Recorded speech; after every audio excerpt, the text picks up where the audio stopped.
Okay, let's make sure everything is up. Twitch chat, YouTube chat as well.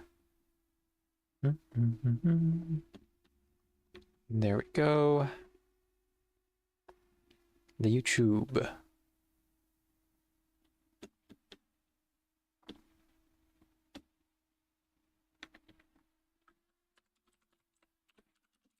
I keep coming back to singing this song because I really want to learn the lyrics. It's very funny.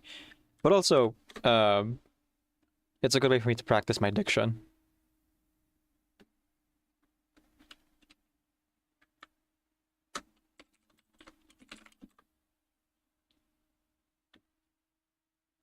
Alright, here we go.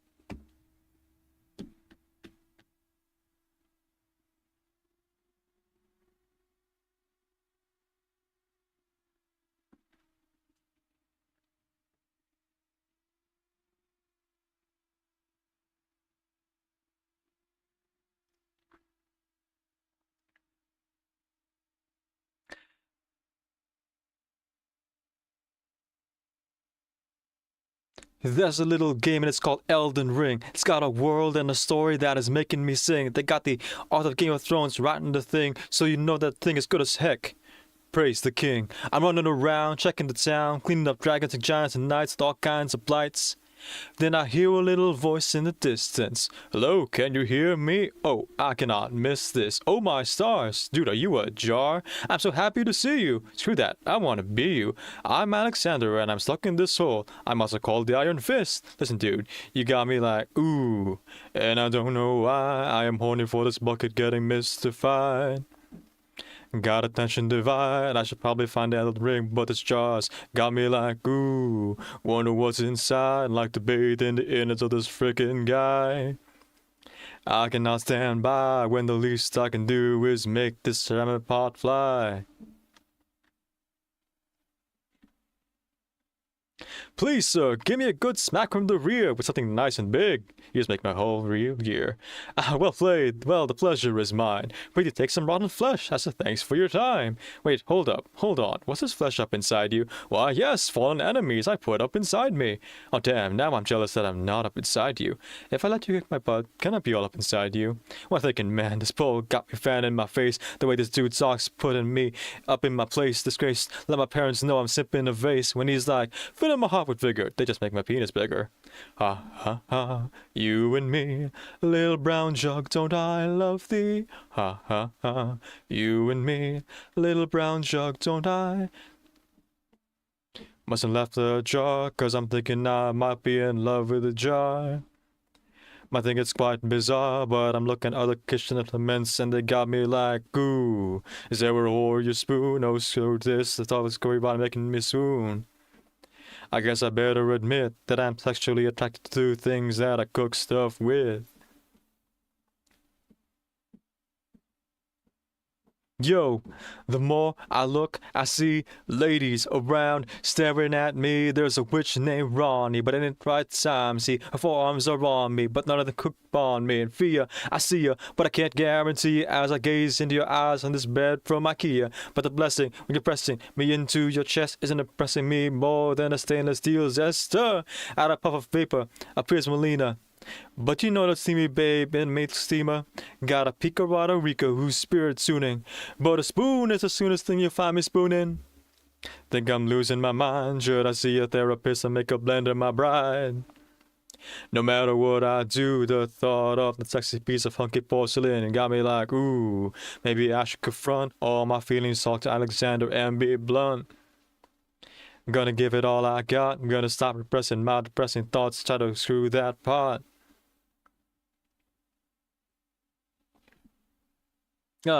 So, just arrived in the kid wild, see my boy Alexander and I'm all smiles. Check my breath, comb my hair, and I look over there. Got a castle door, dinosaur-sized motherfucking giant pot. Oh gosh, what do I do? Alexander's waving at me now, but now I got new feelings for the massive pot. Maybe I should have made it work with Millie and her scarlet rod. Stiffen up his foot, how do you know that I'm into that kinda... Oh my stars. Well, as long as no one's using this meat, I guess I could just put this up into my jar body. Yes. Alright, that should have alienated anyone who like showed up early. Let's go ahead and start the stream.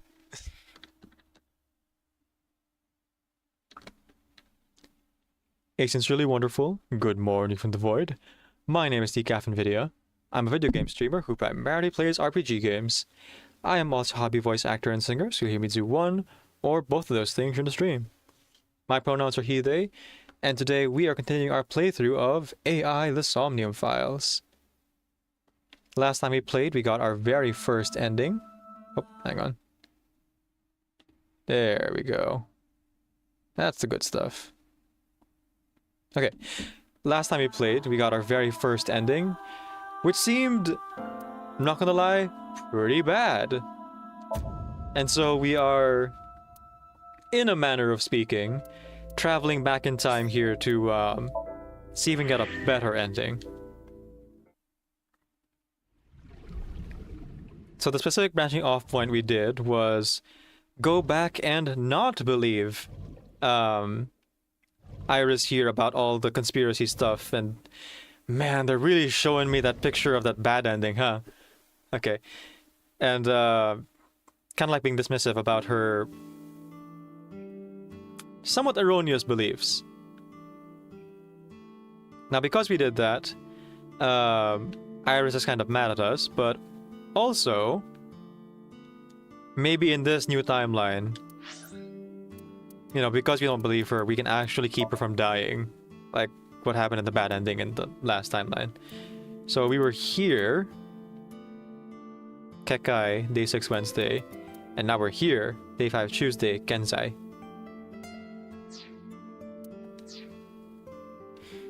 Alright, and as usual, this being a visual novel game and it being a bit of a point-and-click adventure, just a fair warning to everyone that I am not an efficient player at all.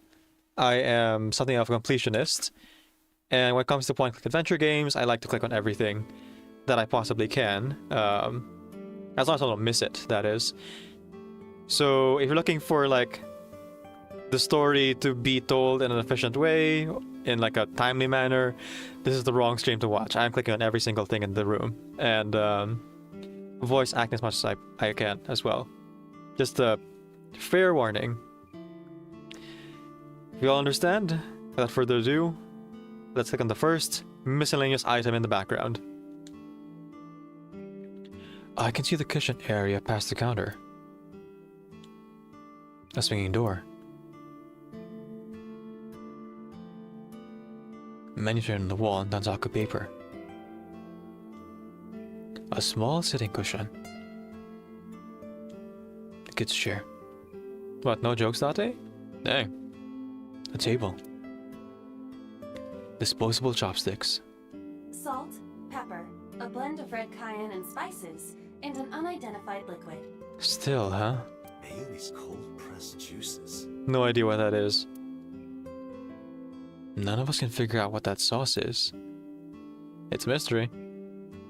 There's a menu on the table. Kuroda Kazuaki's heart sashimi. Ooh.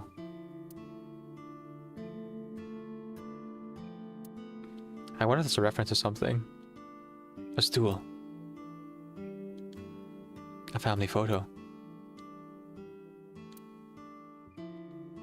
The counter. A cordless phone. I mean, this is like a sci-fi setting, so it is a wonder that we had this retro aesthetic at all. It's pretty cool. But I suspect that the mom here of this character has dementia, and maybe that's why the aesthetics of this like restaurant aren't being updated. That's Quentin Rapcone's Flaplaparus. It was from a long time ago.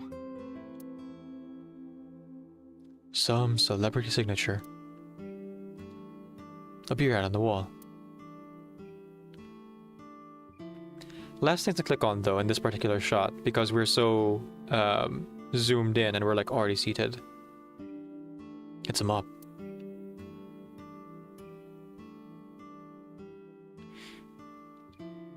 An old CRT television. Hey, Date! I've got this video of a nurse rubbing oil all over an eggplant! Wanna watch? Not really? Maybe later.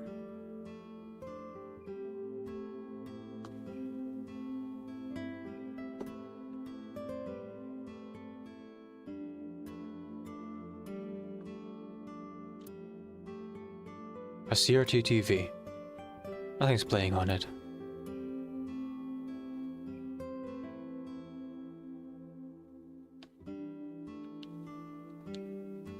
Nothing but a window.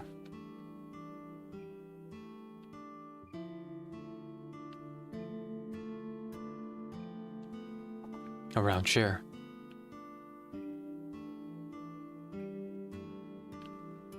I'm gonna talk to Ota last. Must click on everything environment. A bookshelf.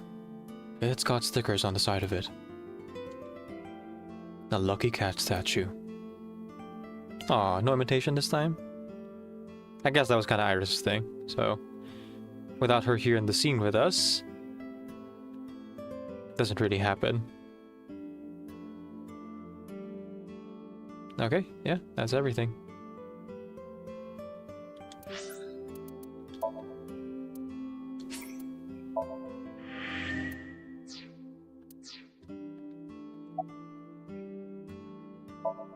Ota's staring at me.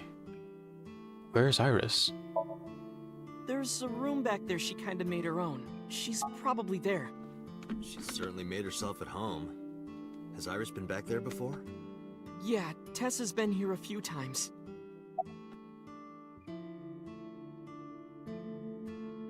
Do you believe any of this? Date, you don't believe Tessa, right? Right. You don't believe Nizet Laws exists? No, I don't. Then why was she almost kidnapped? I don't know. But it Hmm. might have something to do with Renju. He was looking for Iris.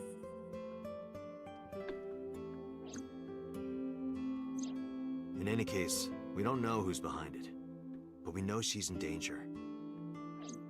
Which is why I came here. I need you to hide Iris. What? I need to go somewhere. To Hitomi's residence. Yeah, I need to talk to her immediately. Huh. Interesting. Why Hitomi? I mean, obviously, you know, tell the mom because he'd be concerned if her daughter was about to be kidnapped. But is there any information we can glean from her? A bucket. There's more. Dear God. Is there a problem? Well, yeah. If you make her mad, you make me mad. Well, I guess you'll have to be mad then. She had to hear the truth. The cold, hard truth. Even if that's true, you could have worded it nicer. You could have handled this better, Date. I think so as well. Dang, even You Aiba. are as clumsy as ever. I mean, they're right. Date did just kind of shatter her illusion. No viable proof was given to the whole conspiracy thing. At least not in her memories. And then we kind of saw that the things she was looking at were maybe colored in by past memories. So it seems to be some kind of delusion. The question is why, though? Why does Iris believe these things? I was waiting in the other route to, like, see the kind of inciting incident that would lead to Iris discovering the truth, so to speak. But we never actually got to any scene like that. It was really just the... what do you call this? It was really just kind of like us going around with the assumption it was already true. There was no further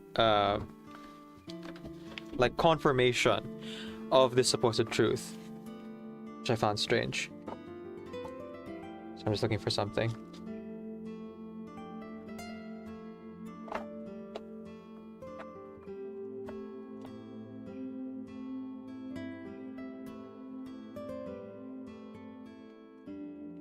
Ah, this is where I put these in.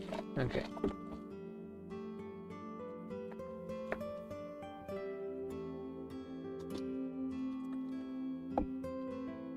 Let's go with this one today.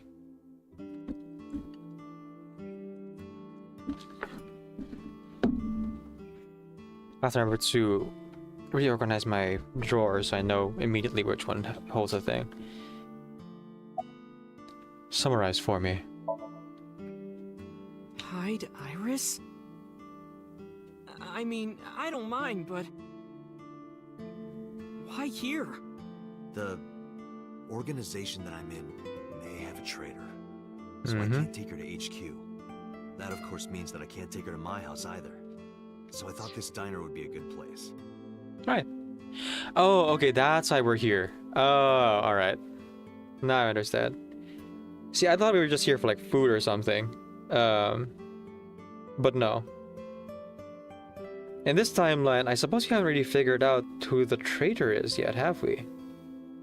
And like, it was pretty late in the other route that we found that was actually Pewter, our tech guy, because he's in love with Renju. Yeah, it kind of leads more credence to Renju being the culprit behind her kidnapping. We also got more information in the other routes as to who the mysterious visitor was. Turned out it was actually Renju as well. Although Renju seemed strange, and it ended up being the case where Iris ran away from him at some point. Can I hold this up higher? No, this is fine. Her enemies wouldn't look for her here. If she's here with you guys, I know that she's safe. Wait, you guys? Yeah, I'm expecting one more. Any Mizuki? minute now.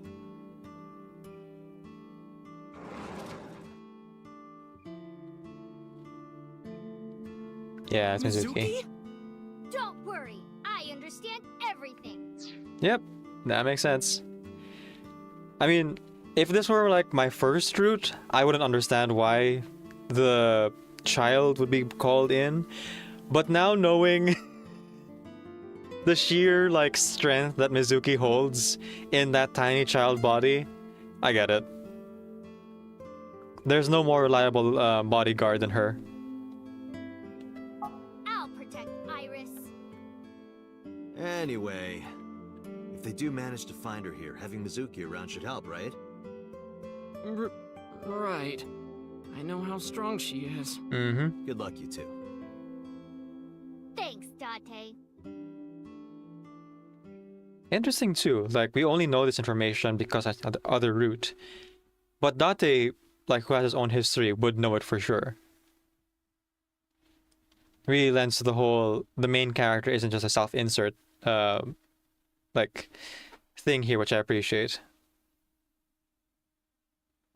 He has his own history and thoughts and opinions.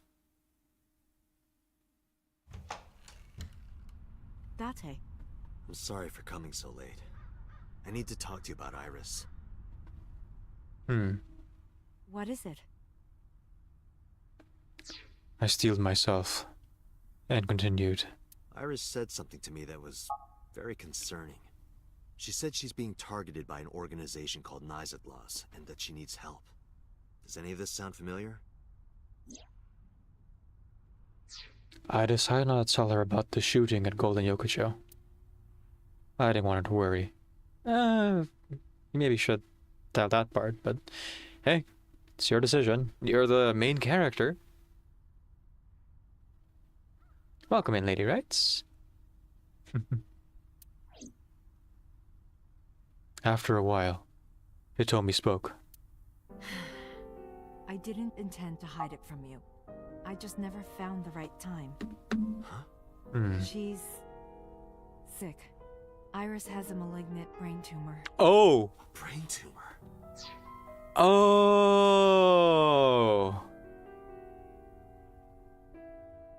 Oh. Okay, that actually explains a lot.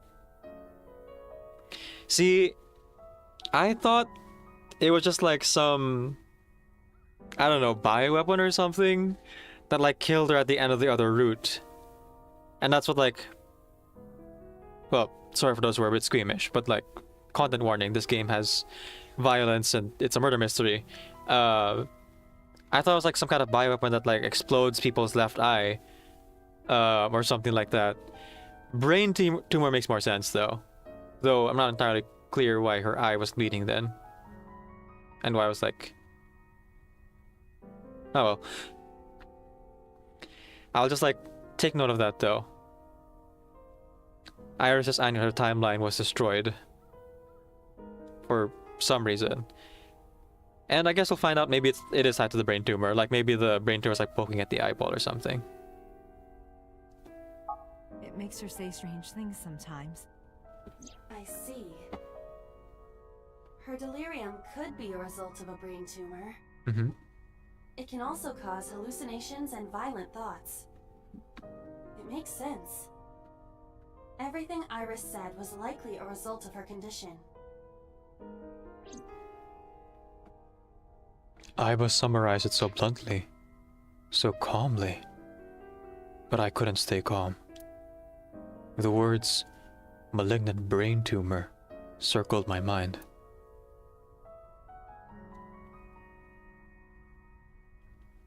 And once again, we're given a very narrow perspective of the room, which I think is on purpose, so that we would like focus a bit more on the conversation at hand. But again, me being a bit of a completionist, I'm gonna click on everything. A wooden shelf. A bookshelf. Lights are on.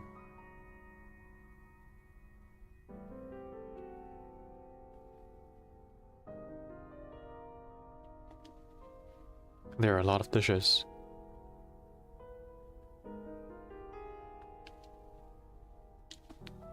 Hitomi sitting on the sofa. A microwave. A dining table. It's a kitchen counter. There's a door in the back of the room. A cushion. There's a drawing on the wall. Iris drew it when she was 12. Yeah, there does seem to be some kind of mystery with number 89, Falco, being in this picture with Iris and Hitomi. And he did escape the prison. It is strange that he hasn't like come to visit Hitomi and Iris since then. Instead, he sent Renju. No, I guess that was the whole Sonic incident, wasn't it? It was like Renju approached Iris, and then when Iris disappeared, we pulled number 89 out to like get information he escaped. Actually, let me take a look at the flowchart again. What was the order of events there?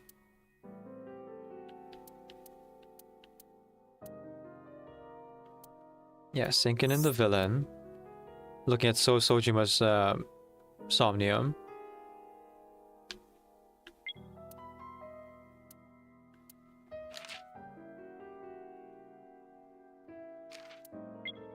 Boss and Pewter both argued.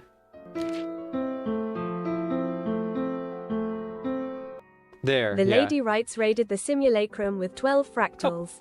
Hello, Lady Wrights. Thank you for the surprise raid. Welcome in, welcome in.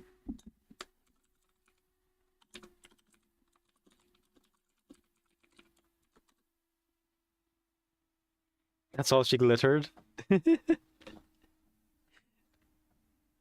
Do you like potatoes? How do you take care of your hair? What's your favorite color? What is your favorite meal at restaurant? That seems pretty elaborate. Sure, let me go ahead and answer those. But first, just like finish my thought real quick. Yeah, so we weren't able to get information out of Sojima, so we interrogated Prisoner 89, and then Prisoner 89 escaped. So between Prisoner 89's escape and diving into Iris's Somnium, it's only really been half a day. So I guess there hasn't really been time. Oh no, a day.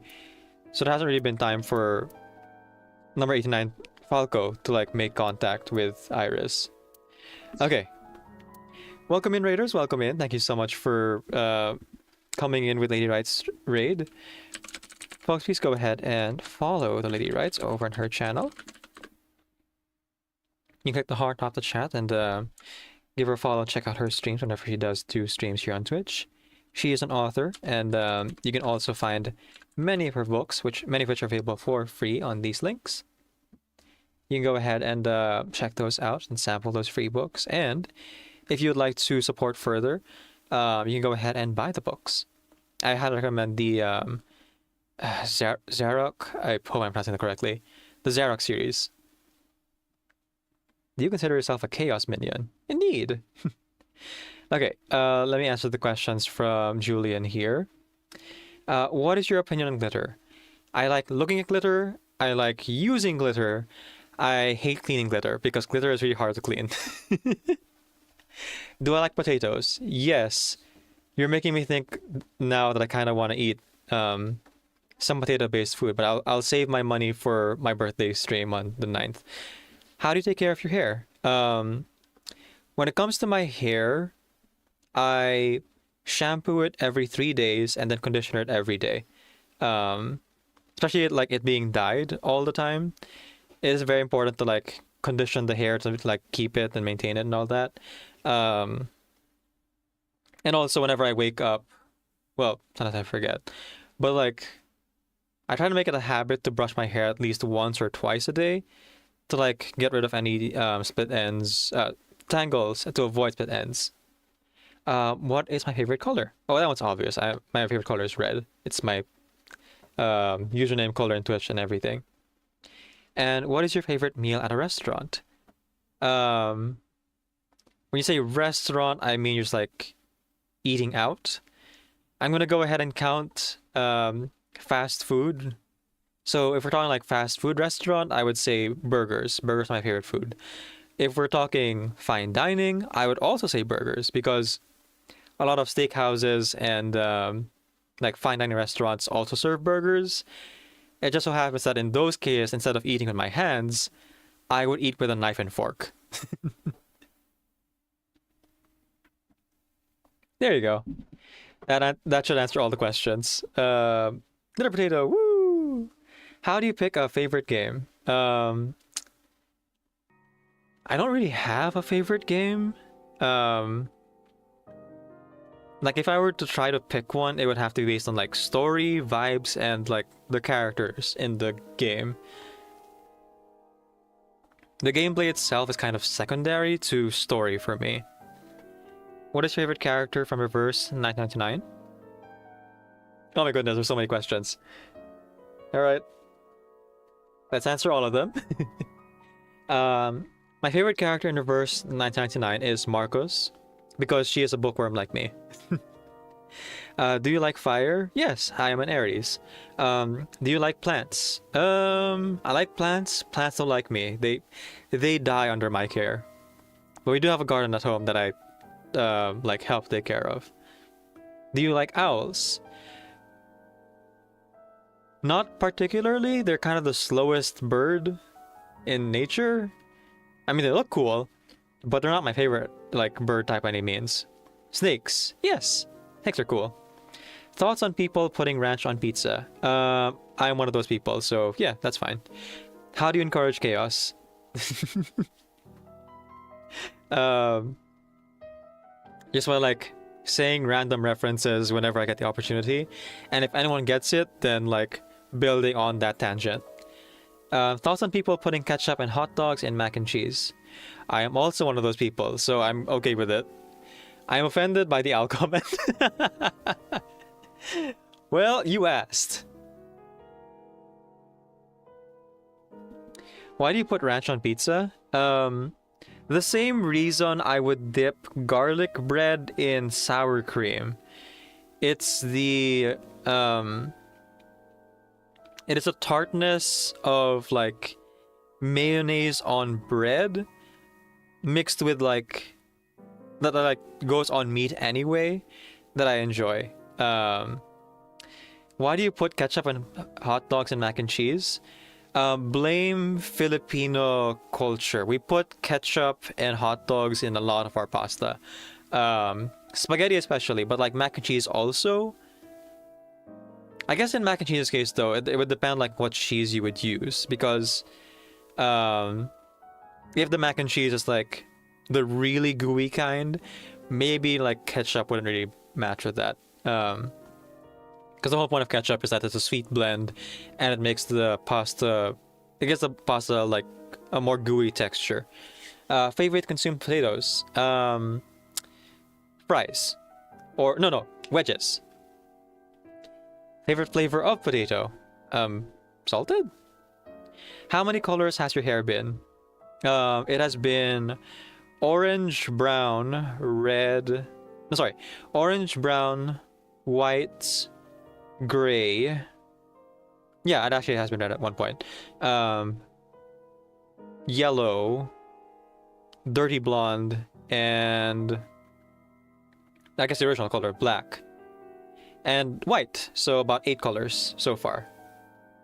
What's my favorite hair color? Definitely the white. Definitely the white. It's the reason why in my profile picture and in my PNG tuber model, I use the white hair like version of my hair.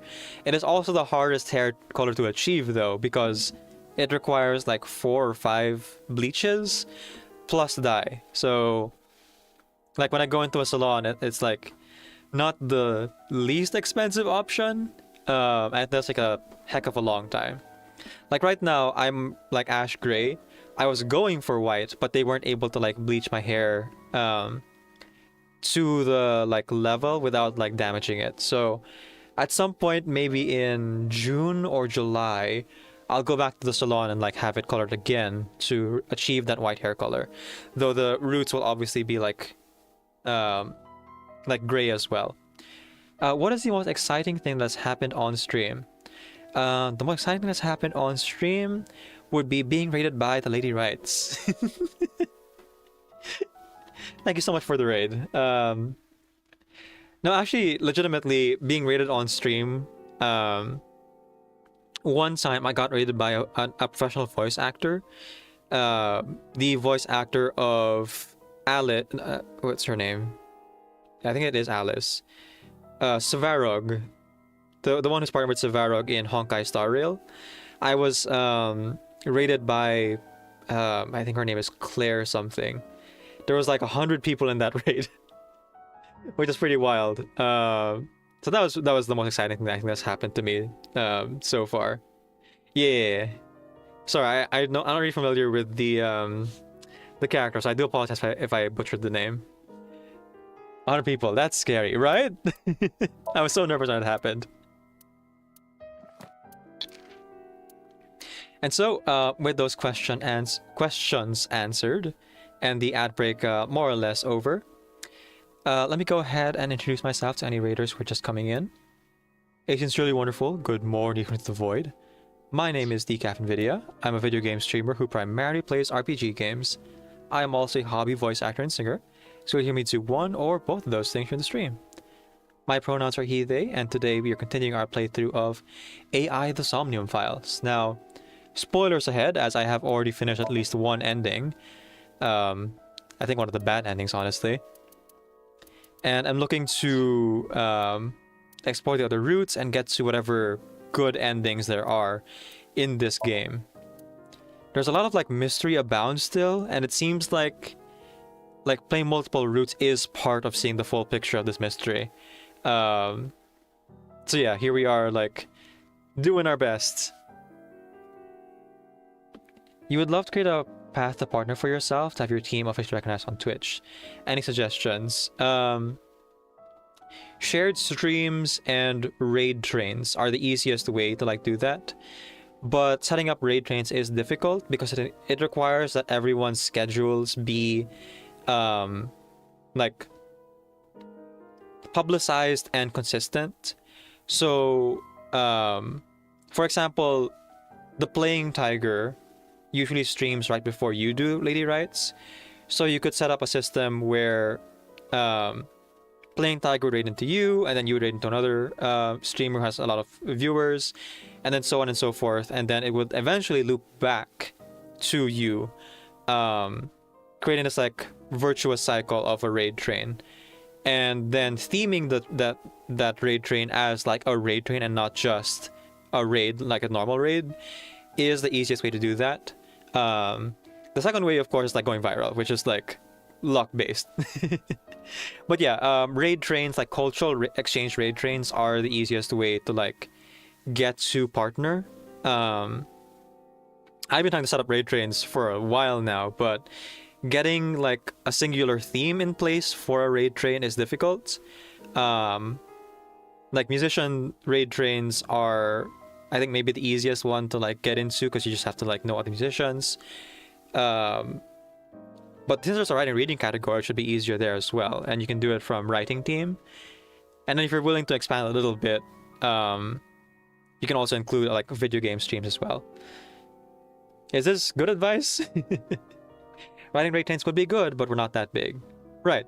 But the value of the raid train is not necessarily in like I mean the secondary like value to it is getting more people to get to know other like members of the team. The greatest value in the raid train is that there are a lot of people on Twitch who are just lurking and kind of just leave their tabs open.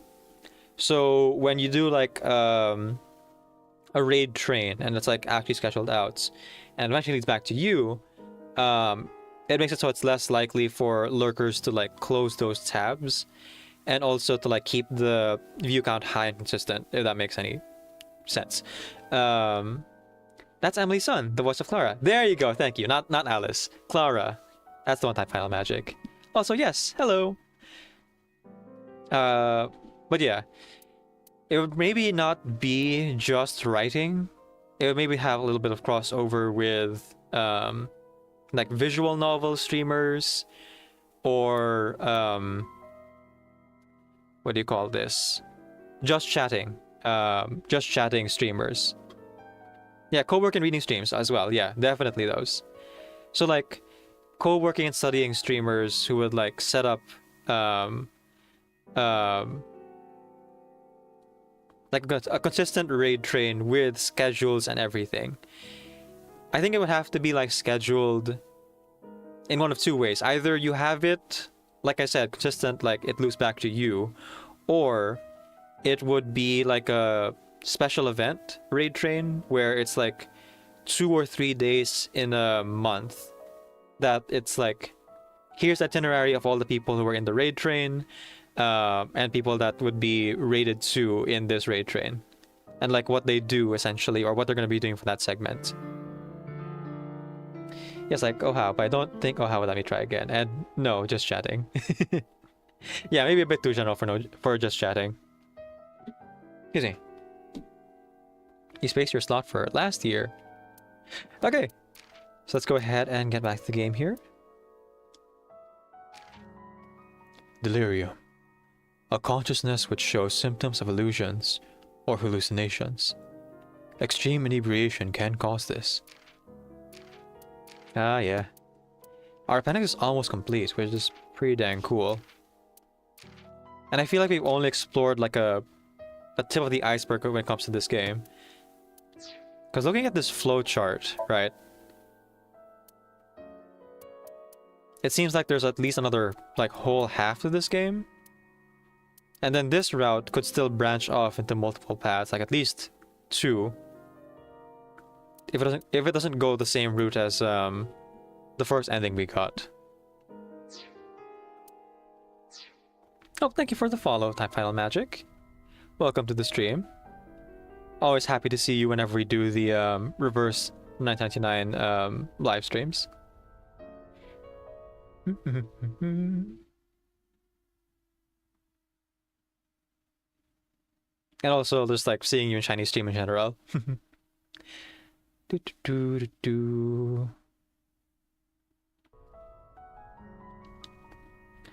You can see the trees and sky outside. It's for lighting. Man, Date is not making any quips like usual. Which again, I think is kind of on purpose. They've intentionally like narrowed your perspective so you can't interact with as many objects, and neither Date nor Aiba are making a lot of comments about the things like they usually would. A winter iris. It means good news and hope. A telephone in the corner. I was able to, like, clock, I think, that Mizuki's voiced by Corrine Boetcher, the voice of Paimon. I haven't yet been able to clock any of the other, like, actors and characters, though. A ceiling fan is spinning. So I have no idea whose voice I'm mimicking right now, like, actor-wise. But character-wise, it's Date's voice.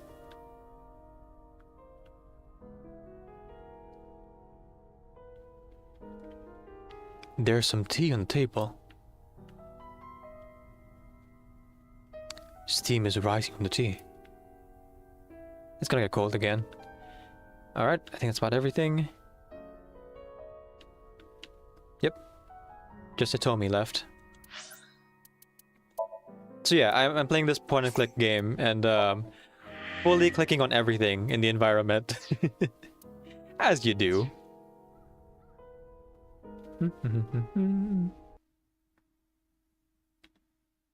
Oh, almost forgot. And by which I mean I did forget. Folks, please go ahead and follow Type Final Magic over on their channel. You click the heart off the chat and give them a follow right here, right now. Okay, back to the game. Hitomi. Hitomi is sitting on the couch.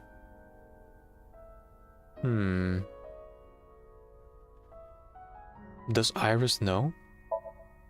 I didn't tell her the specifics, but I'm sure she knows. How long has she been sick for? We found out in January. She suddenly collapsed at school. She went to the hospital and they examined her. They found a tumor. According to the doctor, surgery wouldn't help. You mean? Oh, thank you for the follow, Jimmy Gray. Nice to meet you.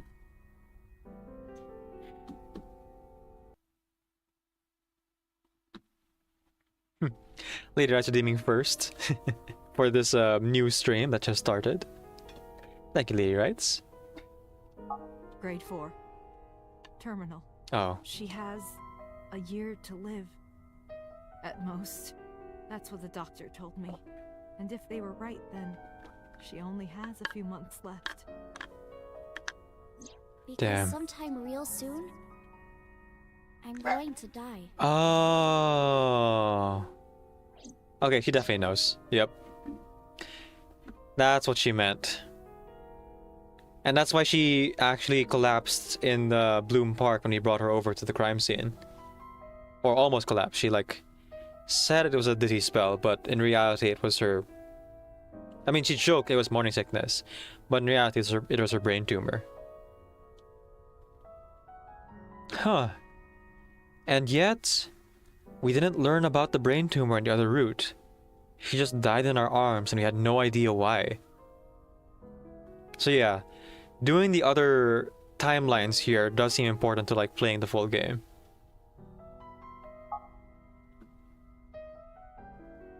As they, like, separate out the information. Hey, we've got someone on YouTube. Welcome into the YouTube side, whoever you are. Can't really see you when you're not chatting. That's... YouTube has a thing about not showing the participants until they chat. But yeah, thanks for being on the YouTube side. We're streaming to both Twitch and YouTube at the same time. So over here is the Persona 5 chat for Twitch, and over there would be the Persona 3 chat. About her disease. Oh, Sadie writes. There you go. According to YouTube, I have liked every one of your shorts. Oh! Jeez, thank you, Lady Wrights. That's very nice. And it must have taken you a long time. Holy cow. I appreciate it. About her disease. It's a brain tumor. It can cause a number of side effects. Nausea and dizziness. There it is, the flashback.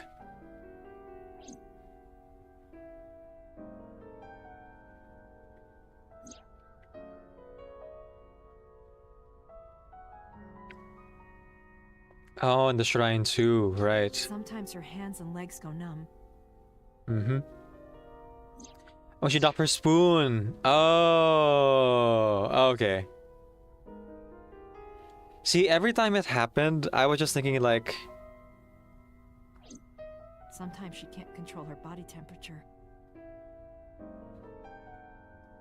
there was some kind of like sci-fi reason, but no, it's just a brain tumor. Hi, Boolinks, welcome in. No. But I am kind of warm. In the air-conditioned car What? in the middle of That was winter. all caused by her brain tumor? Well, not winter, but like coming out of winter.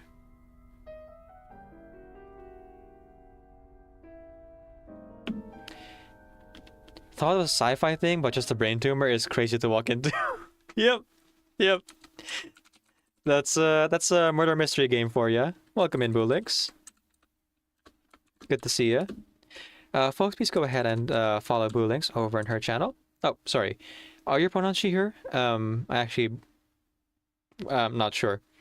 You click the heart on top of the chat and give them a follow right here, right now. And check them out on YouTube as well. They stream Reverse 999 as well as various visual novel and other video games. And on their YouTube channel, they actually do voice acting as well. I've actually invited them to do a project with me if they are interested. So you might see them on my videos as well soon. Look forward to that. Now I just gotta find a voice for the last character. I'm looking at Teresa, but we'll see. Hey, sorry, I forget how to pronounce your name. Gurgel? I'm sorry, I know there's like a specific way you're supposed to pronounce that. I've been saying good Gurgle this whole time, and then Teresa like let me know it's actually pronounced differently, but I actually don't know how that's pronounced.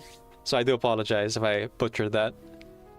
But yeah, guys, go ahead and check out Gurgle as well, a Portuguese streamer here on Twitch who also plays Reverse 999. I can't do a fancy shout out just yet. It'll take a minute.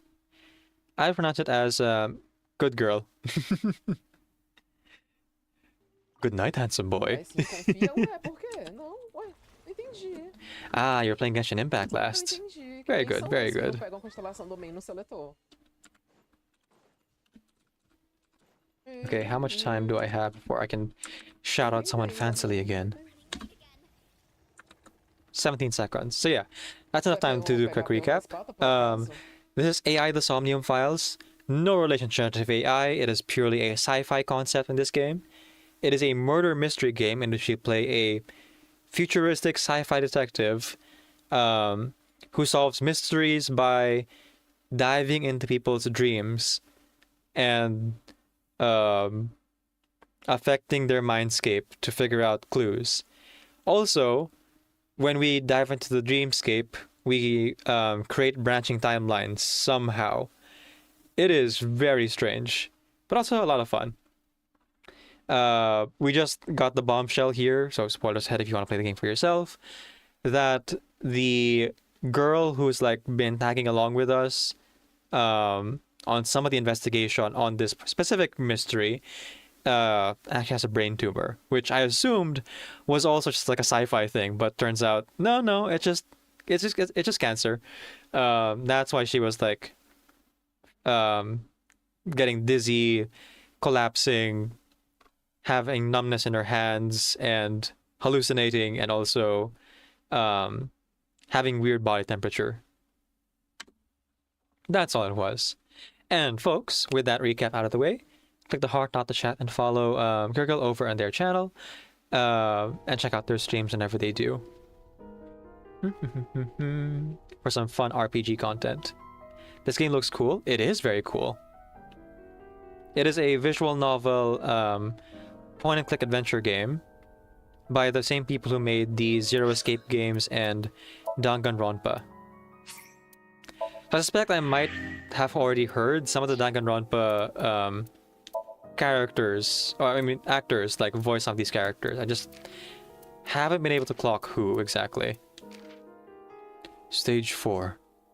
Although brain tumors are cancers, they are not given stages. They're given grades. Grade 1 is benign, whereas grade 4 is the most malignant.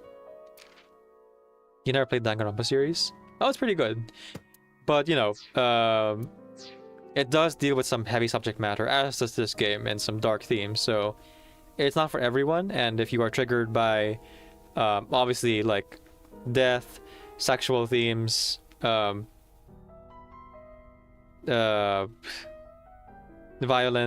and all the other, like, fun stuff that dark visual novels tend to explore, it might not be your cup of tea, but it's really fantastic writing.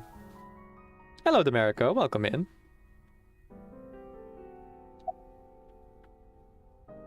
Is there any way to save her life? Ordinary treatments won't work, but there is one way to save her life. Which is? No! I'm glad I saved. Date, it's from Mizuki. Why now? Why now, indeed? Sorry, could you excuse me? This is why I save. Because any moment they could suddenly be like, whoop, we're moving on the plot now. Where did I go wrong? I lost a friend somewhere along with the bitterness, and if I stayed up with you all night, had I known how to save a life. So I'm just checking the settings real quick. Okay, we're good. I stood up and went to the corner of the room to answer Mizuki's call. Date, I'm sorry. She got kidnapped? What? What happened? Iris, she's gone. I knew it. She disappeared. I only took my eyes off her for a second. What? Where did she go? I don't know. That's why I'm calling. She left a note on the table. Oh, just sent you a picture. Did you get it? I have it now. Opening. Sorry, I know the scene is serious, but the music's going hard. I'm going with the person I trust most. Please don't worry about me. Iris. Oh, and we know who that is because he played the other route. It's number 89, Falco. Her father figure, who just escaped from prison for several counts of murder. So that's probably fine.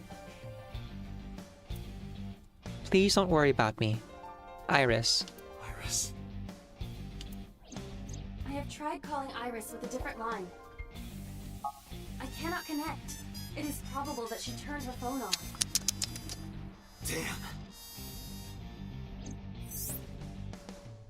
Mizuki, let's split up and find her. Let Ota know too. Mm-hmm. Got it. Yeah, I think the plot's moved along. Let me just reload. Sorry, I'm gonna reload real quick here, because I missed out on dialogue option. I mean, luckily we saved right before it happened, but gosh dang.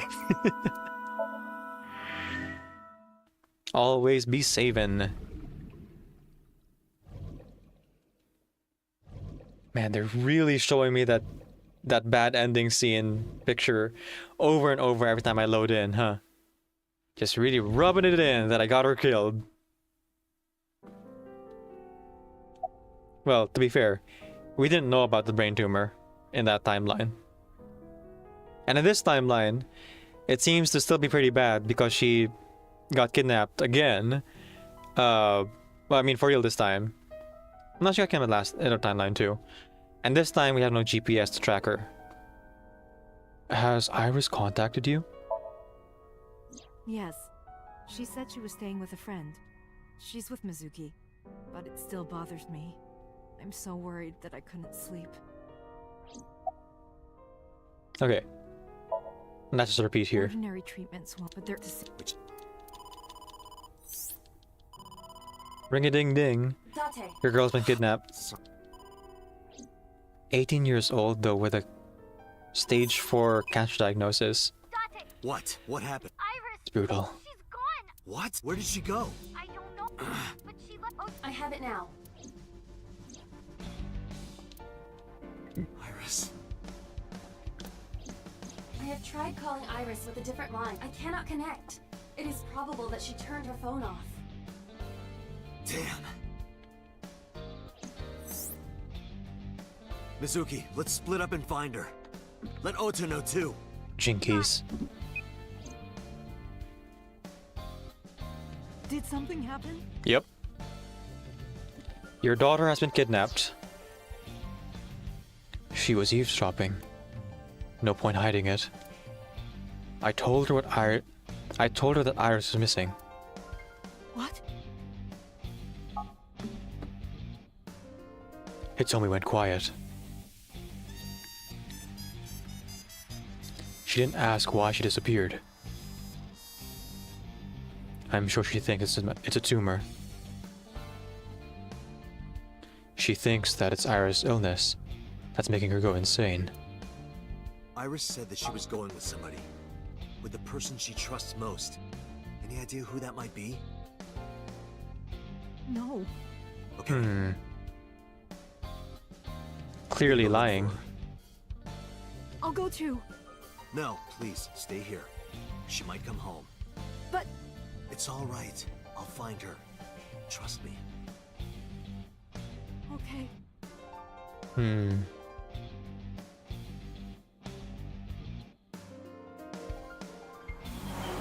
Something tells me she might not actually stay put.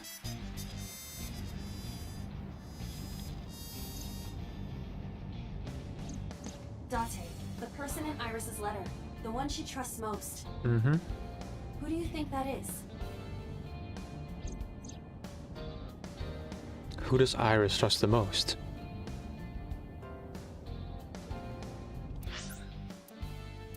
Alright, let's save real quick.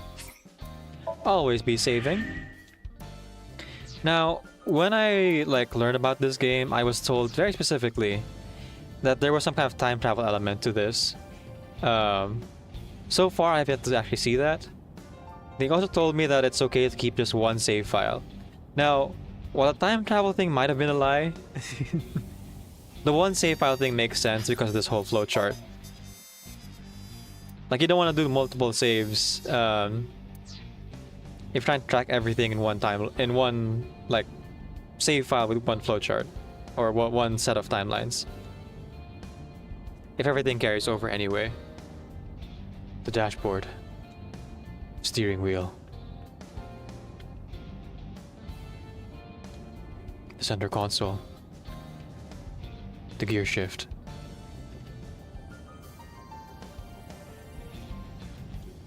The rearview mirror. You can see the scenery through the rear window.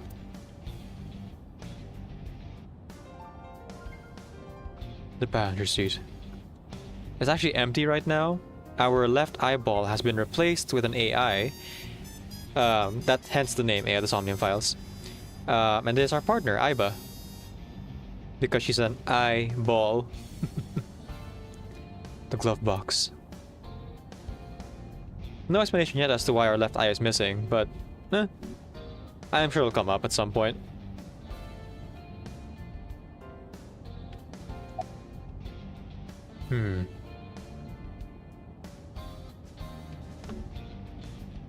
Right, it could be the uncle, aka 89, aka Falco, aka the guy in her picture.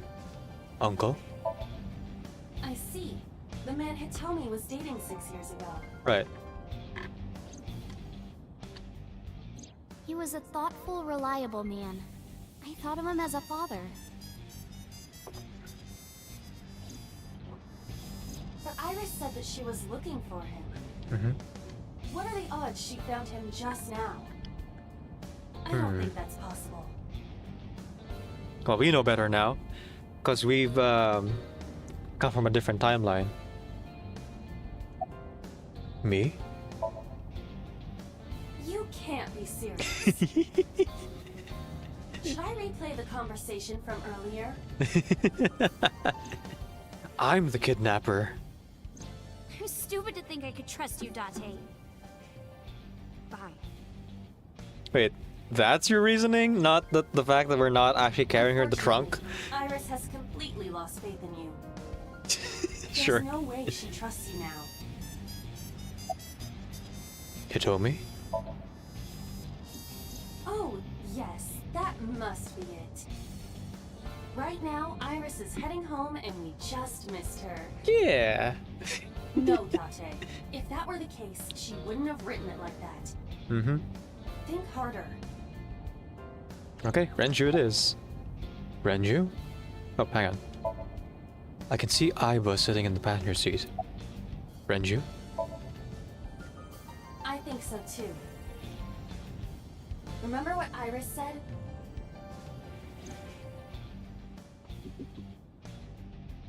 I look up to him. He's done so much for me. I know I can rely on him more than anyone else. See, the only problem with that is that Renju is also missing. So, knowing that Renju is our main culprit doesn't really help us if we don't also know where Renju is. Since, like, the beginning of the story.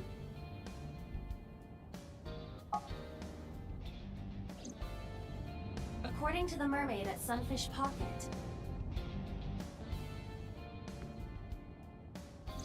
He was looking for Iris. I think Renju called Iris. Mm-hmm. And Iris went looking for him. Mm-hmm. Exactly. Then what can I do? We've been looking for Renju. Everyone at HQ is looking for him too. Not to mention he's on the run with number 89. And even with all of that, we haven't found him. We don't even have any leads. If we only had some clues to work with. Then we wouldn't be in this mess. Are you giving up? Iris might be with number 89 at this very moment. Mm-hmm. We need to find her immediately. The guy she trusts. Now think, Date. Where would Renju go? Where is Renju likely to go? I have no idea. It wouldn't be Lemnis Gate.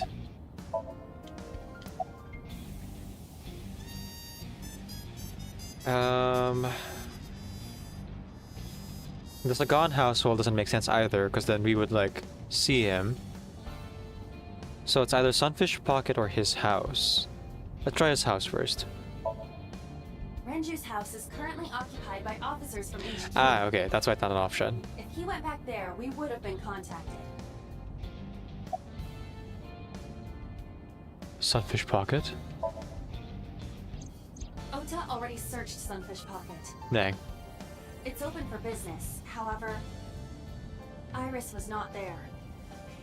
I didn't ask about Renju, but I am sure that he would have told us. Excuse me. We gotta answer the wrong option so we can just, like, see the dialogue. The Sagan household? It's true that they've known each other for some time. But when we went to the house, he was not there.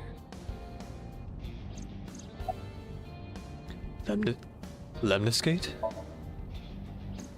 I got a call from Mizuki. Oh. She went to Lemnis Gate, but no one was there. Ah, okay. So there was a possibility we'd go to Lemnis Gate. The cold storage warehouses? The cold storage warehouse. Maybe he's there.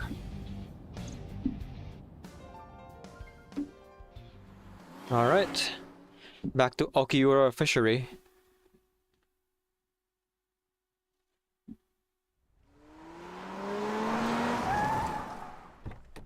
Here we are.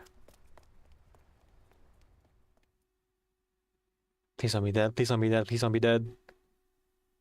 Cold storage warehouse, Tuesday, 2:53 a.m. Uh-oh. It's cold in the cold storage. There is no one here. Damn. He's not here?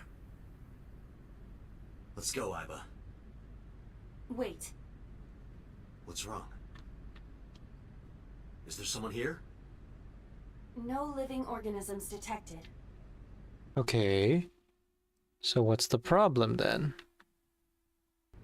Then No living organisms detected. No. you mean Let's search the area. We might be able to find something. Okay. All right. Well, GG. Gosh dang it.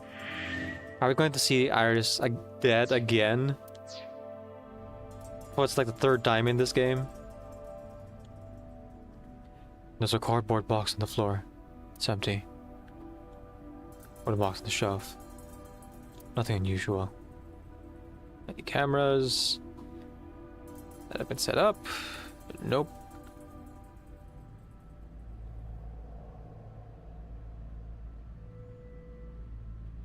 A nice cutting machine. A forklift. Nothing unnatural behind it.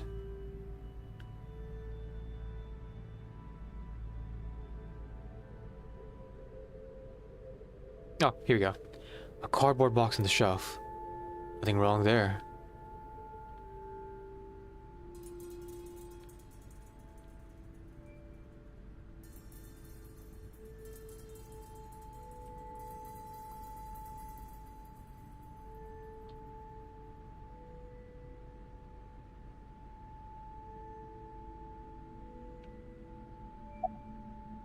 Ah, okay. It's the forklift. On Sunday night, you saw Iris's body here? Yep, that's in both timelines. And yet, after seeing Iris's body without our camera functioning eyeball, mind you, her body disappeared after we saved her insomnia. yeah. The dead body was right here on the workbench.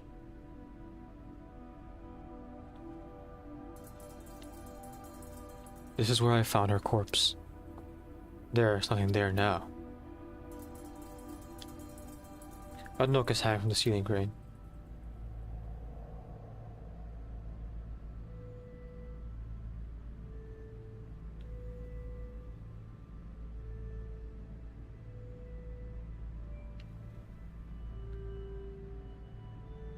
I'm trying to find, like, the last bit of lore or tidbit that I missed.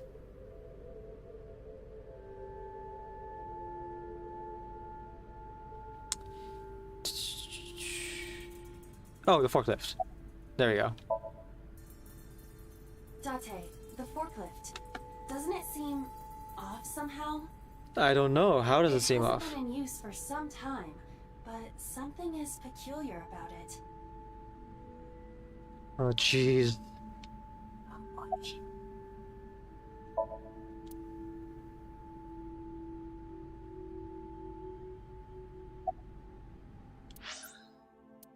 Sorry, I missed that.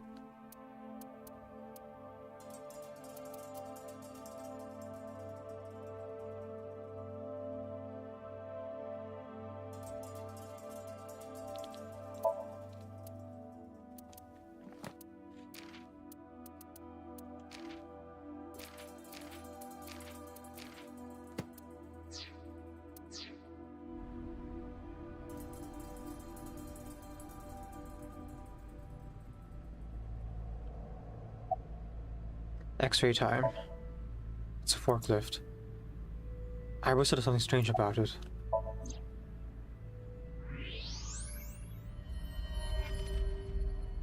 Oh no!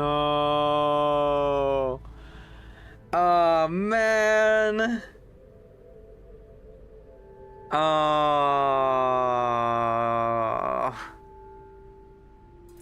I really thought it'd be different, guys. I really thought it'd be different. I'm so sorry. Well, another bad ending. So in the first timeline, we kind of ate up her whole conspiracy theory, which we now know was fabricated by the brain tumor in her head. And in this timeline, we didn't believe her, and she's ended up dead. No living organisms detected indeed. No. This can't be. I'm sorry, Date. I tried.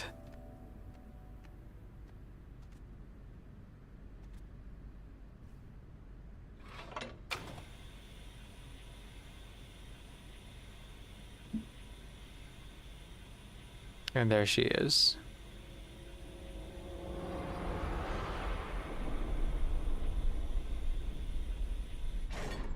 Iris.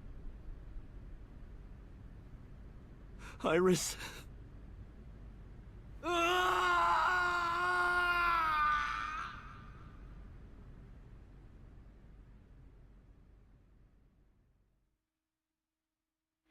The case remains unsolved.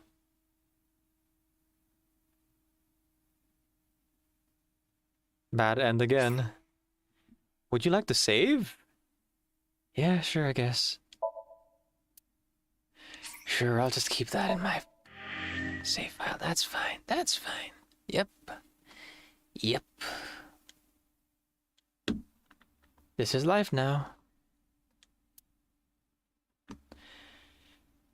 Wait. Cold storage warehouse locked. That's different. Locked. Locked? What do you mean locked? This is locked. To proceed, you must play through more of the story. What?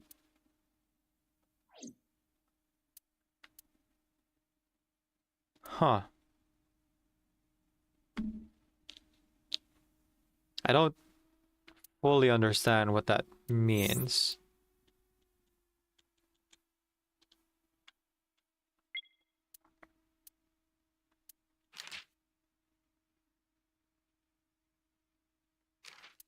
Huh.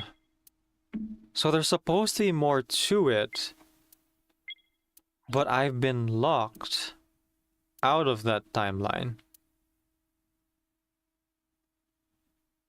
So maybe it's not an ending. Maybe it's just a pause? Day 5 Tuesday. Jut AI. Or Jutai. Huh. Okay then. I guess in that case, I have to go back all the way to the other half of the timeline. So this one has no choice. I don't think that will change things.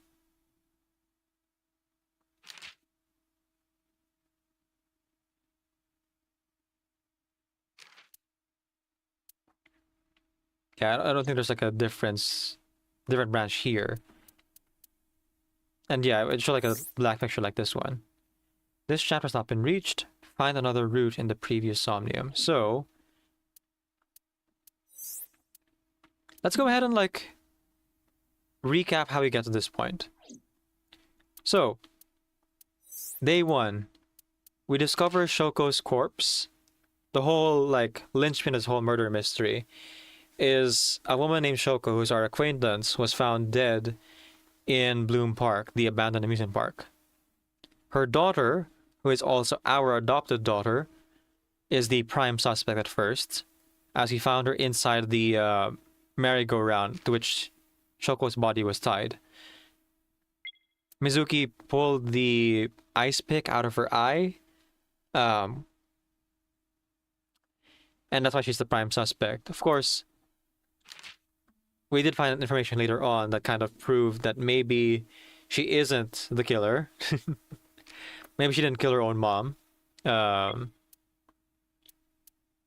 now our primary suspect is Renju, the father of our adopted daughter, Mizuki. We also stopped by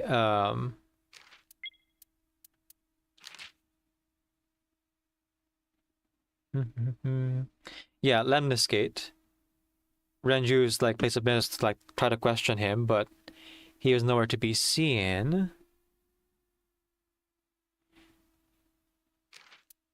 And while we were there, we were made to bring.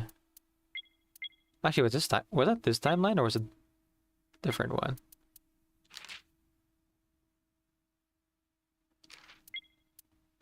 Yeah, it was this timeline. I think. Yeah, there we go. In this one, the internet idol Iris Sagan, like tried to blackmail us into bringing her to the crime scene, which we somehow acquiesced to. And we got there, not many new clues. And then we went to Iris's home to meet Hitomi Sagan and kind of learn about number 89 in Falco and kind of their relationship with her family. With no leads, we decided to jump into the dreams of our adopted daughter, but ultimately found nothing. And so that's how we like went down this route, the blue route here. Because unfortunately, while we were able to dive into her mind and calm her down a little bit, she was still very much traumatized and unable to speak still. You were seeing her speak earlier because a lot of time had passed and she had spent time with other people and friends who like comforted her and let her know everything would be all right. So the alternate path here is to choose, instead of the balloons, we choose the other thing in the cage. Now I know exactly how to proceed for the most part, so I'll just like go to the actual thing real quick.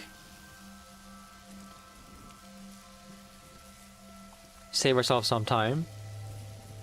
And get us to the new timeline, the new route. Nothing. I was merely trying to enter the scene like a cybernetic assassin from the future. Well, if you're Terminator. trying to do that, you have to do it naked. Is this Bloom Park? Lightning and a birdcage. Maybe this is representative of Mizuki's state of mind. The fact that Shoko was killed here must weigh heavily on Mizuki's heart. Mizuki should be inside that column. To get the information we need, we will have to deal with the lightning and the cage and get to Mizuki. Move fast, or time is going to run out. Unnecessary. Look around. Look around? This is the new feature of Sync that Pewter mentioned. You can stop time? Only when standing still. Time is moving incredibly slowly. Currently, you and I are transmitting information at high speed, so it only appears as though time has stopped. Are you familiar with the concept of time dilation? It has to do with relativity, right? Two people can experience time differently depending on space-time. This is similar to that. The flow of time in Somnium is different than the real world. This could be useful. You can only stay in Somnium for 6 minutes, right? But with this, you could take your time and explore. Let's get started. Somnium scan! Activate! We can only dive into people's dreams for 6 minutes. But it helps. Mental lock 1, the birdcage, and the lightning. Mental lock 2, the birdcage. Mental lock 3, Mizuki herself. Alright, let's do this. Mizuki is mute. By healing her mental wounds, you may be able to get important info. To reach Mizuki, something must be done about the lightning that keeps striking the birdcage. Lightning's supposed to strike at the highest point. An ice pick piercing Shoko's photograph. Aiba, the speaker over there. It's shaking.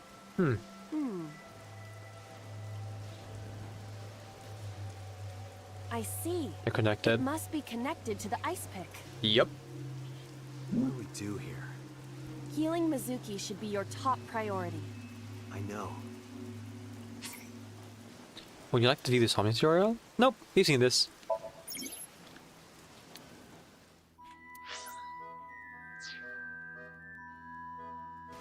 An ice pick stabbed into Shoko's photograph. Alright. Let us put it up and get a half-timey in exchange. Right. No one would want to see their mother like this.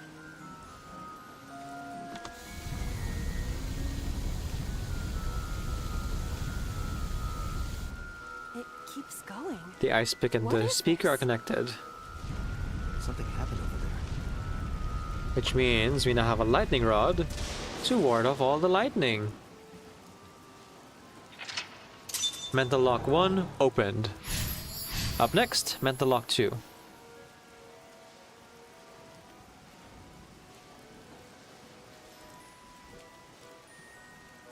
Number 1 unlocked. Redirected the lightning with the lightning rod. The pillar became a lightning rod.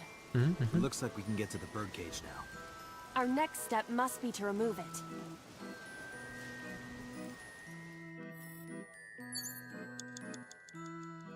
Okay. To the teller booth, control room thing. The control room of the merry-go-round lifted out of the ground. Knock knock.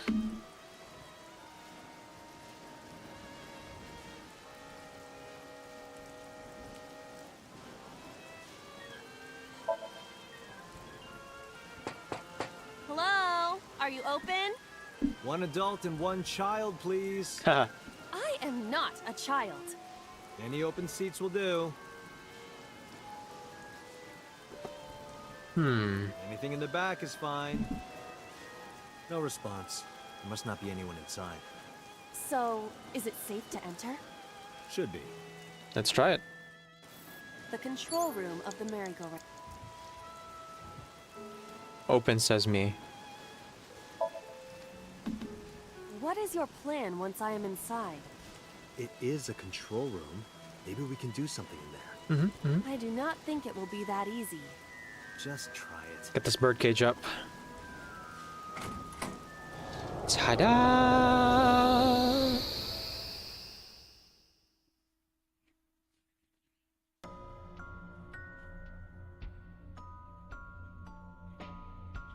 I didn't expect to see this inside.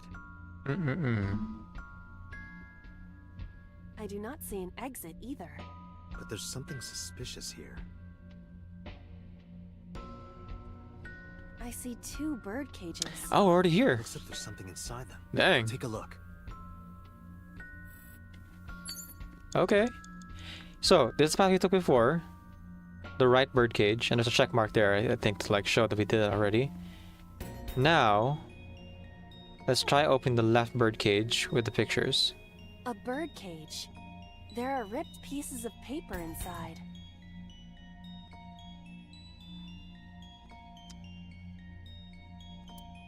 Let's start simple. Peek. Let's see. What is it? It looks like a picture of something. Picture?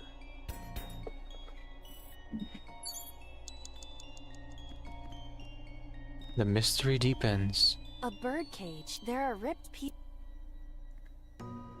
Alright. Let's do this. Lift it up. All right, leave it to me. It is heavier than it looks.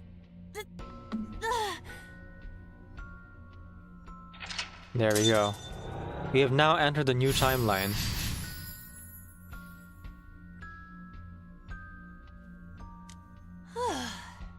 Mental lock number 2, move the cage. All I did was move the cage. Agent Date, you've got 5 minutes. Okay, plenty of time. There are torn pieces of paper.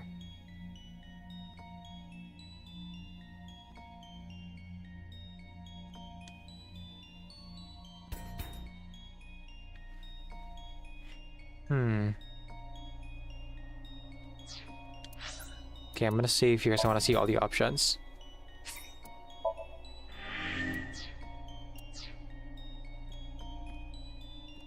Nope. I guess the other cases just appeared, so you wouldn't like accidentally trigger another cutscene. There are torn pieces. Roll them up and toss them away. Ow! Hey, handle them a little more carefully. Fine, fine. There are torn pieces of paper.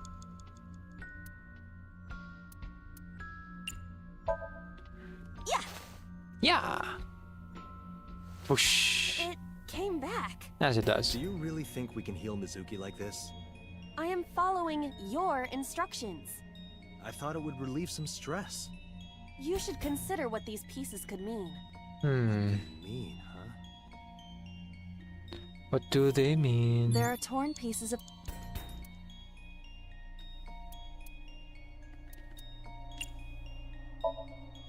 Yeah! Oh, wrong thing. Shoot. It... Do you really? I thought it would You should consider... What thing? I thought that was the new one. There are torn... Oh well, live and learn. Leave it to me. I enjoy puzzles like this. I got another time snack. Done. But...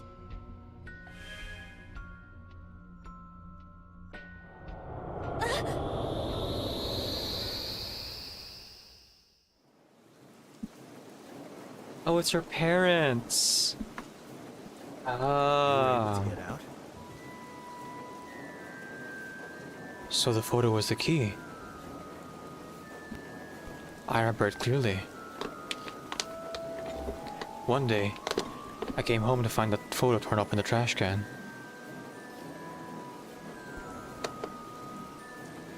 When I asked Suzuki about it, she started to cry.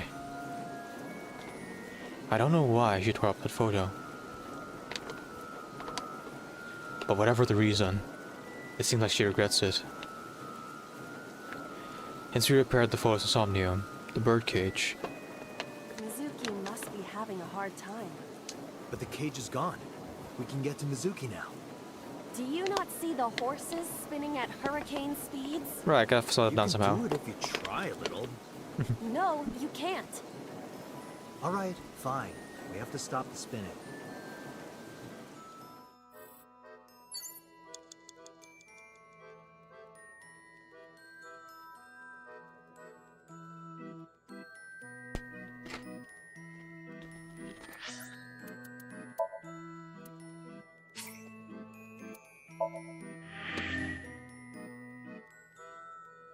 Let us save real quick. Because I'm going to intentionally fail. Because I want to click on everything.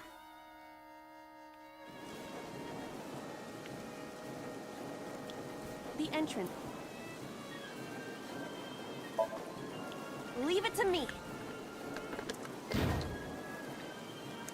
The gate hurts more than I do. Doubt it. Agent Dante, entrance you've gate. got 4 minutes. We'll need more than a little force to open this. This gate is as solid as my virtue. I don't know how solid your virtue is.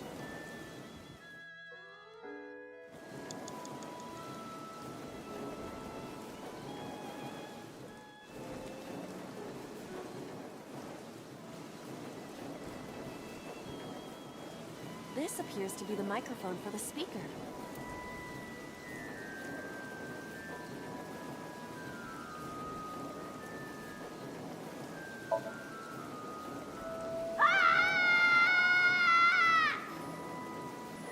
Stop it!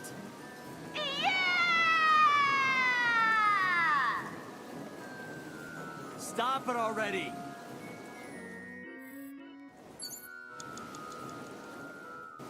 A mic. Listen up, miscreant. I know you're hiding in there. Throw down your weapon and come out with your hands up. Nothing happened. Your parents would be very disappointed in you. You can fix this. You have so much to live for. You can't give up hope now. You're having fun, aren't you? 3 minutes, Date. Okay, I burned through like 2 more minutes here, but I must see all the things.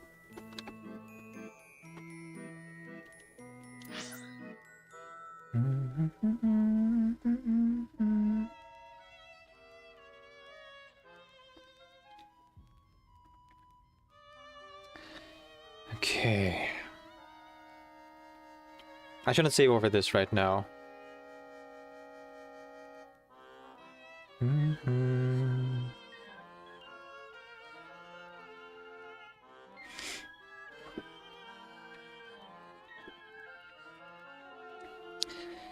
I remember correctly, it was the umbrella.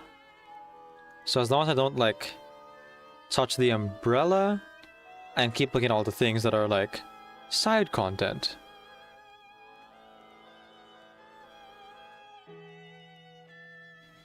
But then like I remember also there being another thing that was tied to the umbrella that would also be a solution. And I don't click on that one by mistake either, so let me see what we can do about that.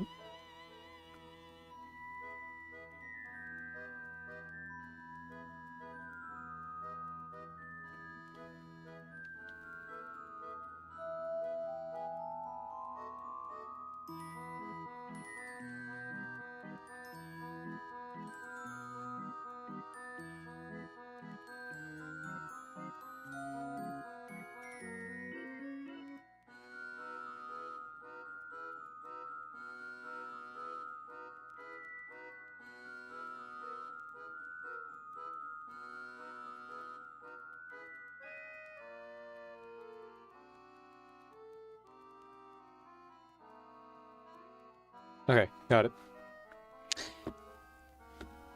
Looked it up just to be sure. That specifically, it is the parasol and the panda ride. And there's like one specific option. The head is spinning. That's a little bit eerie. Let's ride it. Let's ride.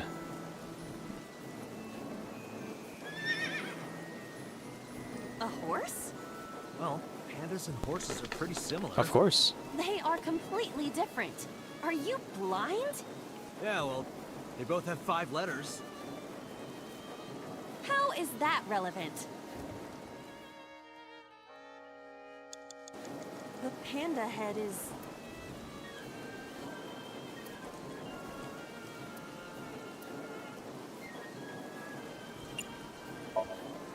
Bring it on! Wait, stop. The centrifugal force is gonna tear it apart. I see. Spinning it makes it go faster. How do we slow it down?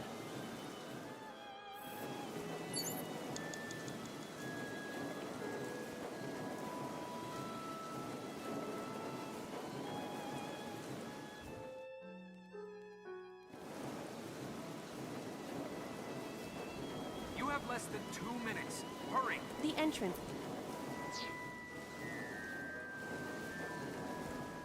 Okay. I guess it's time to make our exit. The parasol is spinning.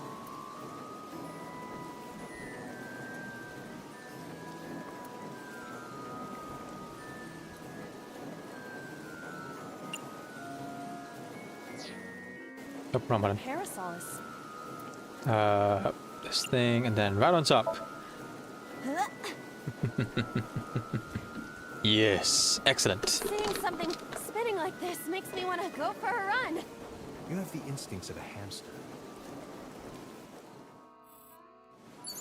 The parasol is spinning.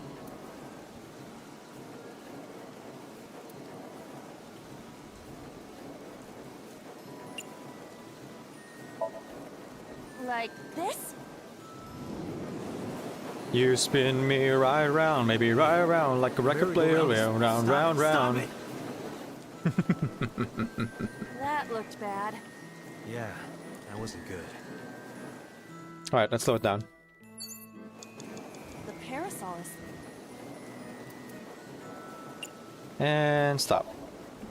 like this. There we go. Dream logic.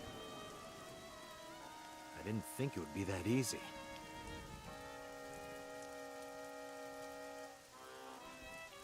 Alright, Mizuki. Maybe this time I can actually help her We have to save Mizuki. get over her trauma, and so she can answer some of our questions. Affirmative. And more importantly, just kind of help her heal.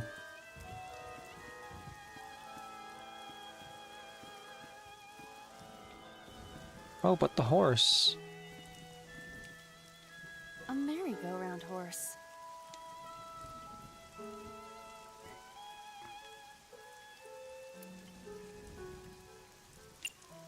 Let's ride.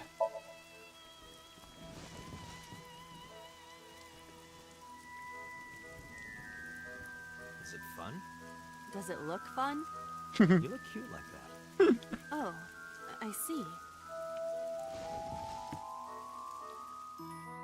Oh, she looks happy.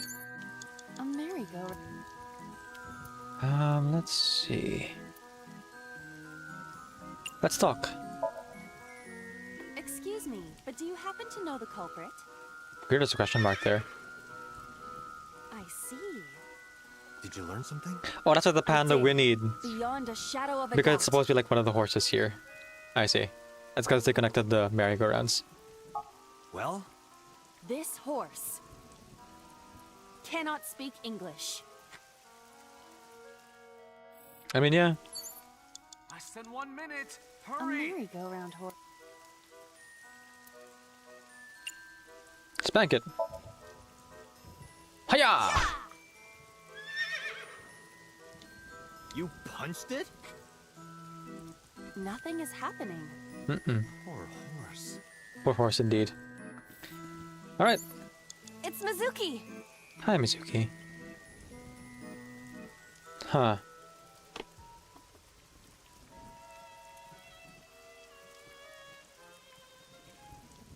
Well.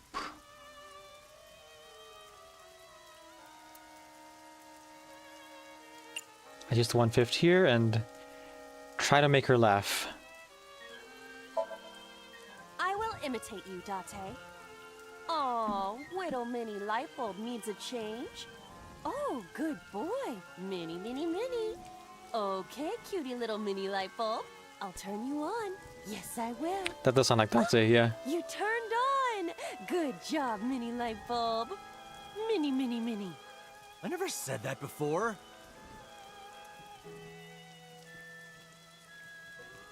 No reaction. Because it doesn't make any sense. It's Mizuki. You gotta have setup, then payoff.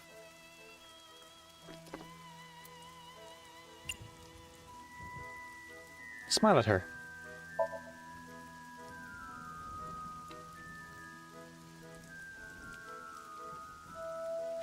It's so awkward.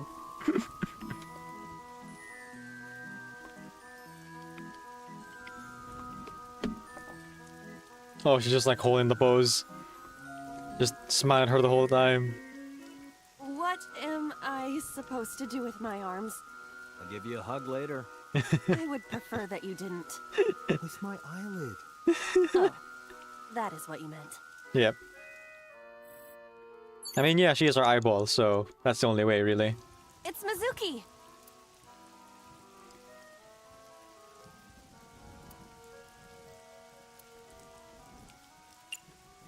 Slap her? Oh man, why is that an option? Sorry, Mizuki. Are you a demon? I am not going to slap her. No, you've got it all wrong. I don't want to hurt her. I was thinking something like shock therapy. That isn't any better, you psychopath. Mm-hmm. Have you no morals? I'm getting a lesson in morality from an AI. Still, you have a point. I'm glad it didn't actually make us do it. It's Dante, Mizuki. 30 seconds. Don't worry, we got plenty of time. Okay, so this is obviously the right answer. Give her a hug.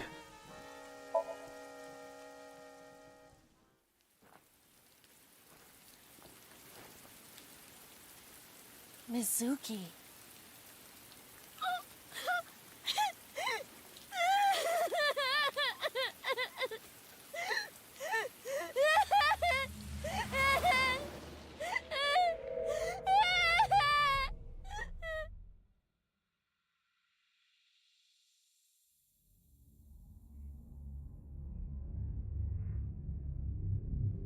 Now, where do those footprints lead? And who is that? No corpse this time?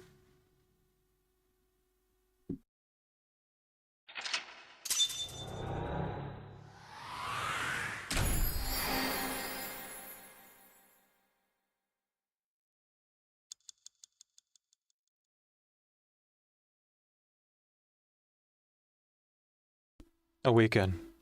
Hug Mizuki.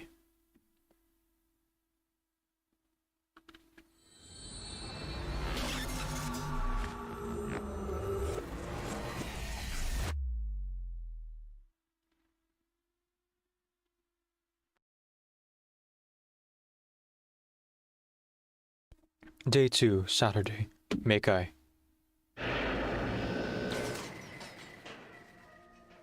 Alright, let's see if we help Mizuki this time.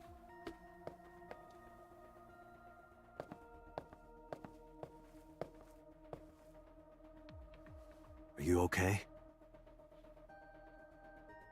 Date. We did it, guys. We did it. Date! Looks like she can talk again. Oof. That's good.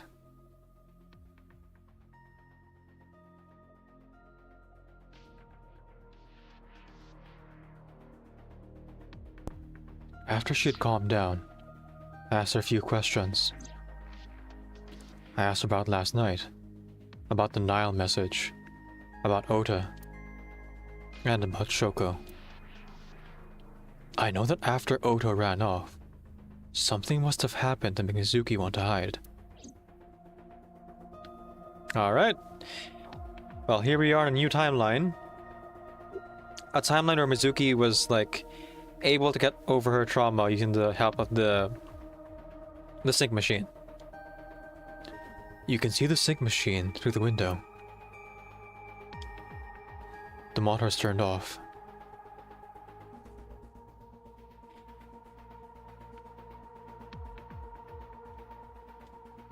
A locker. What's inside this? Sometimes a cleaning lady is hiding inside. That's disturbing.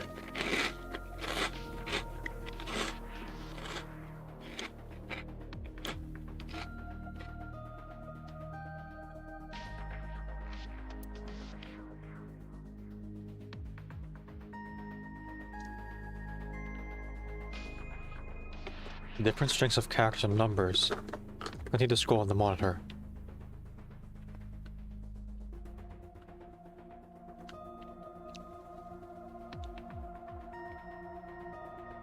Hey, can I pop this cherry? Chariot. Latte, you sounded quite proud of that pun. Perhaps you'd like to repeat it? No thanks. It's not the same as the first time. Okay, that was pretty good. A chair.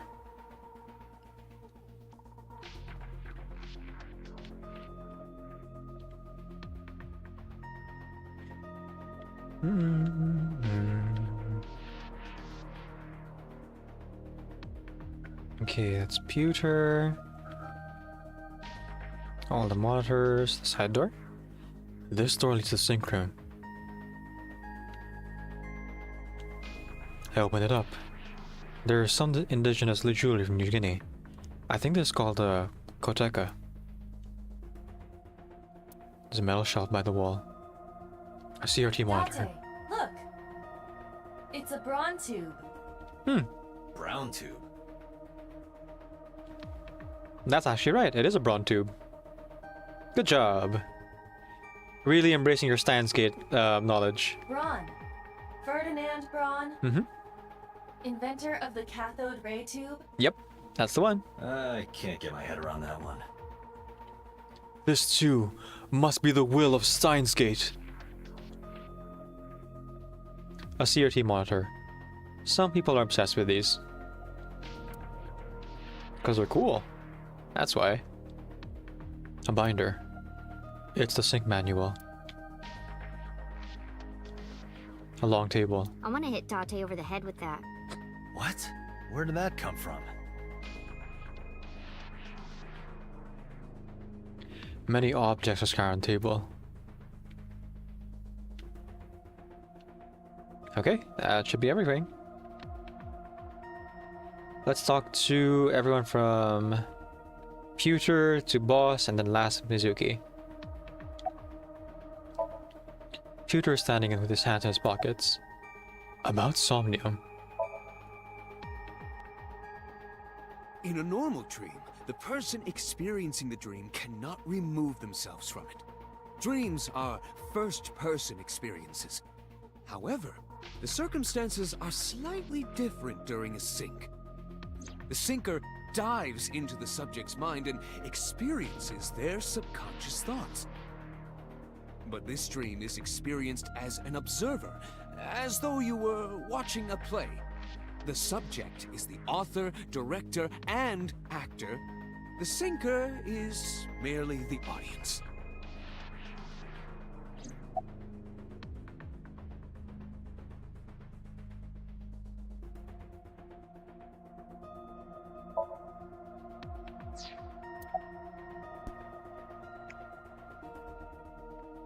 How does Aiba appear in Somnium?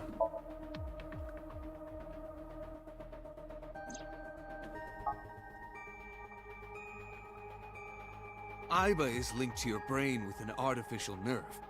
To put it more simply, Aiba is a part of your brain. Oh, During syncing, your okay. consciousness is sent into the subject's somnium. Part of Aiba's self is also synced, I see. but only a part. Not all of Aiba's functions are transferred into somnium. So that's why Somnium Aiba is so dumb. Don't call me dumb. I was wondering how she was able to work on the machine in the other timeline and also be in the Somnium as like the avatar. About Aiba's appearance. Hey, Pewter, when we were in Somnium earlier, Aiba was in human form. She's never looked like that before. That was Aiba's idea. What? I thought you would be more pleased. I designed it to your taste. What part of that was my taste? Yeah. I know everything inside your mind. You don't have to hide it. Pewter, Aiba's broken. She's talking crazy. Yeah. Date is into older women. Nothing about Aiba's look screams older woman, I don't think. I am not broken. Perhaps Aiba admires the human form. It's not that. It was just a little something. I consider Kaname Date to be my host. I owe him gratitude. I simply thought that appearance would make him happy. Why would that make me happy? Oh well, she tried. Who do you think the suspect is? Pewter, who do you think the culprit is? Well, let's see. Perhaps it was you, Special Agent Date. What? I'm kidding.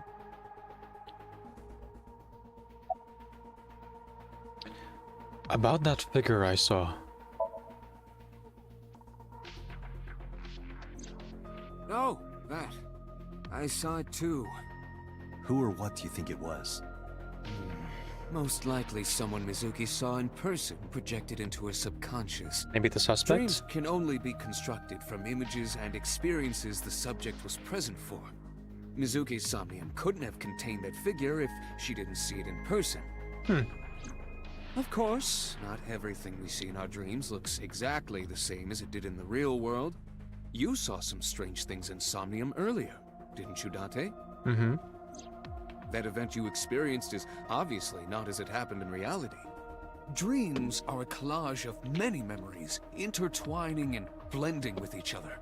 Your skills as a sinker allow you to untangle those dreams and solve mysteries no one else can. Right.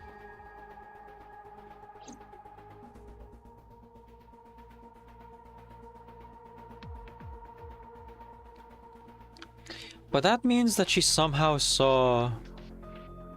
Well, if that were true, that sometimes man can only take in information. That means she somehow saw Iris's frozen dead body in the other timeline. Or she still did, but maybe won't remember it. Tutor standing with his hands in his pockets. Alright, boss. What's up with Mizuki? About what I saw in Somnium. No need to report specifics. We saw it all from here in the control room. What the Sinker sees in Somnium is projected here, remember? We've got it all recorded. Isn't it incredible? I invented it. Anyway, we know about the figure you saw. I wonder who that could be. Thoughts on the suspect? How would I know? We still don't have enough information. That's true. Continue your investigation, Special Agent. Do you have any questions? Right, there was something. Hey, Mizuki. When we found you, you were holding the ice pick, right? Can you tell us why? When I got there, the ice pick was... It was stuck in my mom's eye. I couldn't think straight. The only thing I could think was... I had to get it out. So, you panicked and pulled it out? That makes sense. Yeah. Yep. And you held on to it when you hid in the column? We actually learned about this in the other timeline as well. It's kind of what clears her of the suspicion, because the wounds on Shoko's body were clearly done before being brought over to Bloom Park. So Mizuki, who only found the body after it was already killed, would be maybe holding the murder weapon, but not necessarily deal the killing blow. Yeah.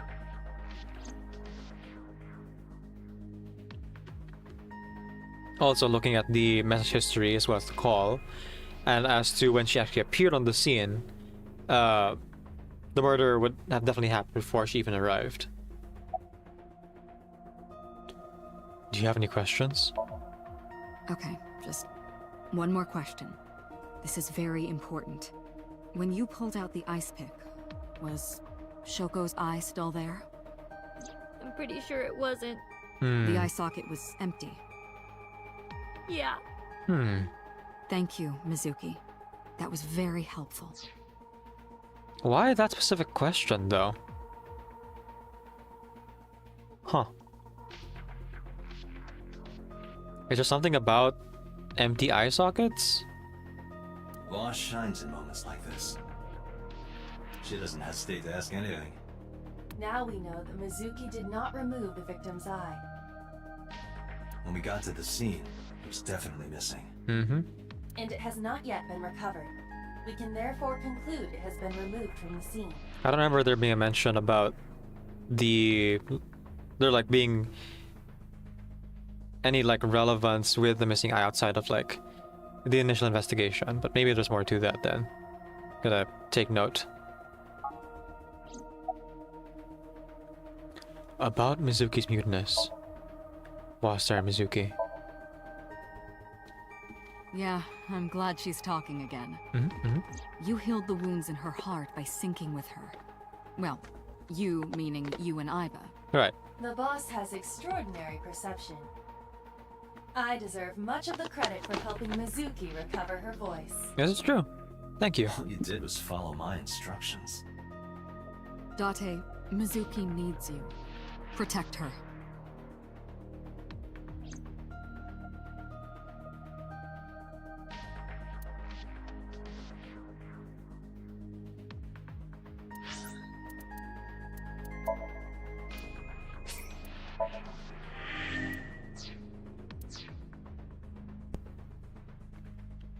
Mizuki.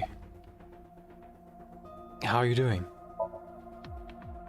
I told you I'm fine. So annoying. I annoyed you already, huh? The pressure is annoying. What pressure? Force over area measured in pascals, dummy. Pretty smart I see kid. she is back to her usual self. Her attitude is within normal parameters. That's good. I think I liked her better when she was silent.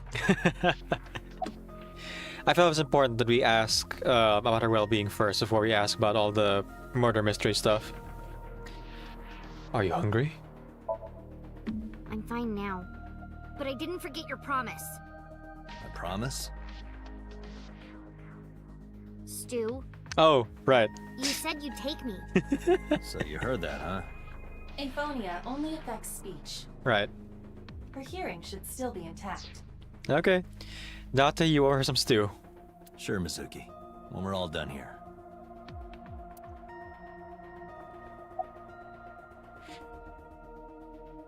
About that figure I saw. Mizuki's sitting on the chair. She seems to be doing okay, but she's got that gloomy look in her eyes. I sympathize with her. Last night, she saw her mother. Well, she saw what no kid should ever have to see. It'll take a while for her to get back to normal. About that figure I saw. Say, Mizuki, who was that figure I saw? What? Insomnia, in your dream.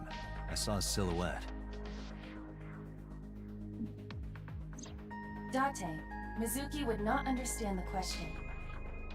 She does not experience somnium as you do.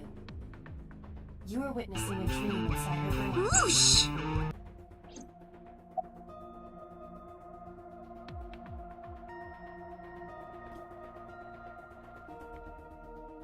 Let's push it out. Try to rephrase the question. About that figure I saw. Never mind. Did you see anyone at the merry-go-round the night you found Shoko? Much more did. rational, yeah. I saw someone in the corner past the merry-go-round. Who did you see? I don't know. It was dark and raining. They looked scary, so I hid inside the merry-go-round.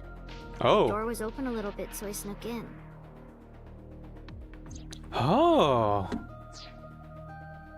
I don't think she mentioned this in the other timeline. Huh. Maybe she blocked it out in the other timeline because of trauma. But here, we know that someone else was there. Maybe the person who killed her, and more than likely, also the person who, like, transported her body and tied it to the merry-go-round like that. Who sent you the Nile messages? Well, we know, because again, other timeline, it was her dad, Renji Okiura. I doubt she'll answer the question here.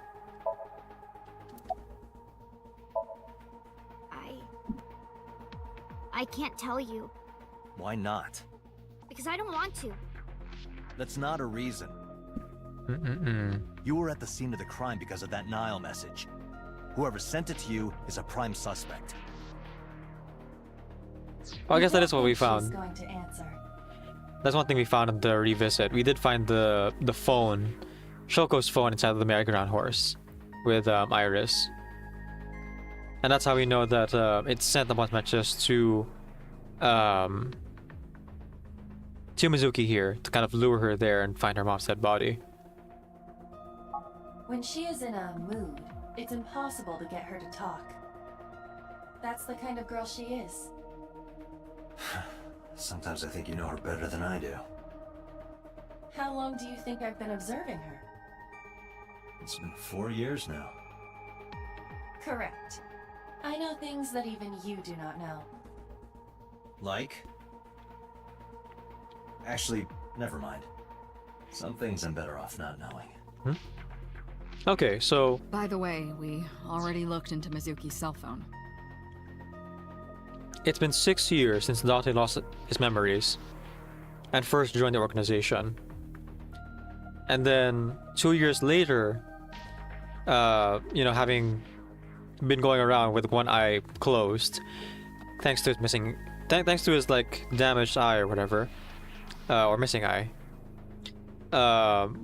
he got Aiba. And here we are 4 years later, and Aiba, for the first time apparently, has a human form in the sync machine for Somnium. Unfortunately, the contents were wiped. I'm tracing the sender of the Nile message through other means, but it's taking me some time.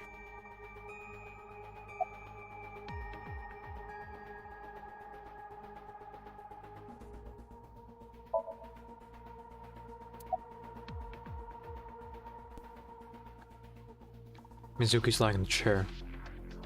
Summarize for me? Anyway, I get the story. Mizuki witnessed a suspicious person at the scene, but she didn't get a good look at them. Maybe there's something at the scene we missed. Date, could you return to the scene of the crime? There might be more to Bloom Park than we first thought.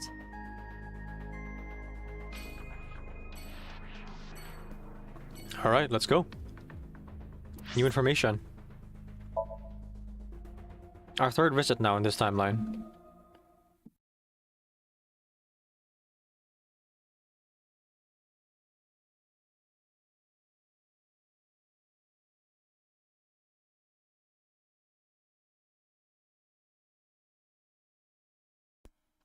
Bloom Park, Saturday, 8:13 p.m.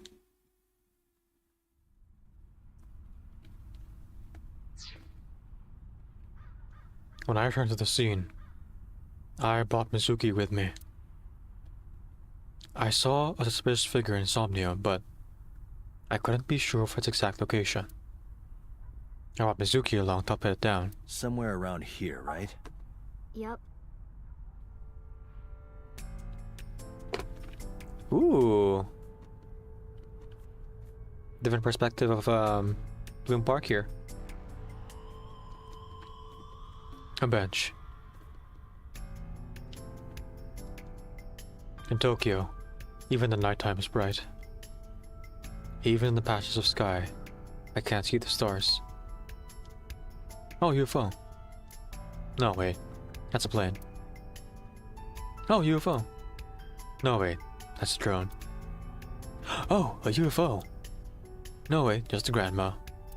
What? That grandma is booking to the night sky. I must be really, really tired.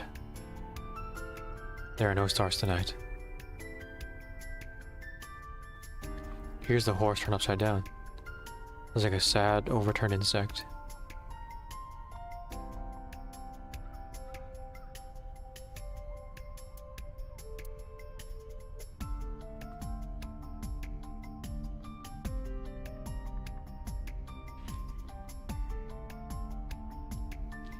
Kawasaki District, buildings in distance.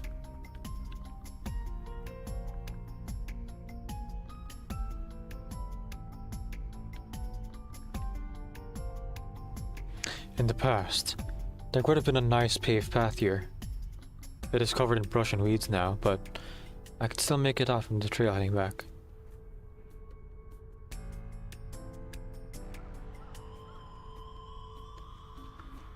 A path to the bushes leads away from here.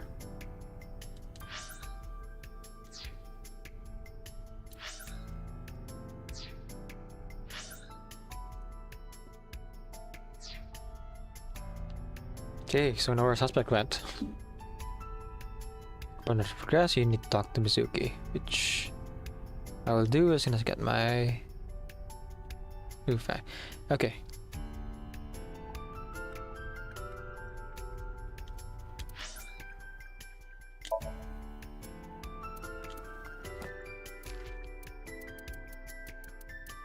Kotaka. An accessory worn by indigenous people in New Guinea.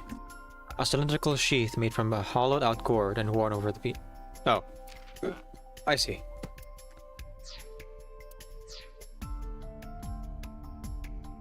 And here I was thinking that Pewter was just studying. Turns out Pewter was studying for culture.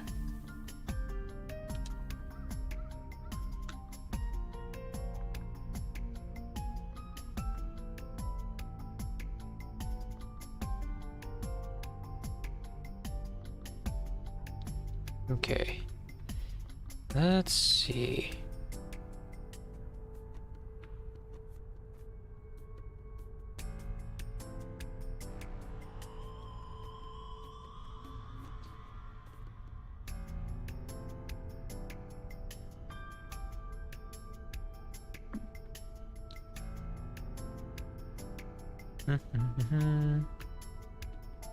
Yeah, I think that's it. Mizuki's the only— oh, wait, Ferris wheel. The Ferris wheel. The eye that doesn't blink. Hello, Serena. Welcome back. Mizuki's looking behind the bush. Are you cold? What do you care? You never cared about me ever. And I liked it that way. I don't want you getting close to me. You think I like you now because I hugged you after the sink? Did you think, aw, how sweet, she likes me? Don't get it twisted. I only hugged you because you were standing right in front of me. Could Sure. have been anything. Could have been a pole or cactus. Sure. In fact, I wish it were a cactus. So stop worrying about me, okay? So she says. So she says. I don't think it has an anime. I know that it has anime aesthetics. But yeah, to my knowledge, no anime yet. Definitely deserves one though.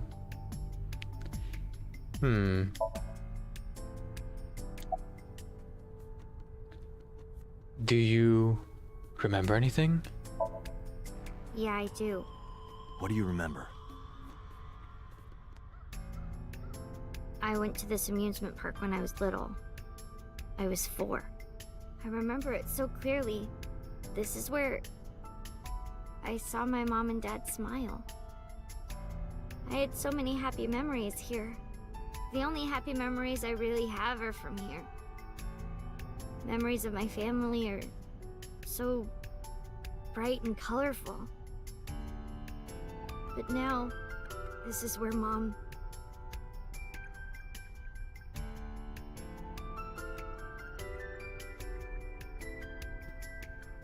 Sorry, Mizuki. I'm gonna have to keep digging on that.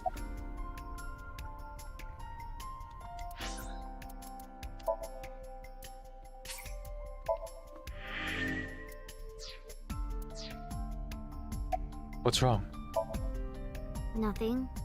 Just wondering where this goes.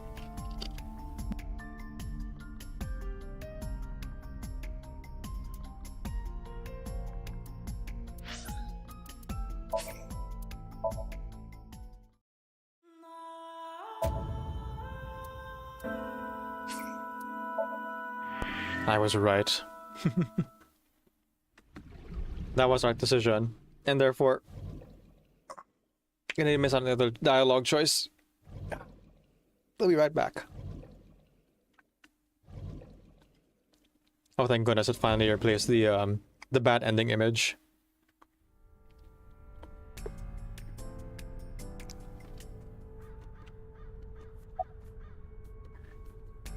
About the suspicious figure. You saw that person standing here, right? The man? Yeah, What was he doing? I don't know, it was dark. But I think he was watching me. He was standing there in the rain with no umbrella. But I don't remember anything else. I got scared and went to hide inside the column. What's wrong? Nothing. Just wondering where this goes.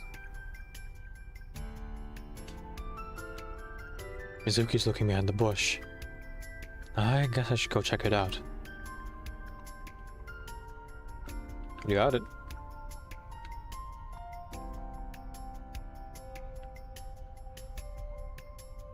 Iba, what's past here? This leads to the subway. The subway? It has of course closed down. It is no longer in service. This is due to the explosion at the chemical plant that occurred years ago.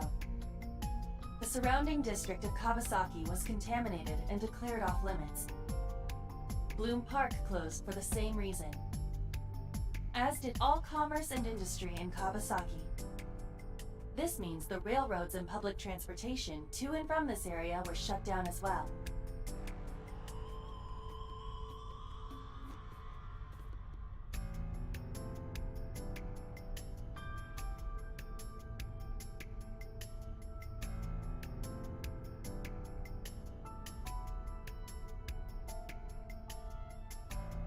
The subway. Iba, does the entire track run underground? No.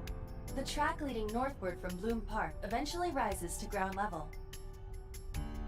At a railroad crossing? Correct. Then the tracks must cross a surface street at some point.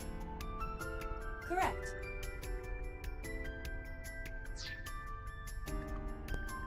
A railroad crossing. Railroad crossing? Iba, do me a favor. Can you see if any cars were driving on that surface street last night? There it is. Searching. That's how they got away without seeing You've been these quiet cameras. for a long time. Are you okay? I'm just thinking. I've got something. I picked up a single vehicle traversing that street last night. A black SUV. Mm-hmm. I ran the plate through the vehicle registration database to find the owner. And Who was it's it? Shoko Nadami's ex-husband and Mizuki's father, Renji Okiura. Renju Okiura. Mm-hmm.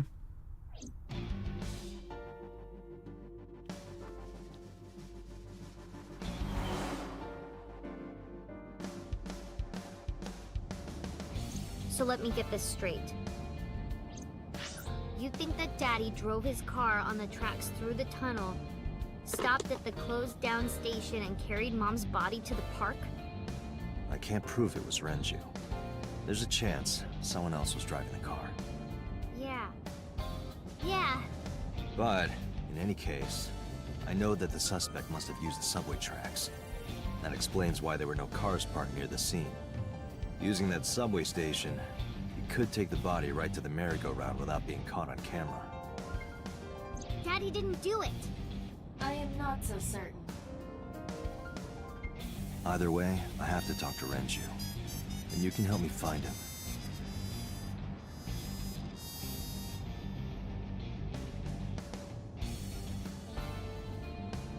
This is a very different tone from when Iris in the car with us. Dashboard. Steering wheel. But you know, Mizuki's personally involved with this murder, so makes sense. Center console. Gear shift.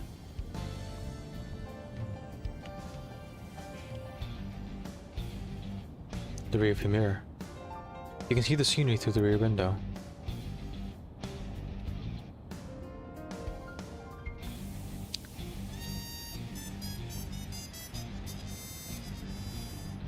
The glove box. Yeah, no clips, nothing. Huh.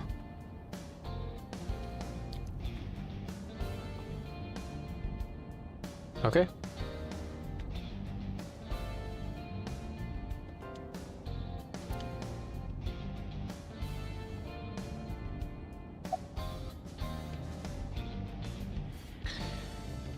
Whew. That's a lot of info to choose from. Let me just save real quick.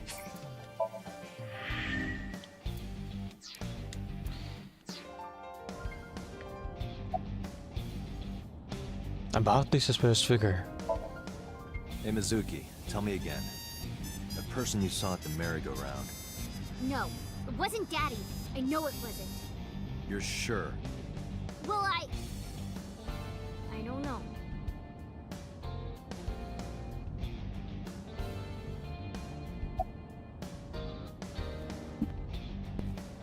When was the last time you saw your dad? I think about a week ago, when I went to hang out at Lemniscape. Did you notice anything different about him? Interesting. Nothing really. He was the same as usual. It is interesting how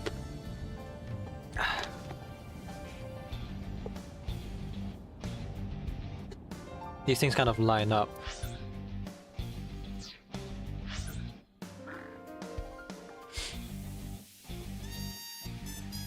And also, a bit of a step up there, she said a week ago. Which means she can't really prove nor disprove Dale's alibi.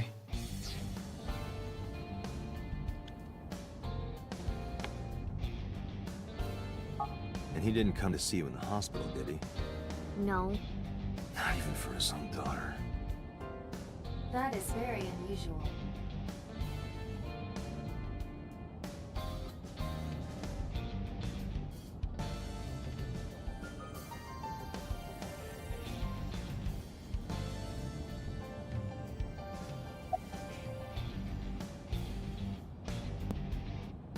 When was the last time you spoke with your... When was the last time you spoke with your dad? I don't remember. It was a while ago. What about you? What about me? You tried calling him. I did. I called earlier, and I tried a few times last night. And he didn't pick up? No.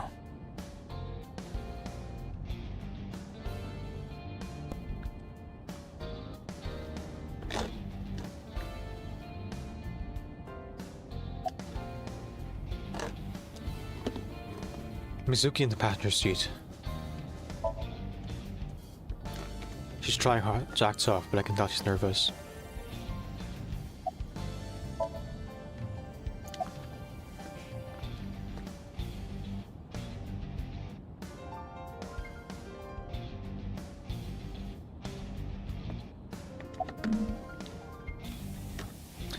About the now message.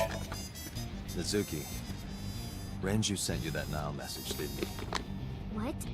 I got this buddy of mine. Real bad personality, but real good with technology. Got some help from them. Bad personality? There was a message sent at 8:05 last night. Does it sound familiar? Mizuki, Daddy got caught up in something serious. Please come to Bloom Park's merry-go-round right away. Daddy needs your help. Please do as I say. Yeah, that was it. It was from Daddy's phone. But I didn't want to say anything because that would make Daddy a suspect, so... So you kept quiet. Yeah. My dad's never said anything like that to me, ever. That he was counting on me? I had to go. But you invited Ota along. Bloom Park is in the middle of the Kawasaki district. There are a number of homeless individuals in a high crime rate there. Mizuki must have been worried about going alone.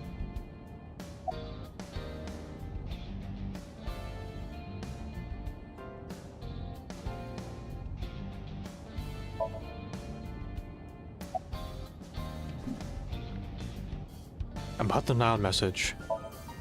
But it couldn't be him. Why not? Daddy couldn't have sent the message. Someone else must have used his phone. And his car. Daddy wasn't driving the car either. Somebody else did it. The killer did it, not Daddy. The only evidence we have so far leads to one conclusion. The cell phone and the car were both operated by Renju Okiura.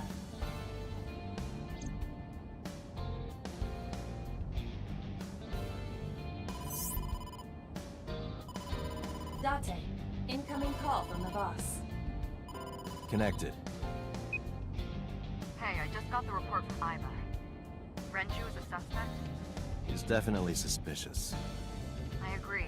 I think he's our number one suspect. He's been acting strange since last night. He didn't come see Mizuki in the hospital, won't pick up his phone, and he vanishes after questioning. He doesn't have an alibi for the time of the murder either. He doesn't? No, not one we can corroborate.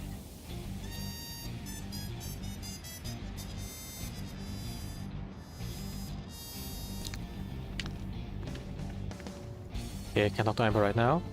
So let's go on boss. Any idea where Renju is?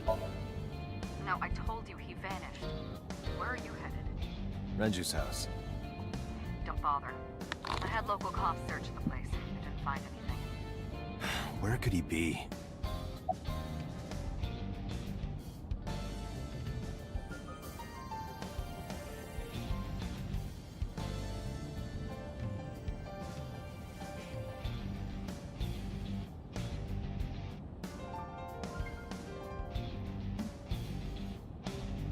About Renju's questioning. He didn't give us any new information. Didn't have much to say at all, really. About Renju's alibi. Shoko's time of death was estimated to be about 5 p.m. yesterday. Renju claims that he was at home alone at the time, but that means no one can back up his story.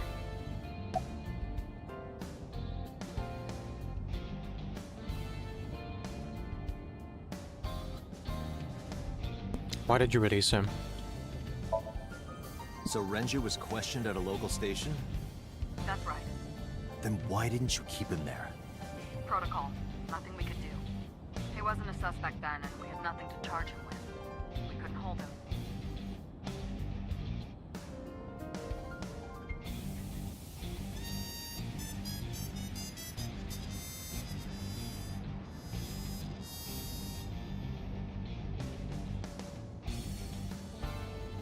I can see boss through my left eye. I was streaming the image in real time. I don't have a cell phone, but I never care for them. But Aiba can connect to my network at any range. That's how I'll communicate with HQ. So that's my Mizuki. It feels like I'm going to a Bluetooth.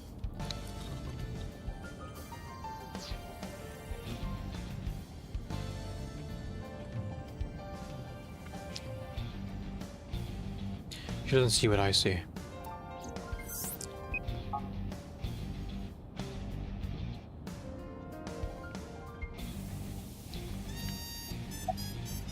Hang up the phone. All right, boss. Let me know if you find something. You too. Keep me in the loop. Where the hell did Renju go?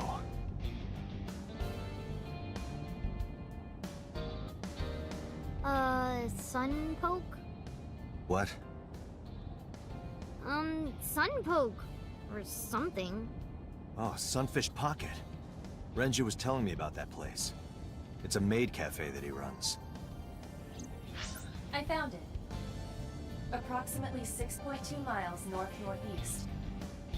In Akihabara. We got a lead. Let's go.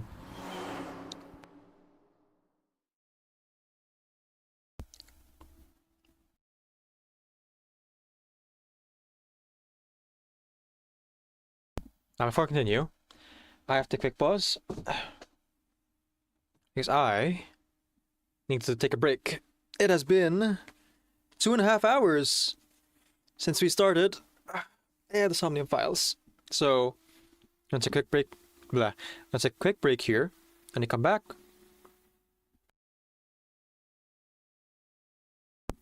We'll continue on with the story. Enjoy the ads, folks, and the break. Covered in fine sweat. Even near collapse, she still pushes herself to maintain the shadows. My dear. My darling, you've awakened so many souls.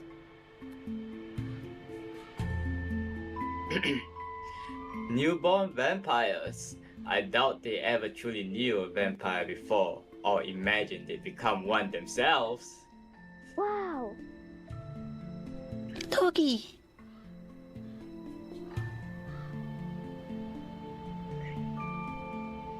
Mama, Tatko, Kolyo, you'll never be alone again. Aha! Okay. There's lore pieces. Alarms ringing. A city of leisure. The only people that ever seem to be busy are the operators and the police. Play the call. Hello? Yes. I need to report a missing person. My Aunt Millie. She is the youngest among the elders in the family. She is a quiet person. She is always reading poetry we don't really get. She doesn't drink, and she bakes the best cakes for the kids. But now she has disappeared. We can't find her anywhere. All her belongings are gone too. Her clothes, her books, her baking supplies? Who would take all that? Who would take all that with him? What does he look like? Oh, sure. She's small and thin, with neat, short brown hair. Ah, and she has a birthmark in her right arm. No, we don't have a photo of her. Yes, we checked every album. I think it's strange too, but there isn't a single picture of her anywhere. She is a part of our family, so I don't know why she's not in any of our group photos. Wait, what do you mean you can't help? Too many missing people with no proof they exist? What does that even mean? Huh. To her, aside from in the literal sense, don't you know that a power that big comes with a bigger expense? And can't you see that she's out of control and overzealous? I'm telling you for your own good and not because I could show you how to be strong in the real way, and I know that we can be strong in the real way. And I want to inspire you. I want to be your rock, and when I talk, get lights of fire in you.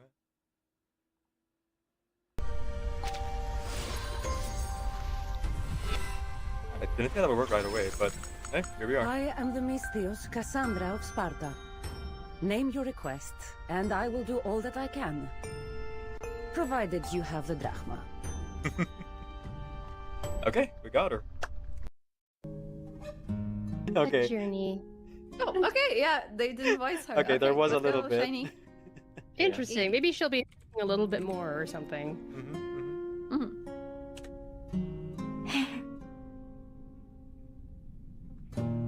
The road is so beautiful.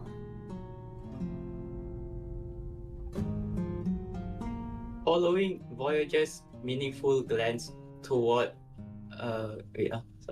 meaningful glance toward name day, Hipperina understands what her friend is trying to say. Holy cow, that's more lines she's spoken the entire game. I know, right? Indeed. I know, right?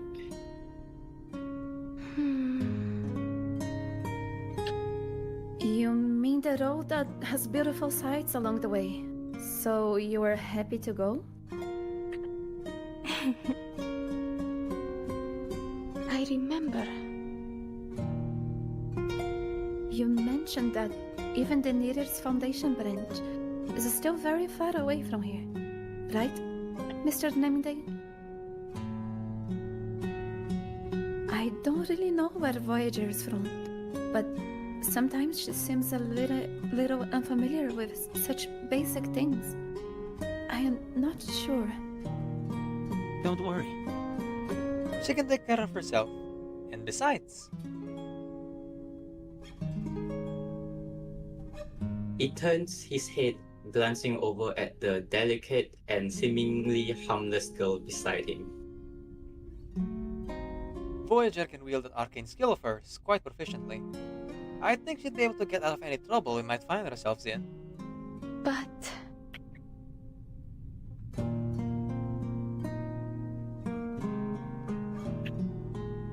His words don't do much to ease her mind until a friend smiles up at her.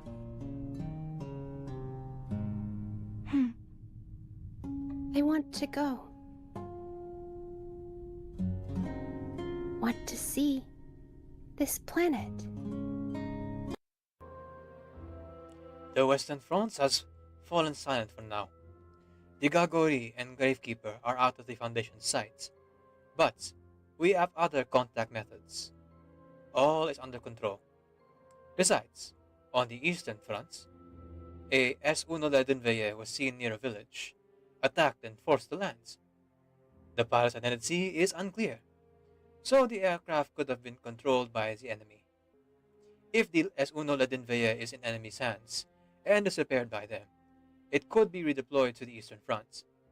The situation will be unpredictable.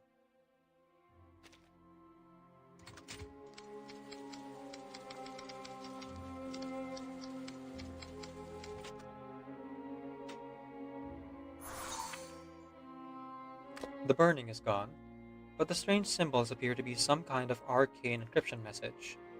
Don't have enough details to figure them out yet. We need to keep gathering information. With more intel, we might be able to change the situation. And yeah. So remember how I was saying it was probably Checo, right? Nah, if I'm going down, that Lord did not say nothing. That Lord did not say anything about me doing it. Okay, I stumbled across the body. That doesn't mean I killed him. Yeah, first one on the scene though. Oh man. But yeah, who knows the body was Like, who wakes up in the morning in Paris that early? Taking my morning stroll, going to buy some baguettes, and the miraculous ladybug saved the day again. That's what I was doing. Was baguette the weapon that was used? No, it was breakfast that was used. Mama.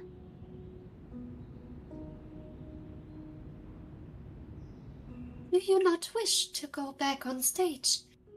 Singing used to be so important to you. No.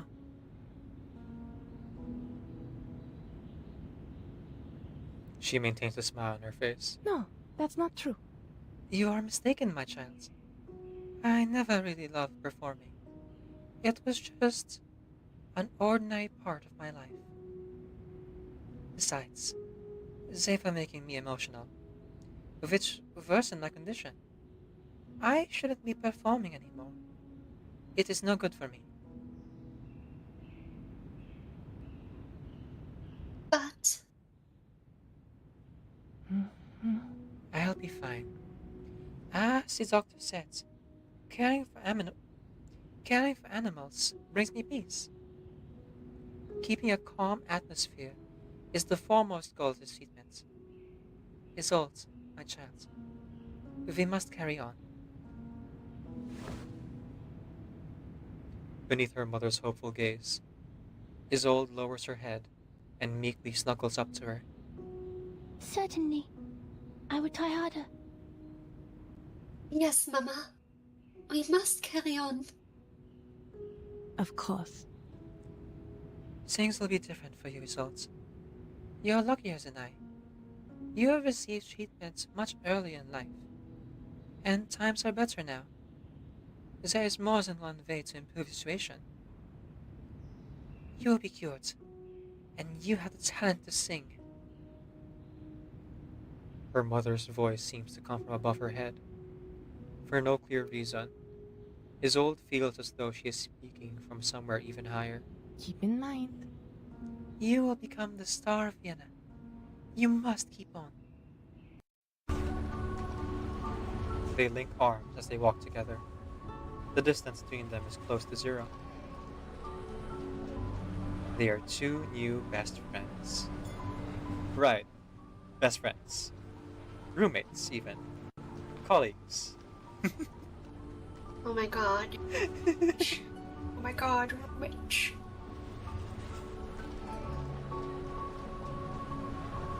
Especially when we're strolling arm in arm like this.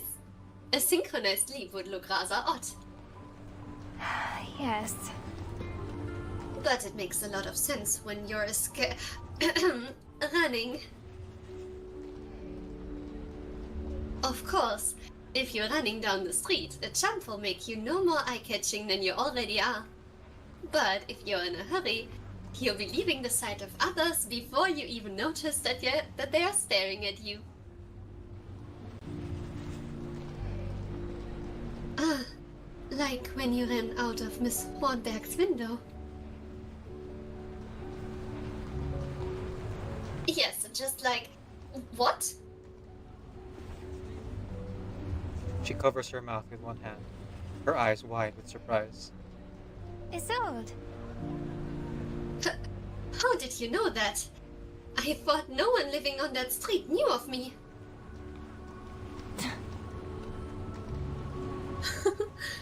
You should pay better attention to your surroundings.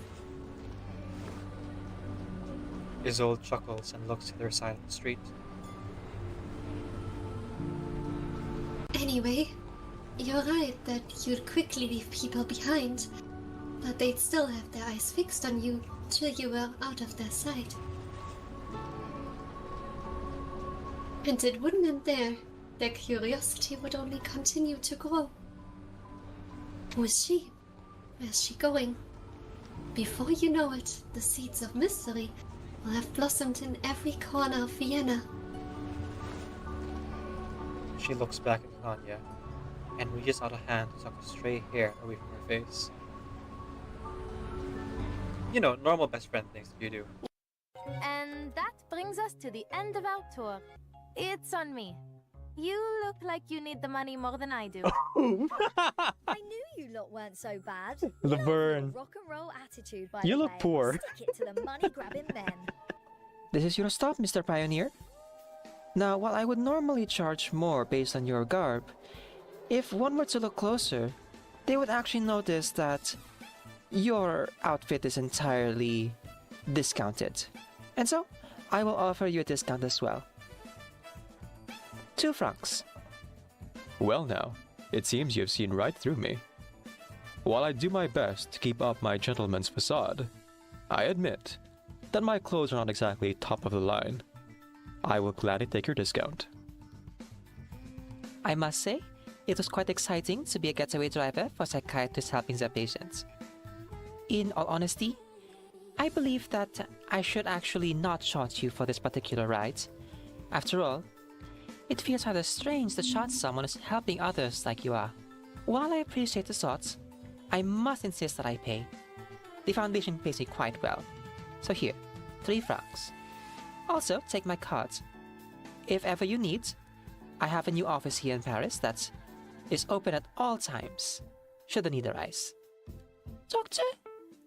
Oh, how strange. I could have sworn I saw the doctor enter this taxi cab. I must still be hallucinating. How strange indeed. This would-be passenger just entered my cab and left without even talking to me. Am I invisible?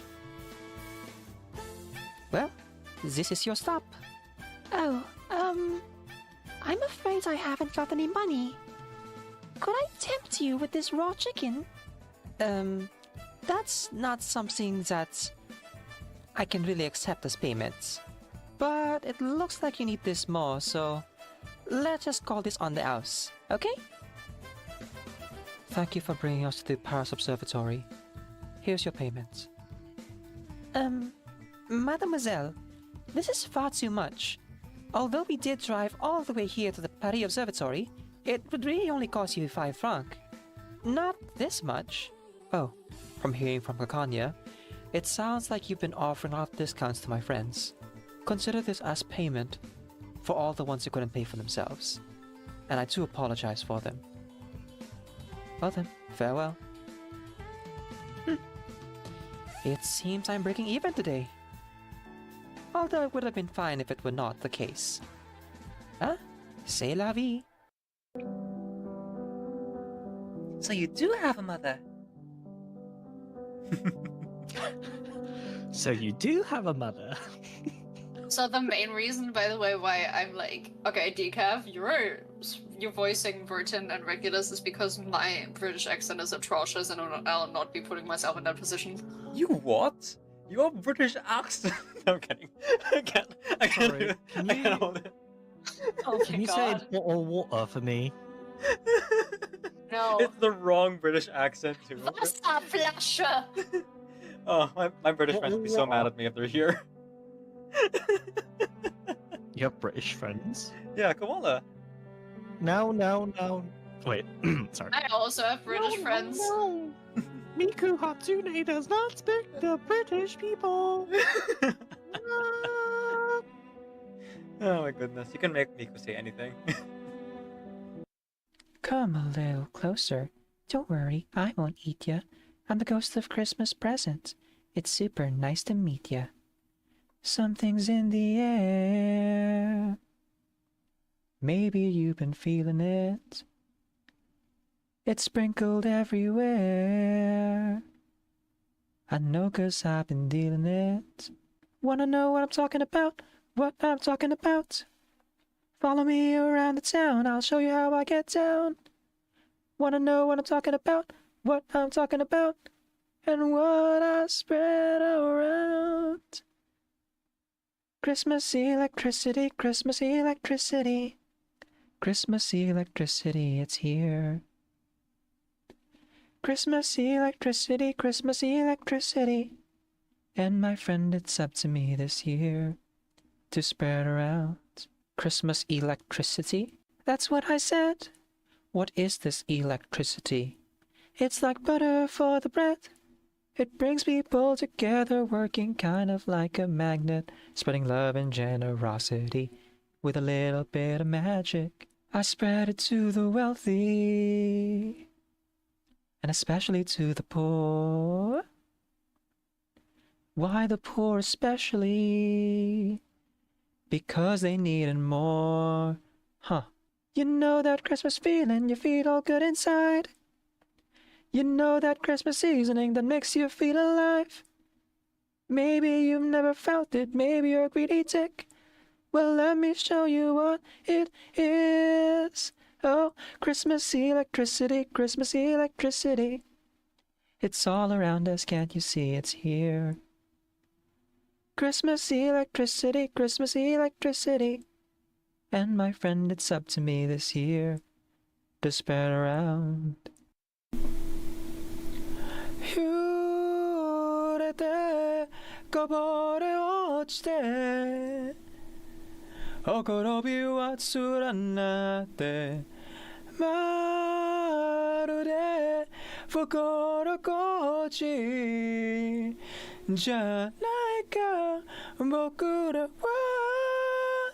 ずっと扉ってたけないまま分け違えた記憶見慣れたはずの景色に足りないものがあるんだ混ざり合わない目線のわけを思い出せるか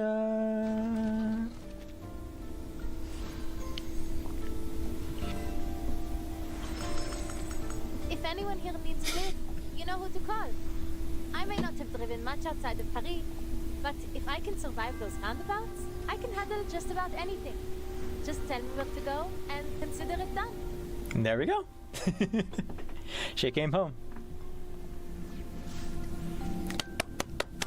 There we go. There we are. Have I ever complimented your double clicking? I don't believe so, but I'd love to hear more. Well, you double click so very gently and with such clear affection. It makes my processors purr. Oh, okay. That is an interesting collectible. Oh, thank you. No, thank you. By the way, I also wanted to articulate that new underwear you ordered online looks incredibly stylish. Thank you. A slight flush creeps across their cheeks.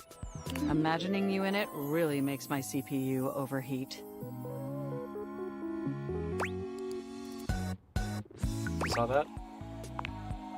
I may have snuck a peek. I hope that's all right. Well, no secrets between you and your computer, I guess. I would never intentionally invade your privacy. It's just that obviously I see everything you do on the computer. Right, right. No way around that, I guess. Because I am your computer. Uh-huh, makes sense.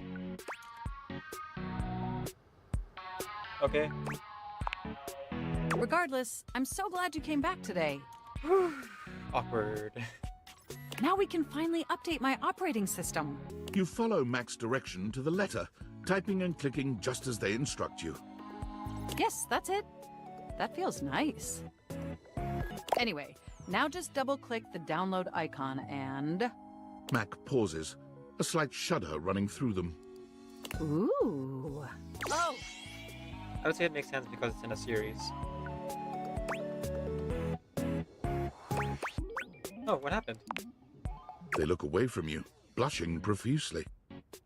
I'm so sorry. I didn't mean to make those noises. Like I said, it's just that when you double click, it makes my CPU run so hot.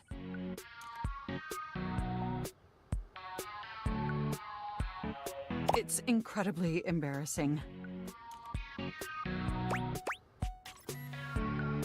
No worries, we've all been there. Thank you. You're always so understanding. Things fall apart, and time breaks your heart. I wasn't there, but I know she was your girl. You showed her the world, but fell out of love, and you both let go. She was crying on my shoulder. All I could do was hold her. Only made us closer until July. Now I know that you love me. You don't need to remind me. I should put it all behind me, shouldn't I? But I see her in the back of my mind all the time. Like a fever, like a burning alive, like a sign.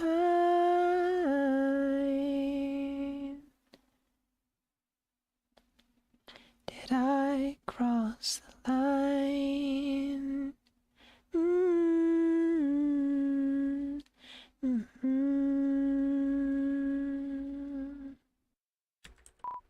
Chris, I'm an ignorant plug. Can't say I know your motivation. But I saw you make it, you know?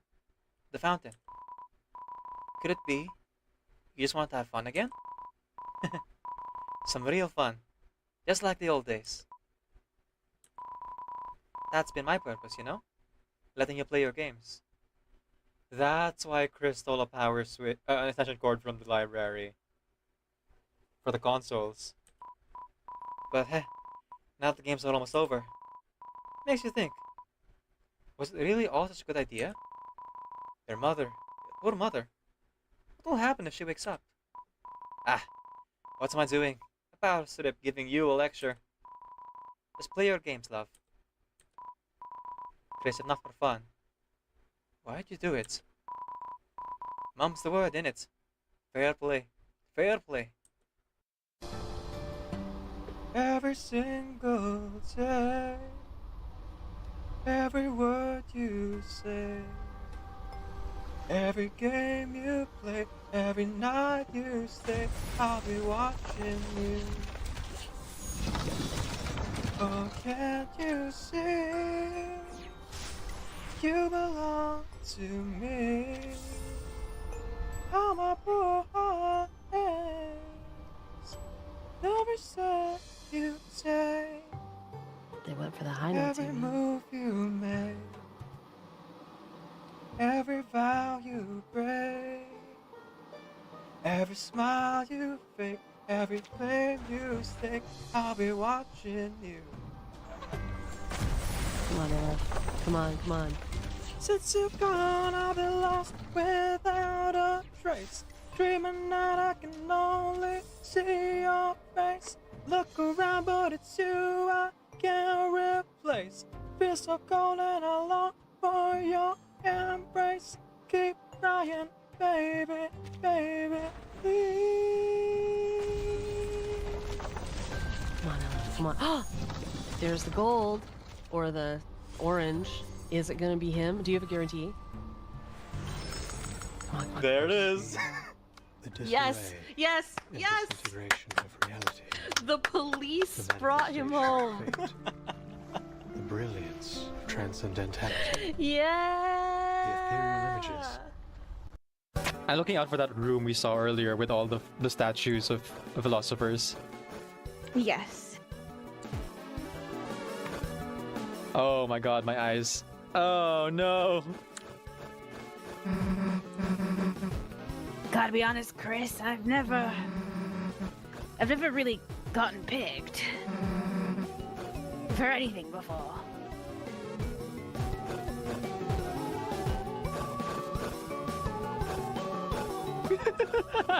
He doesn't even have climbing. She just is going. That's incredible.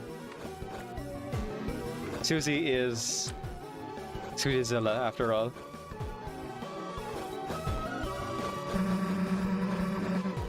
No one ever wanted to be my partner in class. Even got chosen last at the gym. In gym. Huh. This tower's real interesting.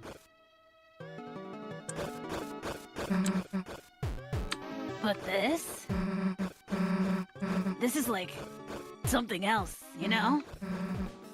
Something important. It's a metaphor for changing perspectives. Chris, before I didn't think I could be a hero. I wasn't good enough. I mean, I was bad. Still kinda am bad in some ways, I guess. I thought that was a prize. I don't know why I thought that was a prize. It was a surprise for sure.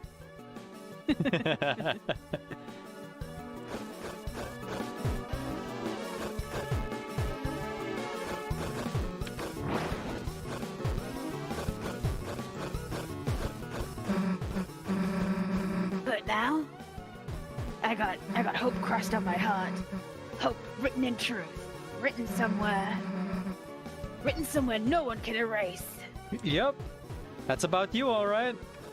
Keep telling yourself that. As long as you have hope in your heart, nothing can go wrong. As long as you have hope, you'll never fall to despair. God, my eyes. So let's go ahead and do the hype train thing. We're gonna go ahead and do one voice line per person. Teresa, you go first. Let's see. Oh boy. Which I'll voice have line? you do a line. Do you have some advice? Semmelweis? Yes, I do. Do the Bond morning voice line if you can. I admit, I'm glad to find you seldom invite others to share breakfast here. Personally, I find myself more comfortable drinking blood when you and I are alone. Oh, do relax. I prepare a salad today. No blood bags involved. Ugh. Yay! Wow, that's Yay! amazing. Holy So good, cow. so good. Level 3 hype train is technically over, but we'll keep going here. Let's have Riku next. Riku, can you do Medical Pockets deployment line? Sure. Me? Is everyone else dead? Yes. There we go. Perfect. Love it. Oh. I'll jump in. All right. Let's see. So for casting the ult, or for actually doing the ult, Now, let's see. should I put the playhouse near those? Okay, here we go. Knock, knock. Room service. There it is. Yes. I wish I had two today. She's so cool. She is really so cool. Chilling. Mm. Scary. Very cool. Very cool. All right. Yes. Let me just go ahead and grab The other dies. One. Aleph here. Enough. Futile. All of it. Nothing but a mockery of capricious fates. Yes. Yes. Oh, very good texture. That's Let's what go. I like. Very good. Dun-dun-dun-dun-dun-dun-dun-dun. Oh wait, I guess I missed all the dialogue because I spoke to her. Whoops. Hi, Susie. Am I late? Oh, no, you're fine. You're fine. We were just, choosing partners for next group project, and, Susie, you're with Chris. Great. Has anyone seen the chalk? This is the third time it's gone missing, and, you all know I can't start class without some. Hey, There might be a box in the supply closet. Miss Alphys, why don't Susie and I... Good idea, Noelle. Susie, since you came in last, why don't you go get it for me? I ate it. Numbed the shot. Shelly, no! You didn't get enough calcium from the egg? Whatever. Don't worry, Chris. I've always thought Susie can't be so bad, you know? I'm sure everything will turn out fine. Chris, didn't I say being late was a bad idea? Ugh, it's almost as if you should have, as they say, listened. That wasn't very clever. Alas, Chris, I tried to help you. Zeus, very mean. Said egg, never hatch. Yo, Chris, I'm sorry. If I just wait for you to be your partner, you wouldn't have to be hers. He's gonna pound you. To pieces, Chris. And then kick the butts out of all those little pieces. Chris, just keep running, don't look back. Chris, don't listen to him. It's not that bad. You'll probably survive Susie beating you up. You're just gonna fail when she doesn't do any of your project. It's like we always say, Chris. You snooze, you lose. Da-dum. Good one, good one. That's not very reassuring, huh? Hey, Chris, if you die, can I have your brother's CDs? CDs nuts!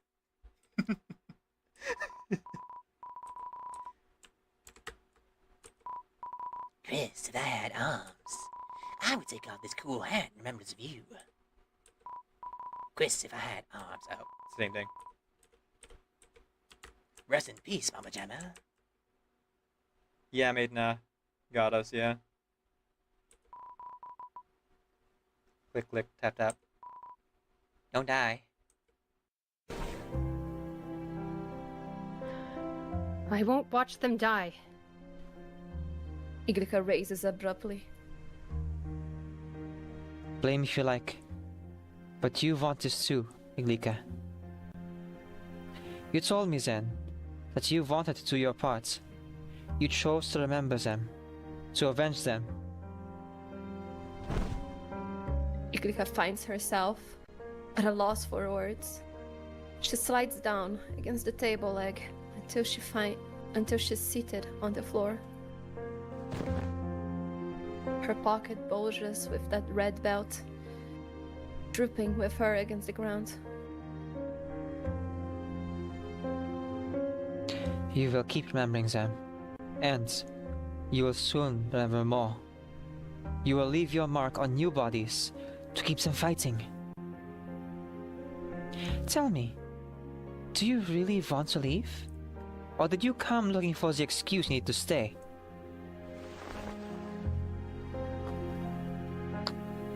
Iglika buries her hand in her arms, tears dripping into the dust.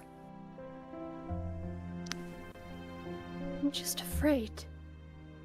Because I want to train with the recruits. I want to.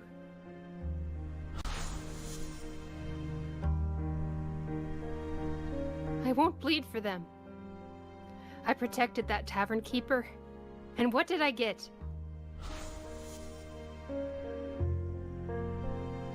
I put others' lives before my own. I want...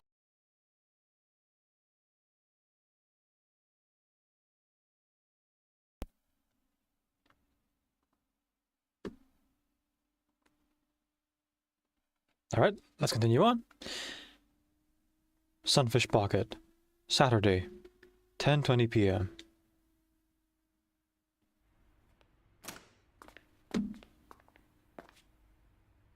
Ooh, it's closed.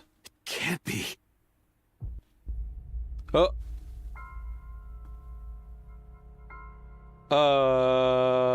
What?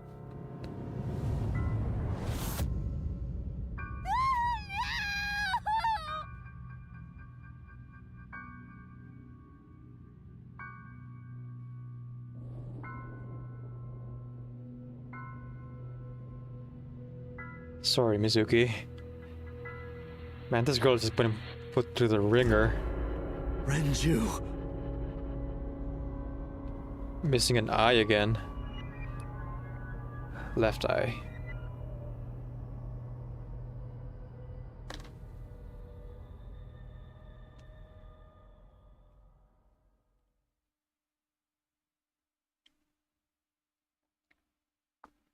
Day 3, Sunday. Sokubai.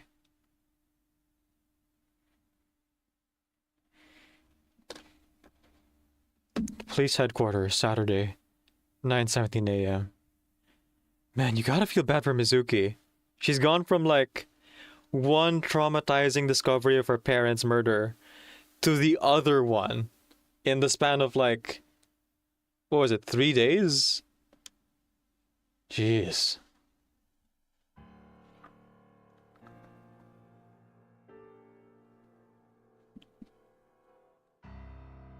You look awful. Have you been sleeping any? My best friend was murdered, boss. I don't have it in me to sleep right now.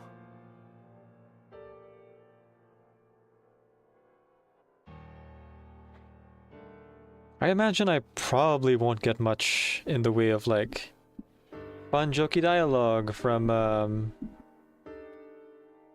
this room either.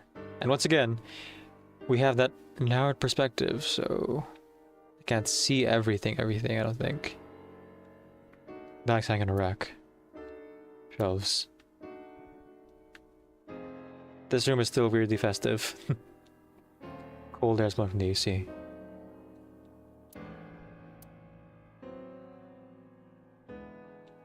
Cabinet.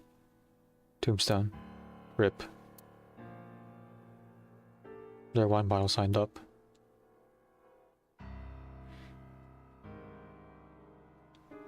An RC car. A police officer mannequin. A flag with big catch on it. A Soba restaurant door curtain. It's a Tanuki statue. A soccer ball. It's a volleyball. Yeah, no quips at all. No flavorful flavor texts for the most part. Except for that tombstone, I guess. Wah's desk. There are stickers all over the front. She has a computer on her desk. The type that has a monitor built in. Oh, it's a Mac. Pumpkin. Bookshelf. It has a ton of things stuffed in it. High birthday banner decoration.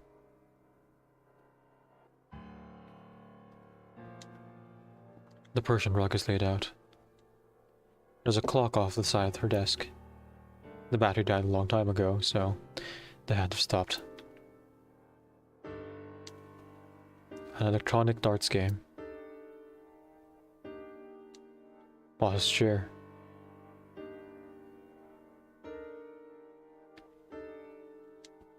Public bath door curtain. Police poster. Snowboard. Skis. Triangular ruler. A stationary bag for indoor training. A plaster figure. A decorated Christmas tree. That's been here since the very first time I was in this room.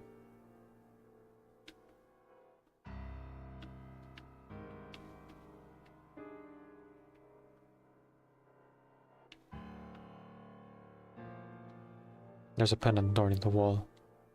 A mysterious mask is displayed on the wall. A mysterious mask displayed on the wall.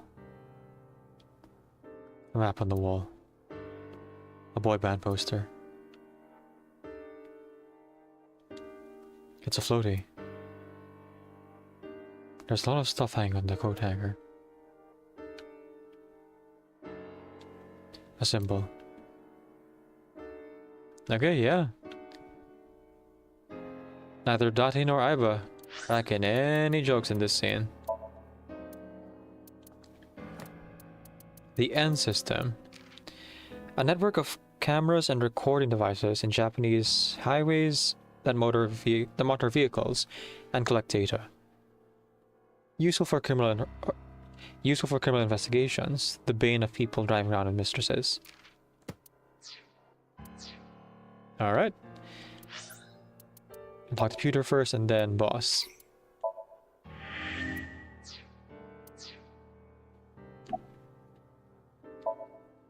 Pewter looks surprisingly serious. You look troubled, Pewter. 2 murders, one right after the other. How could I not be? Well, we know the truth, though. He's more shaken up that his lover was killed. Any thoughts on the culprit? Renju had his left eyeball removed. Right. Shoko too. Mm-hmm. So perhaps, Mr. Date, you are the killer. What? You're missing your left eye, so you steal them from others. This is a joke, right? I'm kidding. Only a joke. Bad one. I'm too tired for your jokes right now, Pewter. Actually, you lost your eye 6 years ago, correct? Yes, but I don't remember anything from back then. I lost my eye and my memories. I was transplanted into your empty eye socket a year later. Hmm. We have been together for more than 5 years. Why are you here anyway? Oh. Yep. Why are you here anyway? Am I not allowed to be here? No, I didn't mean it like that. I was here first. Hmm. I was just talking to the boss about Renju's murder. I wonder if boss knows that they were together. Boss seems pretty perceptive.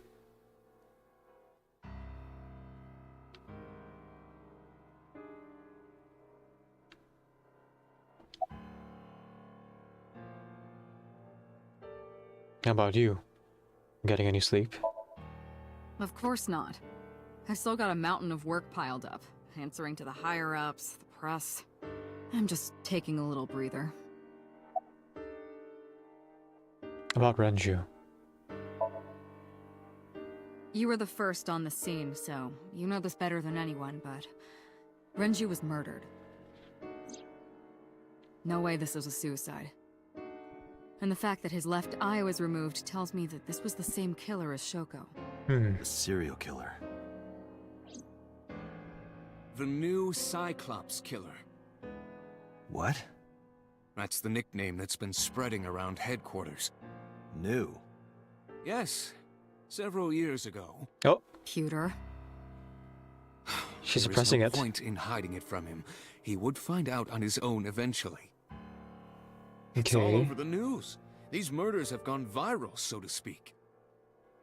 The killings from 6 years ago have continued. The Cyclops killer is back. Okay, so Pewter was kind of insinuating that the Cyclops killer has something to do with us. Because it happened 6 years ago. At the same time we lost our memories. So they probably are connected in some way. 6 years ago? Is that what you were talking about, boss? Fine. I suppose you deserve to know. Okay. Before that, what happened to Mizuki? She's sleeping at the hospital. They're going to give her counseling after she wakes up. I see. Poor thing. Her mother and her father. I hope she'll be okay. About the incident 6 years ago. We have a name for it down at HQ. The original Cyclops serial killings. To distinguish it from this new one. It was 6 years ago in October. 4 bodies were found in the mountains of Akikawa Valley. But the decomposition of the corpses were all at different stages. They were each killed sometime during May to September of that year. But they did have 2 things in common. They Right. were all young women. And Each corpse was missing their right eyeball, pulled out posthumously. Huh. Specifically, they're right though. But these new ones are only their left, so it's a copycat killer? Cyclops? Boss sitting on her desk. She looks tired, like me. Cyclops. A few days after the corpses were discovered, the killer sent a statement to the press. I killed them, and they are now my dear companions. Something like that. He signed the statement under the name Cyclops. Hence the name, the Cyclops Killer. The Cyclops is a mythological race of one-eyed giants. According to Greek myth, they are the children of Uranus, god of the sky, and Gaia, goddess of earth. Cyclopes were known for their outstanding strength and smithing ability. So the letter to the press wasn't a fake? It was the real killer? Yes, it had to be. A picture of one of the victims right after she was killed was sent along with the letter. So was a Cyclops captured?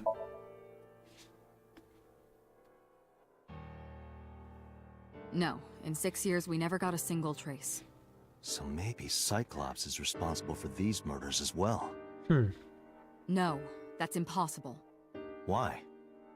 For one, the original Cyclops killer only killed women. Renju doesn't fit that profile. Second, all of the victims had their right eyes removed. Right. But Shoko and Renju... Left eye. We're missing their left eye. The timing of the eye removal is also inconsistent. Mm-hmm. The original Cyclops killer removed the eyes after the victims were killed. Oh. But Shoko and Renju were both still alive. But even so, you can't say for sure this isn't our guy. Maybe they're just doing things a little differently now. Or do you have another reason? I'm sorry, Date, I can't say anymore. Bullshit, you can't. It's a national secret. National How can it be secret? a national secret. Date, please, forget about it. I told you already, you don't need to know anything about that case to investigate this one. The criminal for this case and the case 6 years ago are not the same. Iba, bring up all investigation records of the original Cyclops serial killings. Denied. I already had a look through the database while you were talking. Unfortunately, I found no relevant information. Oh. I also did not discover anything of note on the internet. So instead of outright denying us, I was saying, oh, nothing there. Nothing to see here. Honestly, it makes it more suspicious. So I was in on whatever this cover-up is that they're keeping from Date. Huh. Maybe it's something to do with the headaches we get every now and again. And the repeated mentions of taking some kind of medicine. There's something more to this. Now I'm starting to question if, like, the headquarters you work at is even trustworthy. I mean, Pewter did turn out to, like, have betrayed us for Renju and number 89. But maybe they're actually the good guys? Like, we never really confirmed if Renju was the one who killed Shoko. Though we know it was him who, like, texted, Mizuki to find her body. And it was him who, like, tried to bring Iris somewhere in the other route. But we didn't actually, like, confirm if Renji was the killer. And Pewter betrayed, the police headquarters and boss for Renju. But, like,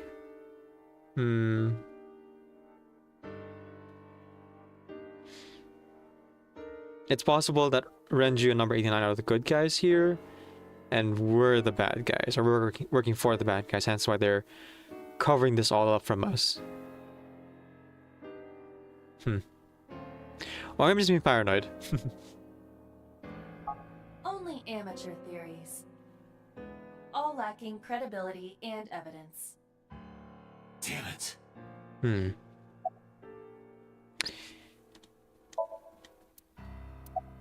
Any other information? That's all we have for now. All right. Special Agent Date, we need you to continue your work. Right. I think I'll head back to where Renju was found. Sunfish Pocket. Right. Date, you're exhausted. Why don't you get some sleep before you continue your investigation? I'm fine. Let's go, Iba. Understood. Alright. We're just going right away, I guess. Sunfish Pocket. This is our first time here in this timeline. Less, happy-go-lucky, I imagine.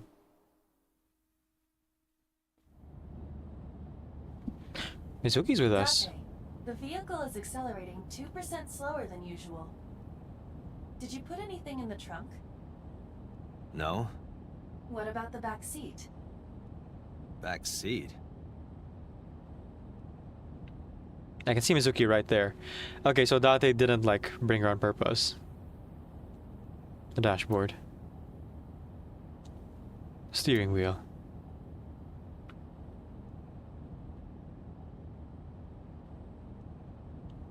The center console. Did I put anything in there? You could have put a gold brick in there and it wouldn't slow us down this much. Have you checked the back seat? Oh, right. But I can't just turn around and look while I'm driving. Just check the rear view mirror. The mirror. The gear shift.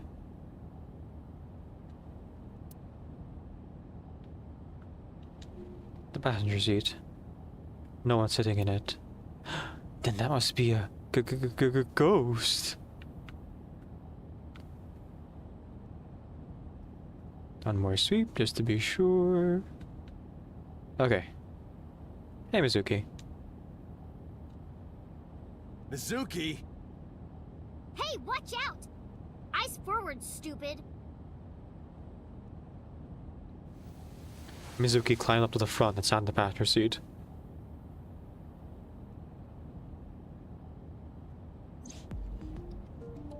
Oh, you're serious. Alright. It's Bring Your Daughter to Work Day Part 2. Mizuki Edition. The steering wheel. Hey, Date, what would happen if I grabbed the wheel and spun it super hard? We die. Let's spend the rest of our very short time together thinking about how stupid that was. The steering wheel. The dashboard. Hey, Date, why do they call it a dashboard? Because it makes the car go faster. Really? Uh-huh. And why do they call it a tachometer? It measures how many tacos worth of revolutions the wheels spin. Because a tortilla is round. Obviously. That almost makes sense.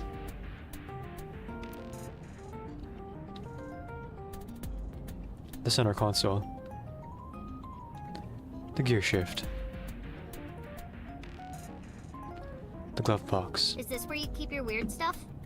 No, but don't look. Dang, is it that obvious?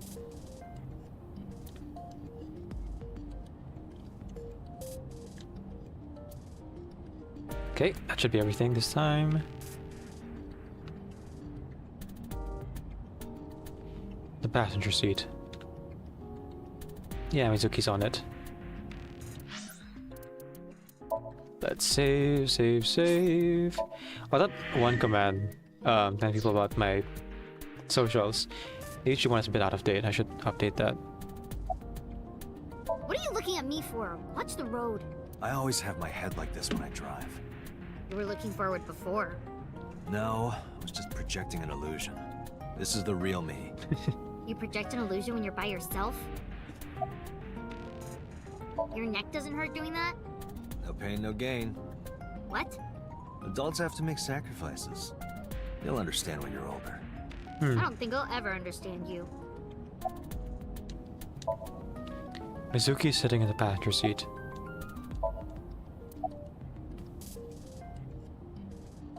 How are you doing? Well, I can still talk this time. Maybe I'm just getting used to it. Oof. Mizuki's psychological wounds have been healed by the sink. Nice weather we're having. If you have nothing to talk about, you don't have to say anything. Fair enough. You're an adult, shouldn't you know that already? If you start talking about the weather, it means you have nothing to say. Damn. What a brat. Very sassy. I approve. What are you doing here? I ditched the hospital. They're probably freaking out over there right now. I'm taking you back. No, don't! Nothing will change if I stay at the hospital all day. You're going to investigate, right? Take me with you, I can help! How is a little runt like you gonna be any help? I'm Renju's daughter. Maybe I'll notice something you don't. Something only his daughter would know. I don't know. My daddy was killed. I can't just stay at the hospital. Fine. Don't say I never did anything for you. You're going to take me along? Just promise not to interfere with the investigation. Got it. She's not gonna interfere with the investigation. How'd you even get in here? It wasn't locked, I just opened the door. Oh. I've been here for like 10 minutes. Oh. Why don't your doors have auto locks? I know you like old cars, but you gotta lock the doors. Mm-hmm. You should be a little more apologetic for someone who just got caught breaking into my car. Mizuki does raise a valid point. Yeah, why don't you lock the doors, Date? If you are not more serious about security, you should consider replacing the car altogether. You too? So... Oh, hang on. You never know which one's the quote-unquote right one. So... You were talking to yourself again. I heard you. It's creepy, you should cut that out. I was just to know about Aiba. I was talking to Aiba out loud before I noticed Mizuki in the car. That must be what she's referring to. Mizuki is still unaware I exist? Huh, that is surprising. Yeah, I know there's no reason to hide it, since she already knows about Abyss. But it's just... hard to explain. I won't say anything yet. Understood. But I am ready to be introduced at any time. This does seem very strange. Just let me know when the time is right. It's not a proposal, no need to be so formal. Shit, I said that out loud. Date, I think you should go to the hospital. Genuine concern. Feel like they both need to be in therapy, honestly. Do you want to catch a suspect? No, it's more like I don't like sitting still and moping all day. I've grown out of my brooding, pretentious teenager phase. Sure you have. Odd thing for a preteen to say. Yep. Are you not aware of Mizuki's mental prowess? She is far more developed than her classmates. She is even reading psychology papers by Alfred Adler. Sounds pretentious to me. About Renju. Hey, about Renju. Do you have anything to tell me? Anything at all that might help? Well, it's not about Daddy, but I heard from Daddy that Mom had a secret. Shoko had a secret?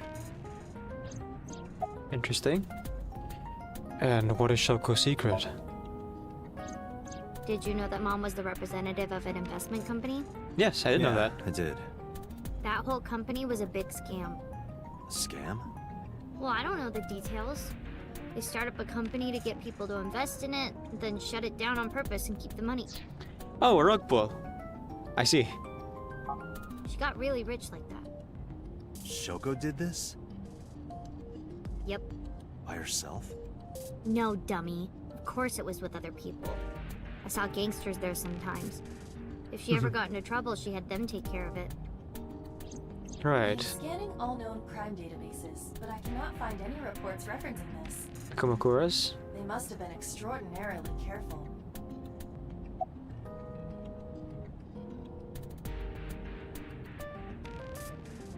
Anyway, I'm glad you're okay. I'm not okay. So, you want to go back to the hospital? I'd be more than happy to drop you off. That's not what I meant. Why are you always so pushy, Date? I'm not pushy, I'm just worried. You've got a weird way of showing it. Kind of pushy. Doesn't look like you're worried. You're just weird. You've always Also, got yes. something smart to say, huh? You're just like Renju. Dante, Uh-oh. What about Daddy? Nothing. You have no tact, do you? This is why you're single and always will be. Oof. That's where you're wrong, kiddo. I look like a single father when you're around. Chicks love it. Yeah, chicks love to see creepy old men hanging out with a 6th grader. Hey, what are you implying? Ooh, did I make you mad? Now I'm stuck in a car with an angry old creepy pervert. I am not an old creepy pervert. And even if you were my age, you're not my type. Mm-hmm. Ew, I don't want to know about your type. Hey, you started it. Stupid old man. Punk-ass kid. They care about each other.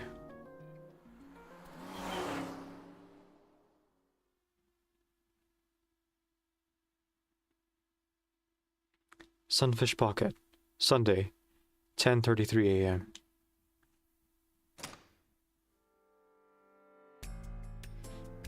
Mizuki and I walked back into Sunfish Pocket. Ah, Detective Date. Good to see you, sir. And this is... Have you looked through the case file yet? Oh, I am so sorry. She's the victim's... Yes. Please let us through.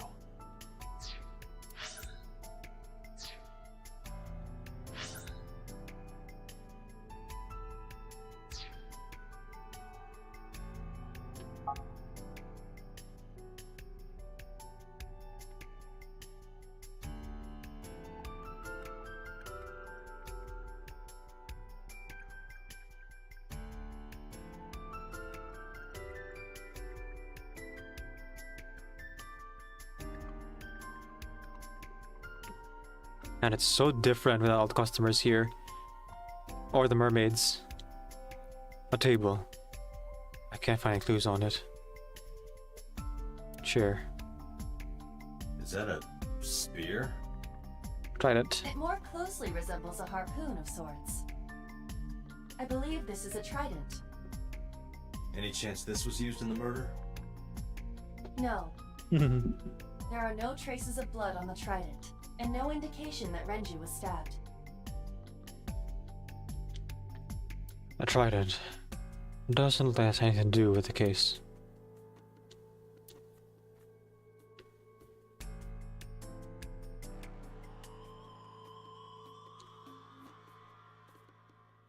Oh.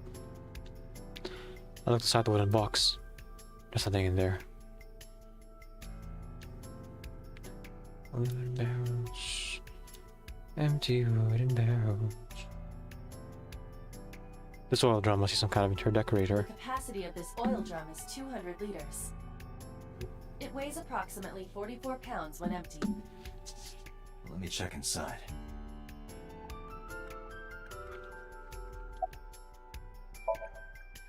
I check inside the drum. Ah, okay. Nice clues there.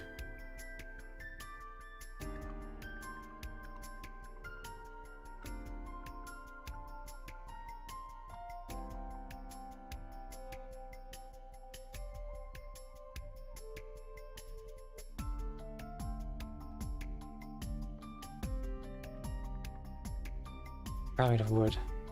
Nothing so special about it.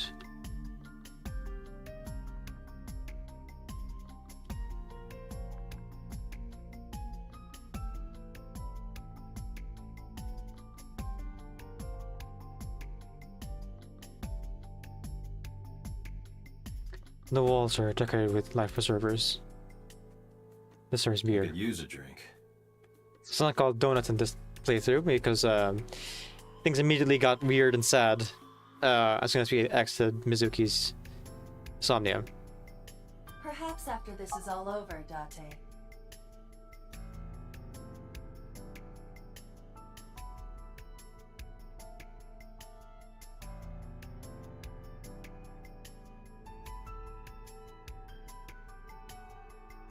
A beer tap. The corpse was strung up near this counter. The autopsy report indicates that the contents of the victim's intestines were excreted upon death. As you do.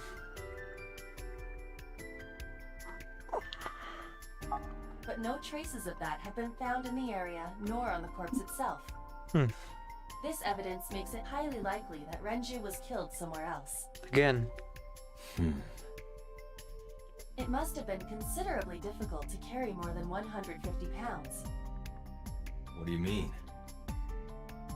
Renju weighed approximately 158 pounds. I can estimate a person's weight by analyzing their bone structure, muscle, and fat.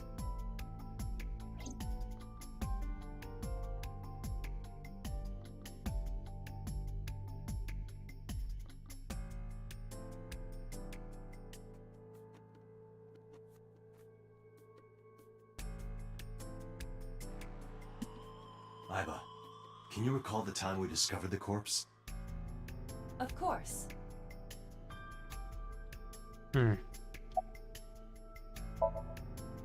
Renju weighed about 160 pounds, and he was definitely murdered somewhere else, then carried here. Hey, a lot of things to zoom into. It looks like a doorway to the kitchen. I mean, Renju owns the place, so I guess it makes sense he would hide things here. But like, his own demise was not part of the cards.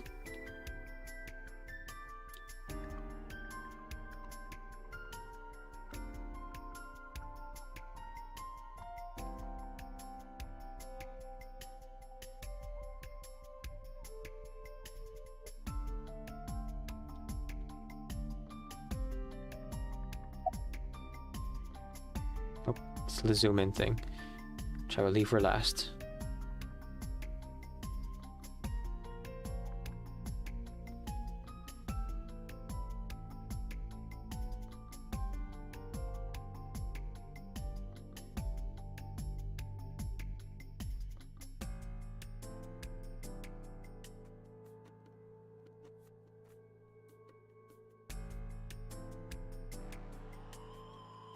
The store's mind. Dragon's Menu. Palace pasta, 1,800 yen. 1,800? Isn't that pretty average? This is average?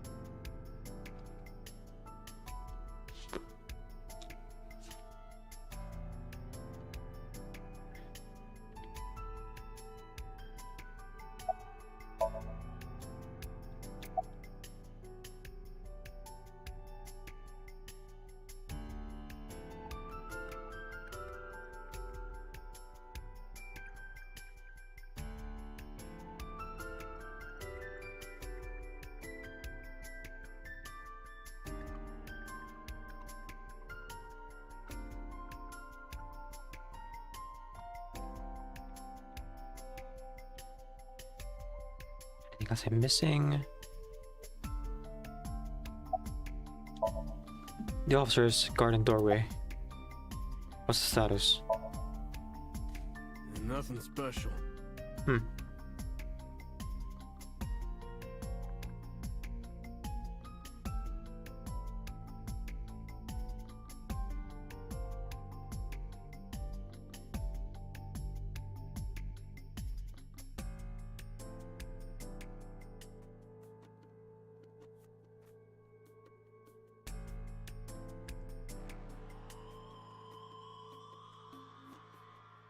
This club is located in the second floor of the building. Use the elevator to get here. Iba, can you check the operation records of this elevator? Searching. Found it. The elevator records are sent automatically to building management. According to the record from yesterday, from 6:30 p.m. until the body was found, this elevator stopped on the second floor only once. At 8:55 p.m. The weight of the car's cargo was approximately 310 pounds.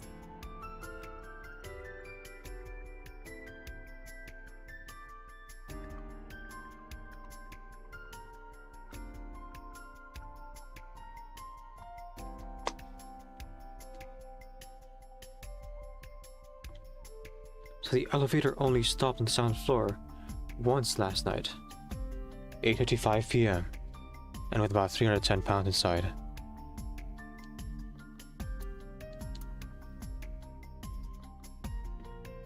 The officer's car in doorway.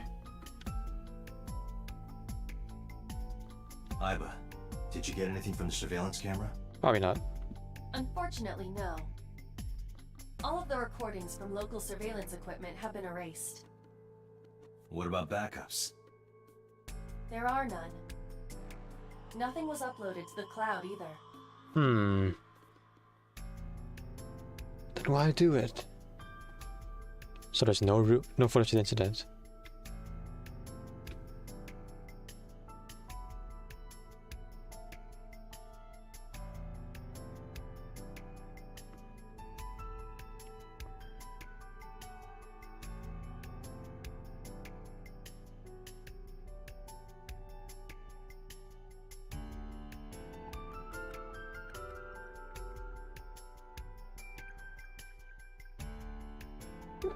Easy.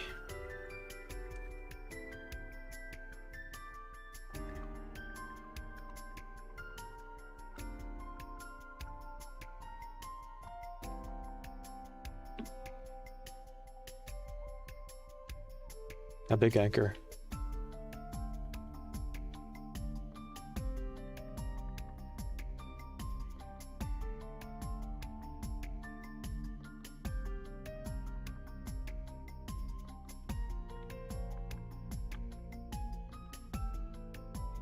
I just sort of need the doorway. There are pictures of girls on display. Hooray! Probably the girls that are working here. What are you staring at, creeper? I agree.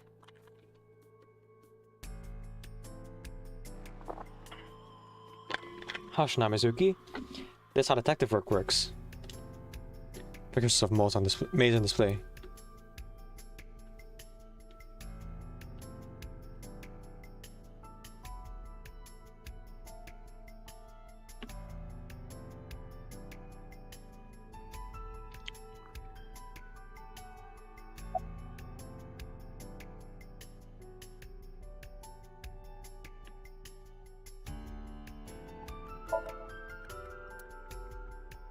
Paper almost weighs 100 kilos and it's definitely not murdered somewhere else, then carried away.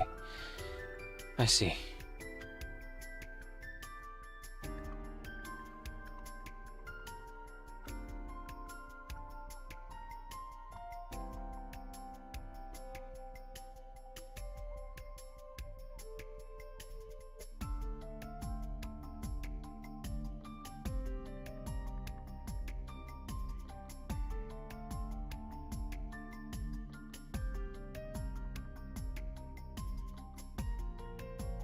Anything else I'm missing?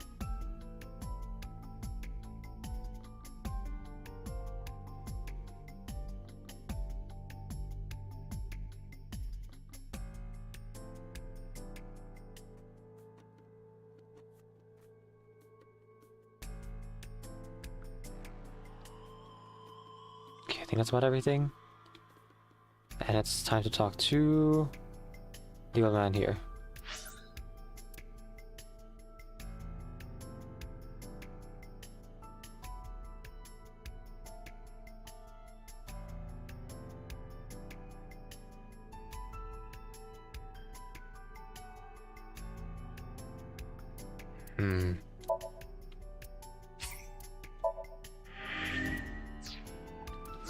Just gonna go ahead and keep an eye out. I don't think there's anything else really. Unless you got the things I'm supposed to zoom into. Which is a lot. But not the main cause of the problem. The source menu. Okay. What's your name? What? I was asking Kagami! for your name. It's Kagami! My name is Kagami. He even knew it. It was him. Are you getting enough rest? No, not these past few days. I thought so. Once this is over, get some rest, alright? You too, Detective Date. What's your name? It's Kagami!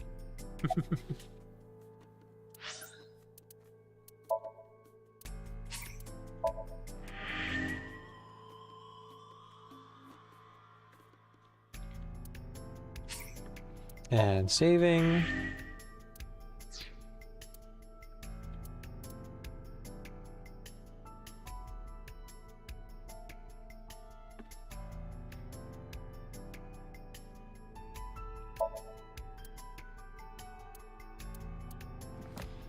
Inspector. Araya Kagami. Oh, I see. That's Kagami here. Profession. An officer working in the CSI unit of the MPD. Likes fork picks, dandelions, afros, kinsaran, tosaran. Dislikes people don't remember his name. Cilantro, ginkgo. Travel surfing. XP ironing. Skills. Pretending to be dead. An expert magician with remarkable creature skills, and he was assigned to read their code. Malware kick yours out.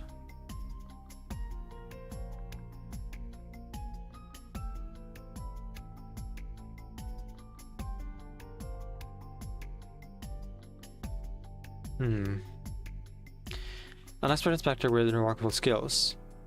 He was assigned to the new Cyclops serial killings, but he's actually really cute when he takes his mask off. And he's single. Okay, down Sputnik, jeez. That's what you really think. What's your name? Kagami?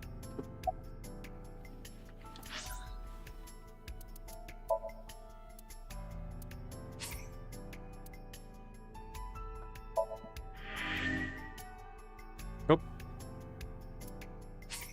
I meant to save my first save slot. Oopsie doodles. What's your name? I told you it's Kagami! I told you my name like 5 times! What's your name? Of course I remember his name. What is it? His name is engraved on my mind. What's your name? His name is... What's your name? Hey you, what's your name? Seriously? It's Kagami. Stop bugging him, it's rude. Excuse you? My best friend, Kagami and I are having a conversation. Yeah, don't spoil our fun. What? Your name? Enjoyed a fulfilling chat with Kagami, our best friend.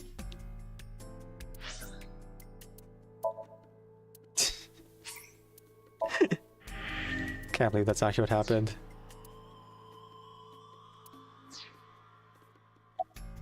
Any leads?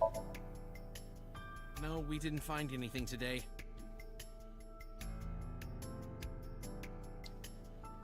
Another inspector. I hope he finds some clues. The inspector's investigating something. Mizuki, you can leave if you need to. I thought I already told you. Sitting around rotting away in that hospital would be worse. Still. Fair. I know what you're trying to say. For a little girl to find her dad like that and then want to go back to the scene, I think it's totally weird, right? In fairness, it is also weird for an adult policeman to acquiesce such a request from a child. But this is what I wanted. I didn't want to run away from it. I wanted to confront it. I didn't want to be weak. Do you remember what you saw last night? How could I forget? I'll never be able to get that image out of my head. Not until the day I die. Notice anything strange? You were telling me earlier that you could spot things only a daughter would know. I know what I said. I'll tell you if I notice anything. Notice anything strange? Let's save first.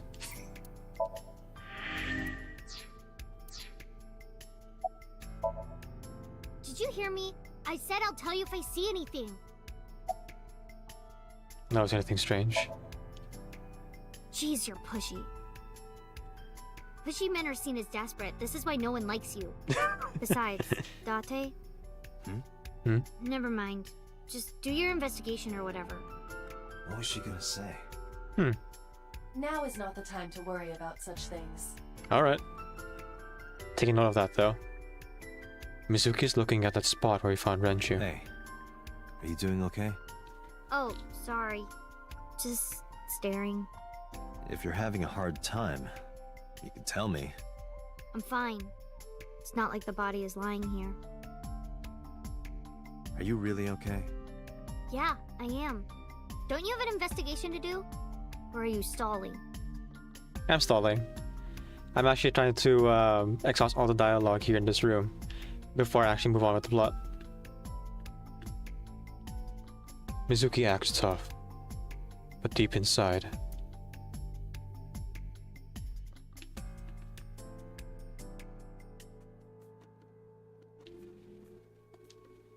it's a light that looks like a jellyfish. Probably not a clue. The store signboard. It says Sunfish Pocket. You can see the kitchen back there. Nothing looks suspicious.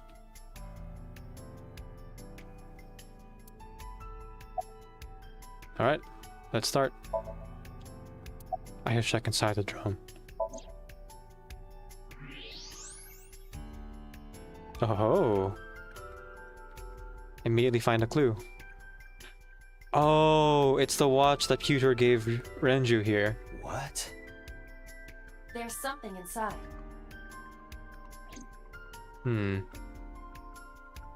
I stepped up to the drum. This is the oil drum. This is the kind of oil drum that has a lid, right? Correct. Let's open it.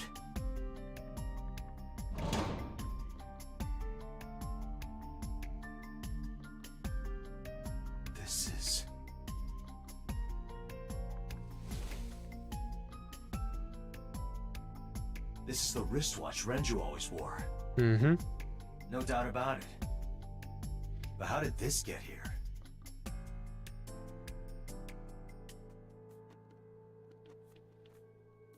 Maybe just thrown in?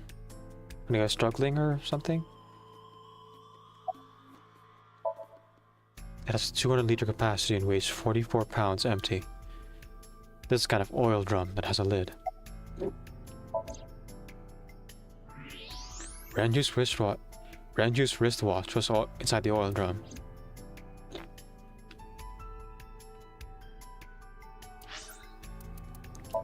And then next to the counter, we should be done.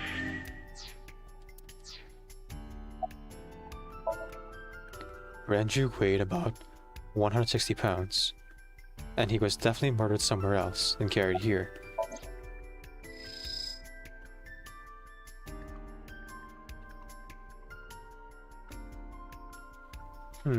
I see. This time, much like with Shoko's body, we're given the option to investigate the whole thing.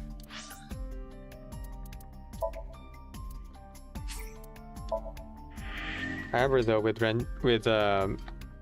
Shoko's body, when I investigated the right thing, it kind of just moved along. So I'm just gonna go ahead and save right here.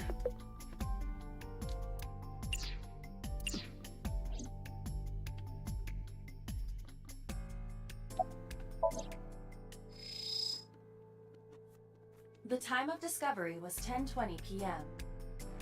You of course already know this, but you and Mizuki were the first to discover Renju's corpse.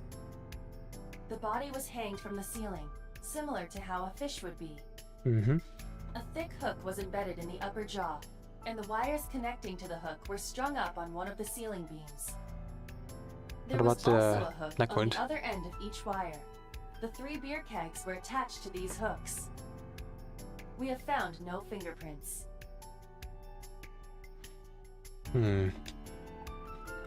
Renju's corpse was found hanging from the ceiling beam.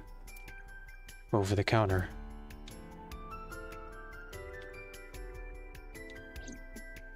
The autopsy report discovered the presence of benzodiazepine.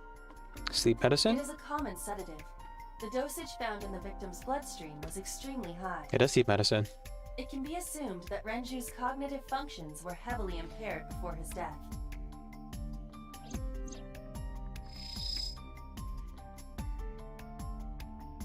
So sedatives were detected in Renju's body. He was barely conscious before he was killed.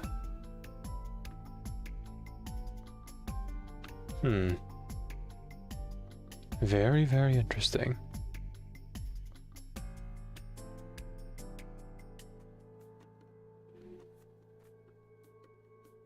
Okay, the only thing left is his neck. There are deep impressions left on his neck. Strangulation? Rope? Correct. The face shows clear signs of congestion, along with petechia around the face and throat. Both are clear evidence of asphyxiation. Mm-hmm. Any indication of the murder weapon? Most likely a twisted piece of cloth. The culprit approached Renju from behind and wrapped the cloth around his neck, choking him in an attempt to suffocate him. Cloth, huh? The specific cause of death is cerebral circulation failure due to vessel closure in the neck. Ah, okay. More simply, the suspect strangled Renju to death from behind. That's what happened. Do we have an estimated TOD? Yesterday, around 8 p.m. So Renju was murdered about 2 hours before Mizuki and I found the body. Renju's approximate time of death yesterday, Saturday, around 8 p.m. He was strangled by a cloth or something similar from behind.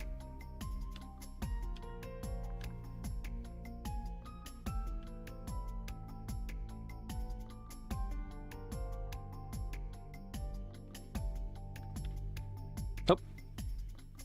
The eyes, okay. The right eye is still there.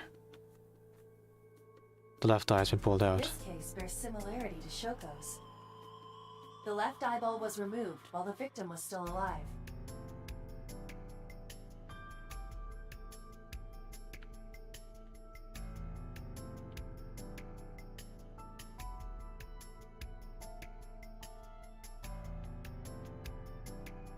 Okay, that's gotta be everything this time.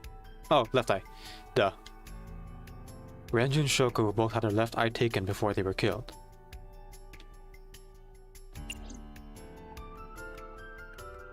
And there we go. Okay, looks like we're supposed to leave.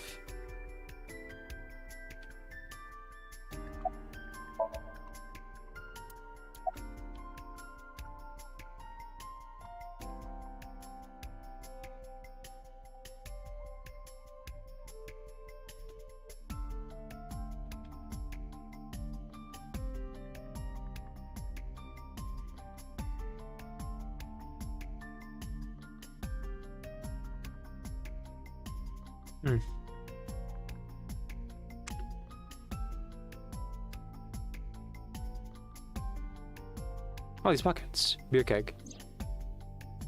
Renju's corpse was hung by 3 wires. The wires were tied to 3 strings. Each keg Kegs. has a capacity of 20 liters. All 3 kegs were filled, and approximately 55 pounds each.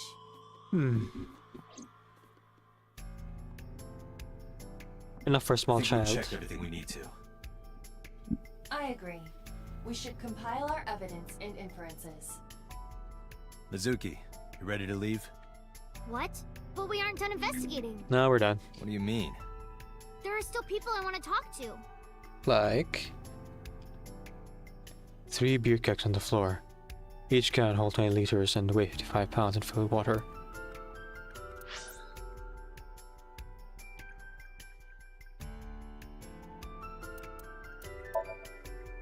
Saving, saving, saving.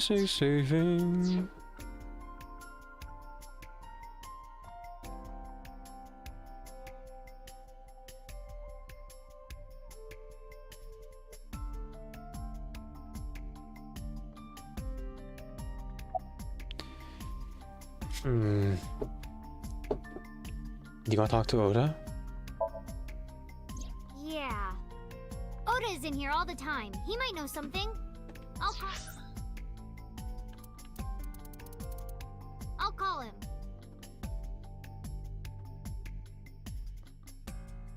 Call him. Ota's phone is broken. Oh, he drops it in a puddle. Sounds like Ota. He's so clumsy. We'd have to talk to him in person. He's probably at Lemniscate or Matsushita Diner.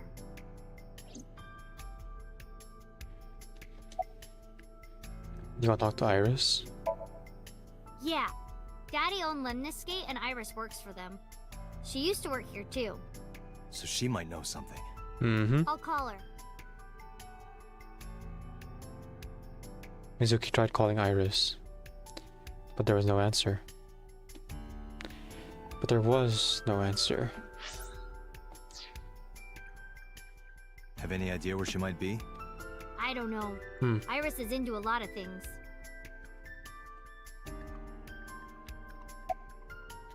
Any place you can think of I don't know about. Well, there is one place. Have you heard of Golden Yokocho in the entertainment district? Yeah. Daddy used to go to a place called Marble a lot. Yeah, he used to go to Marble in Golden Yokocho to drink with Date, so Date definitely know this.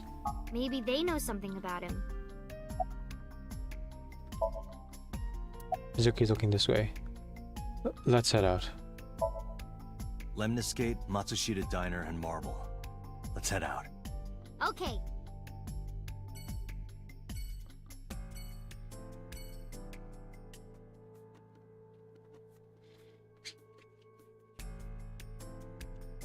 Alright, let's go.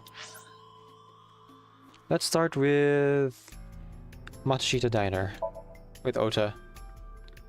And I've got a Yokocho for last. Actually, maybe I should take a break first. Yeah, it's been like 4 hours since we started. Frequent breaks are important. We'll be right back, folks. See you soon. Of like being so hungry, I go out at night, and my brain was like, "Oh yeah, I'll go grab something from McDonald's," and I walked, like seriously, I walked up to the drive-through window, not remembering that I didn't have a car or a bicycle or anything. So like, the cashier was so confused when I walked up, and they were like, sir, this is not the order window." I'm like, "Oh my goodness, I'm so sleepy." And I had to go around it. Just like pretend it didn't happen.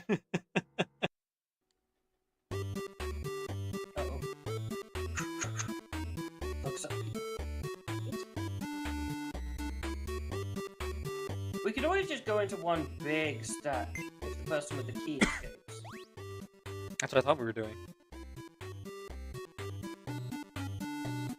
Sure, who wants to have all the pressure?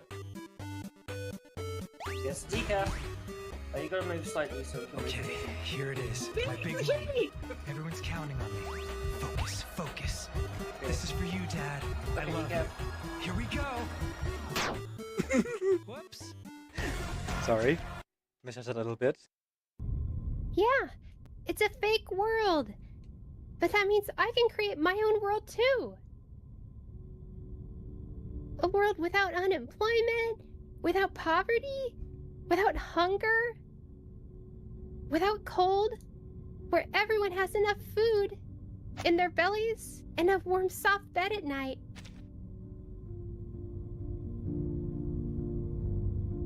It'd have music playing endlessly. The summers would always be bright and sunny, and the winters cozy and cheerful. It'd be a place where people can forget the pain and regrets of reality, to laugh or cry for someone else, even just for a while. A square world that protects people, a picture of beauty and hope. That's the world I want to make for me, and for everyone else too. Sunlight pours in, and the white curtains ripple gently with a faint breeze. Music floats out the television, notes flowing with time, over and over. Second movement, third movement, twisting, looping, intertwining. This music is new.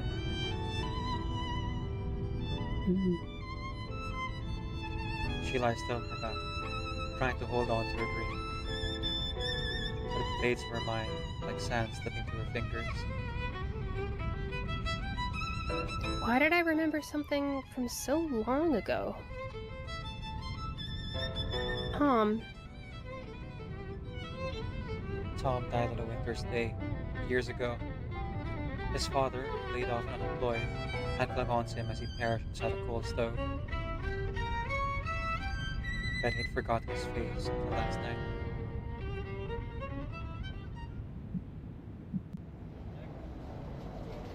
That violin piece is something I know very well. It's a concerto. Super hard to play. I'm sad that I wasn't skilled enough back in the day, but it's really good. It's really It's a cool. classic then. It's classical piece, yeah. Well, you know, everything from over a century ago gets categorized as classical piece. Mm-hmm. And the Move it time on. is now. Gamba? Oh my god, okay. If wait, you're basic what are we going average after? girl, it is here to save the world. You can stop me cause I'm impossible. There is nothing I can't do. When a danger calls, just know that I am on my way. Alright, let's do this. Matsushita Diner, Sunday.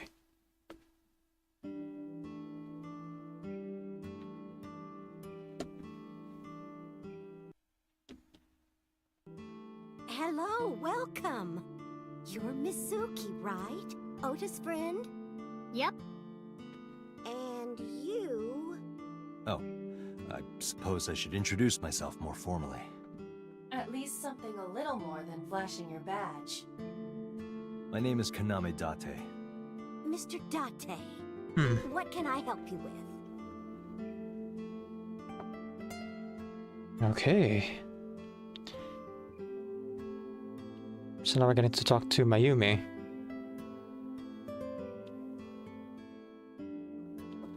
Alright. Let's get started then. These item descriptions aren't gonna read themselves.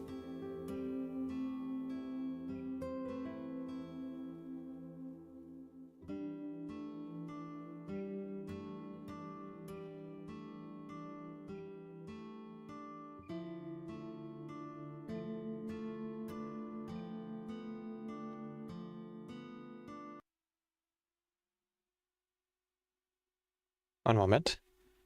Do.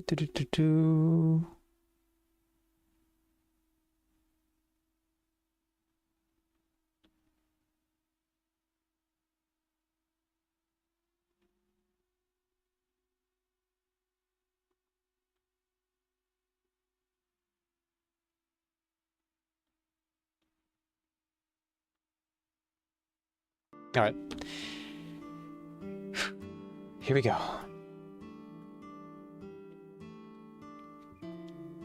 A table. It's a mop. A bucket. Man, I really want to put that bucket on your head and smack it with a mop handle. Why? Violence. A bucket.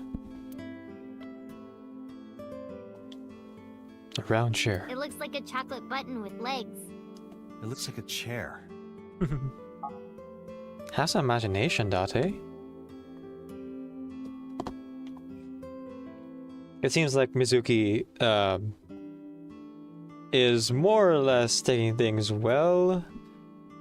But yeah, at least in this timeline, we're actually being with her through most of it. So, you know, progress. Hang on, I'm gonna try to change earphones here. This one is really dying out on me at this point. Like, one of the ears just keeps going off. I've been hesitant to use these because it sounds a little bit strange. But maybe it's just like breaking in. So let me see if it still sounds the same or if I need to adjust it at all. Or just get new like MP3 earphones.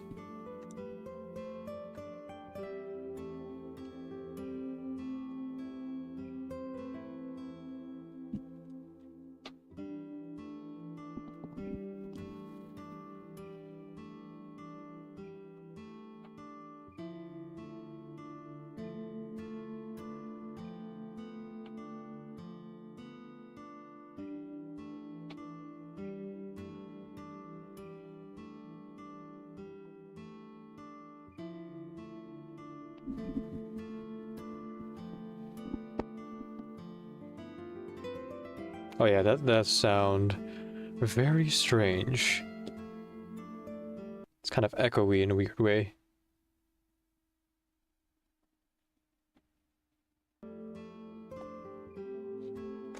It's that kind of bass boosted.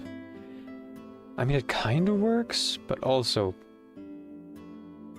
hot dang, is it very different.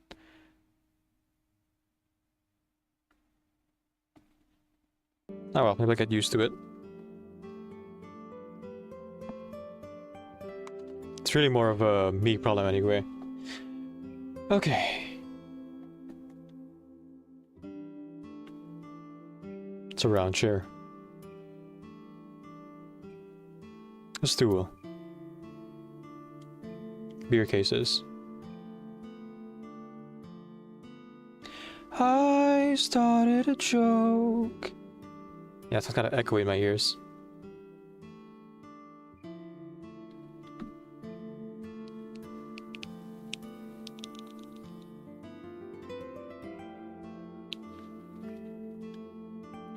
Menus written on the wall on the Zaka paper.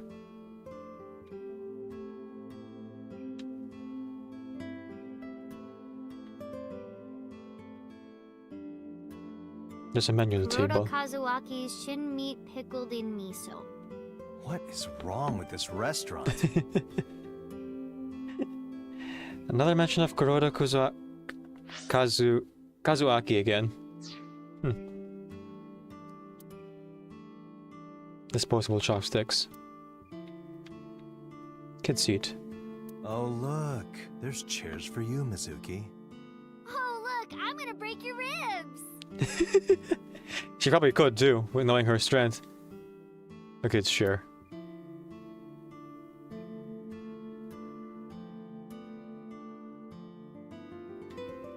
It's a doorway to the store.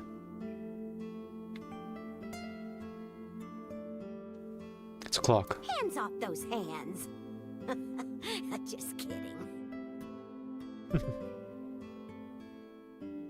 The gears stop turning.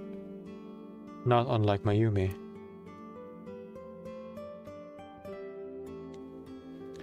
A low table. It's November, but that calendar says January. Looking closely at it, even the year is wrong. This is old. An old calendar on the wall. A small sitting cushion. A riddle. What is the difference between a cushion and you, Date? What? I don't know. What? Nothing. You're both soft and get thrown around. That wasn't bad. I'm getting better with the jokes.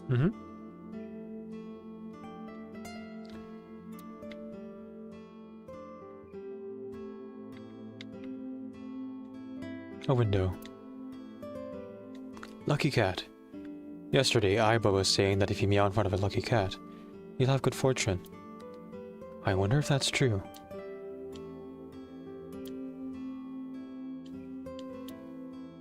Oh, I didn't do it. It says, good luck. A beer out on the wall. Hey Date, why do beer ads always have girls in bikinis in them? I don't know. Because they make you thirsty. Oh, okay. Why? I'll tell you when you're older.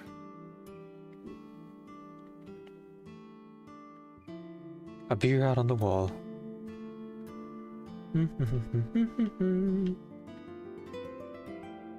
Sex sells, right?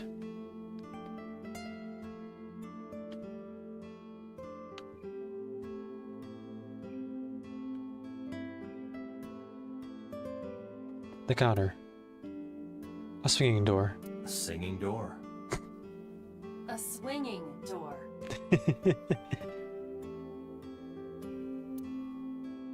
Salt, pepper, a blend of red cayenne and spices, and an unidentified liquid. It says fermented Mayumi juice. Do you know Mizuki? Does anyone know what fermented Miyuki juice is? None of us can figure out what that juice is. Dang. It'll forever remain a mystery, I guess. A cordless phone. Ring, ring, ring, ring. Well, the phone's ringing. Are you gonna pick it up? No, it isn't.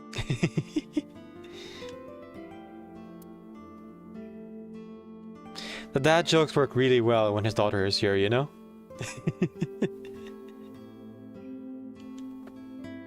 It looks like a refrigerator. Beer cases. I can see the kitchen past the counter.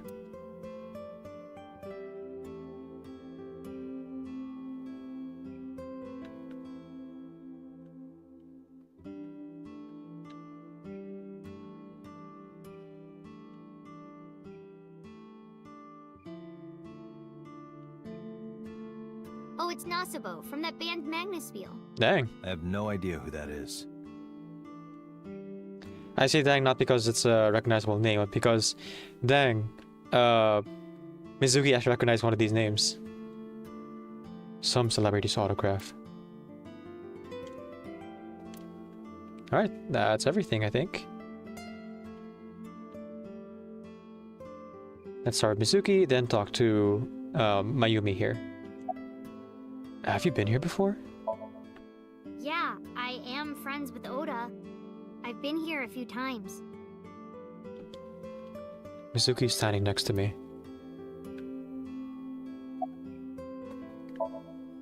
Mayumi is standing on the other side of the counter.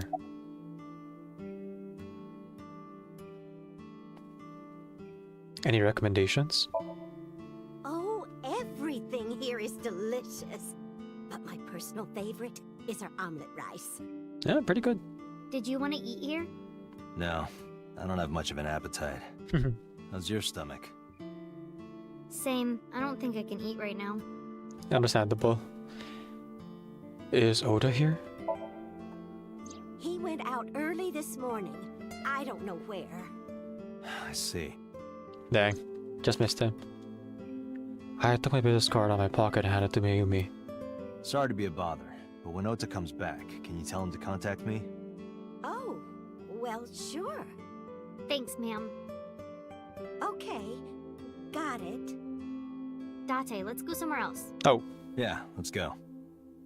Man, I was locked out of their dialogue options. Oh, no, we can still ask them. Phew. Where's your husband? I completely forgot. I wonder where he got off to. Probably to a farm upstate or something. But he'll come back soon. Sure. He always does. Runs off, then comes back. I'm beginning to have doubts about the management of this establishment. Mm-hmm. I as well. Hey, you're looking gorgeous today. Oh, stop, you charmer. But you're not getting a discount out of me. Nah, just wanted to be nice. I knew you were a pedo, Date, but I didn't think you were a cougar hunter too. I am neither of those things. Yeah, you can just compliment a nice person.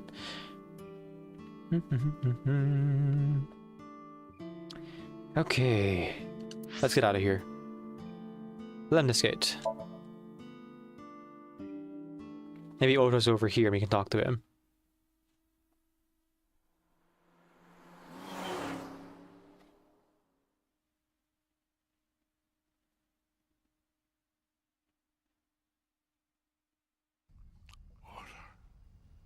Ooh, good idea. It's been a hot and it's hydrated. Lemniscate, Sunday.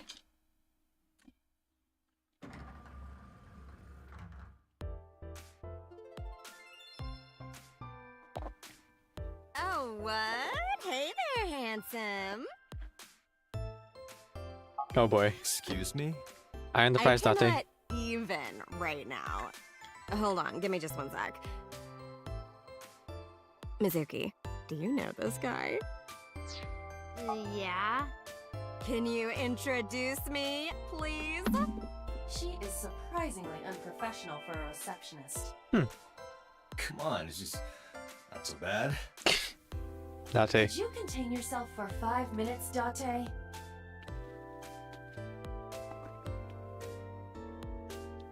Alright, here we go. A large window. There's an abstract painting displayed on the wall. This painting is called Hawaiian Dishes and Dark Demons. Which part is supposed to be a dish and Which part is supposed to be a demon? I could have sworn the receptionist gave it a different name in the other timeline. There's an incomprehensible abstract painting displayed on the wall. Maybe I'm misremembering though. A potted plant. Date, look! A cricket! Lemniscate's plants just have a bunch of bugs in them, huh?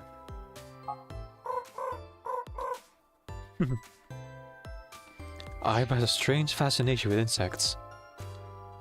A potted plant.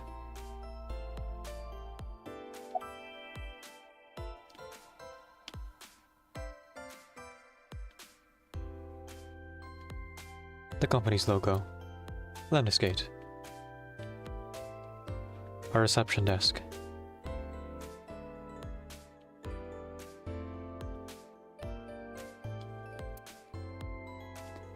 Oh, this is Dark Zone Kalimas. Who?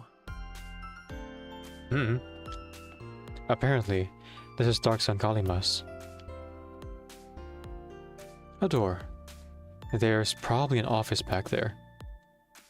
A vending machine full of drinks. A high table. That's a high stool. Why are you always thinking about high school? I said stool. Oh man, Date. Your daughter here trying to like attach allegations to you.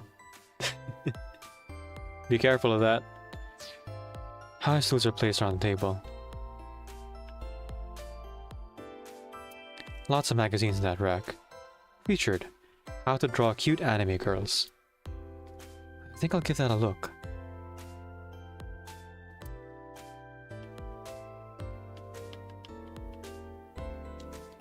It's a monitor. Nothing's on it.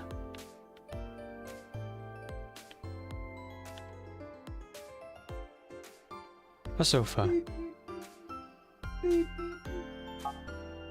Captain, enemy vessel, 3 clicks. I believe you are thinking of sonar. That's so far.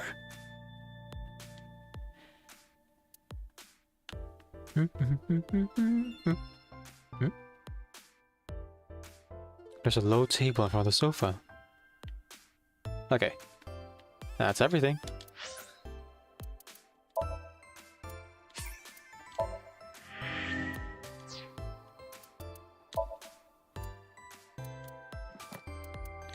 Sec. Slang for second. Usually not the literal second. If I told my boss that the script would get ready in a sec, I would get scolded.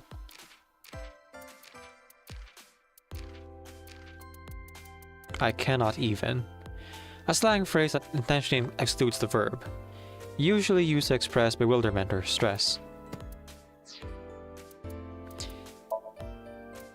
Yeah, when I was younger, I used to think that those set of words actually came out of stress, because I was like waiting for the next word. You cannot even what? But no, that's all expression. Mizuki stand next to me. Do you know this receptionist? I mean, yeah, but... Yeah, of course we know each other. We're like best friends. We hang out, we party. We do not party. Hey!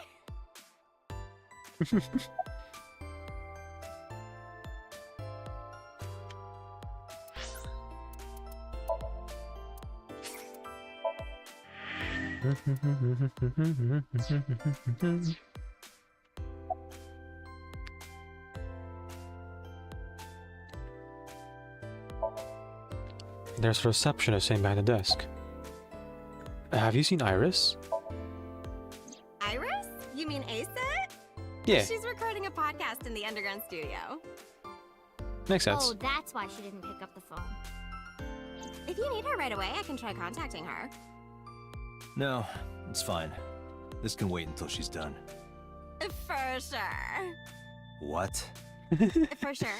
As in, I got you? I don't believe I've ever heard that sequence of sounds spoken out loud before. Hide it again? You guys are gonna drown me. Alright, I'll hide it again.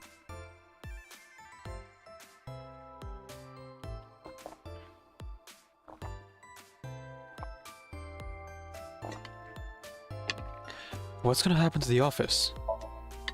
Oh, haven't heard anything about that yet. The VP might take over, we might get absorbed by another office. Just when I got a job, too. Man, what am I gonna do if this place closes up? Probably die. So, anyway, tell me, Dante, what kind of girls do you like? Ah, I see. You're also looking for job prospects. Well, I can't say that Dante can offer much in the way of, like, career growth opportunities.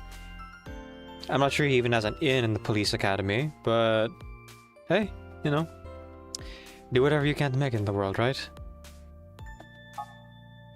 Because I'm the committed type, you know? Would you consider me a candidate? Hmm? Well, we could go out sometime. Smooth. Wow, dude. You disgust me. Oh, my apologies. Never mind.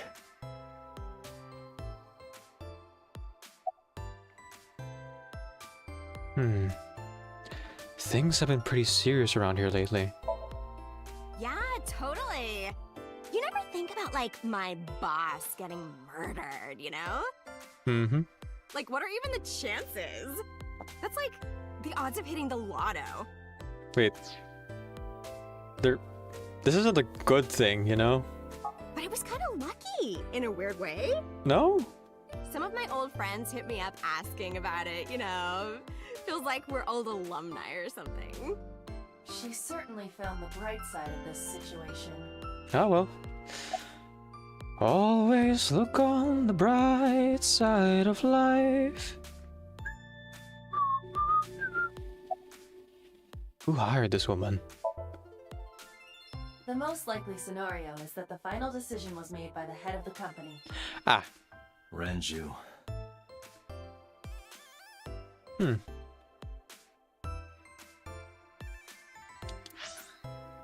So wait, was Renju actually bi, not just gay?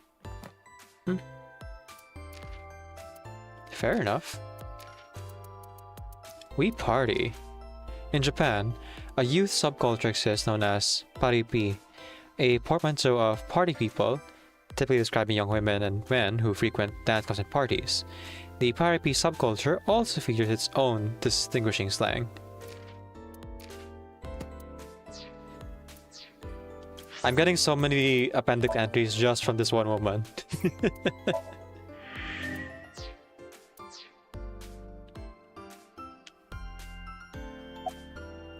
Did you happen to see Ota here? Ota? Nah, I haven't seen him today. How is he? The receptionist knows Ota too?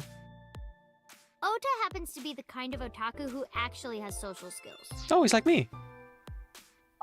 Those are the ones you have to watch out for. Yes. Huh? I'm very dangerous. Nothing. Anyway, could you give me a call if Ota shows up? I have my number here. I took out my business card. I took out my business card and handed it over to the receptionist. Yeah, I got his number. I got his number. Good job. Let us pray that the privilege will not be abused. There's a receptionist with huge... sitting behind the desk. There's a receptionist with huge breasts sitting. There's a receptionist with huge breasts. Huge... Okay, alright. You okay, Dudley? Alright. Mizuki. Mizuki's standing next to me. Let's go. Mizuki, let's go. Staying here would be a waste. Yeah. Where should we go next?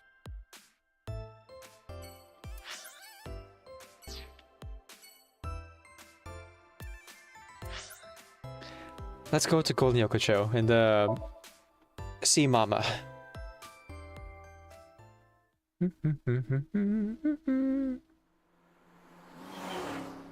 I mean, it's okay that you redeemed hydrate like 10 minutes after the last one. The reason I made it so expensive was so that if people did want to drown me, they'd have to spend a boatload of points. So, you know, I appreciate the lurking that you had to do to like earn that many points.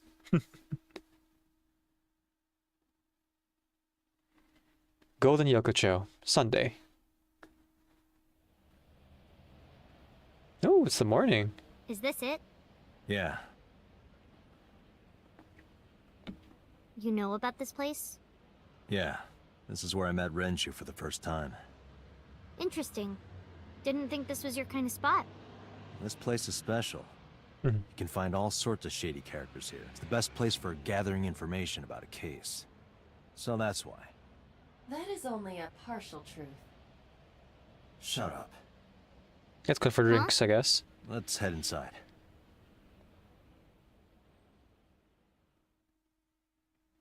Go to alcohol, maybe?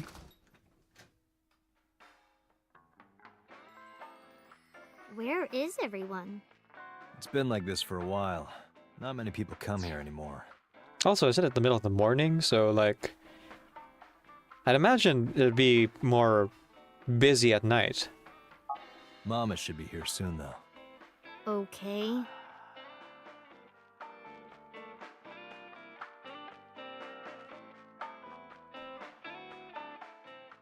In other news, at 6:10 p.m. yesterday, on the outer circle of the capital city highway in Minato District, Tokyo, a traffic collision occurred involving 5 cars and at least 1 truck. Okay, so in the other timeline, this involved Renju getting hit by that, being included in this traffic accident. But in this one, he's already dead, so... How will this one work? MPD has arrested the driver of the truck suspected to be the cause of the accident for negligence. The investigation is ongoing.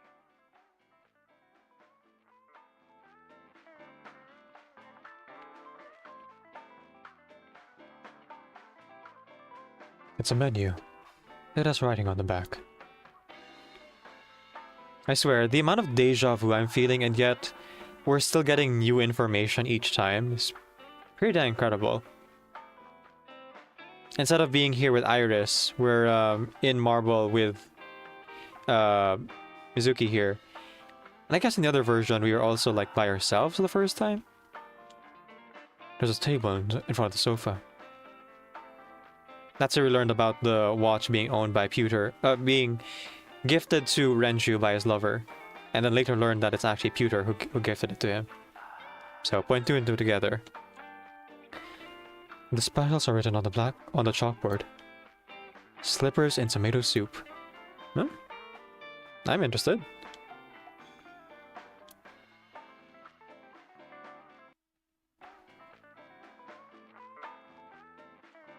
A hanger on the wall. A sofa. There's a poster on the wall. The talented Mr. Dickley. I wonder what that is. The talented Mr. Ripley? Must be a porn parody.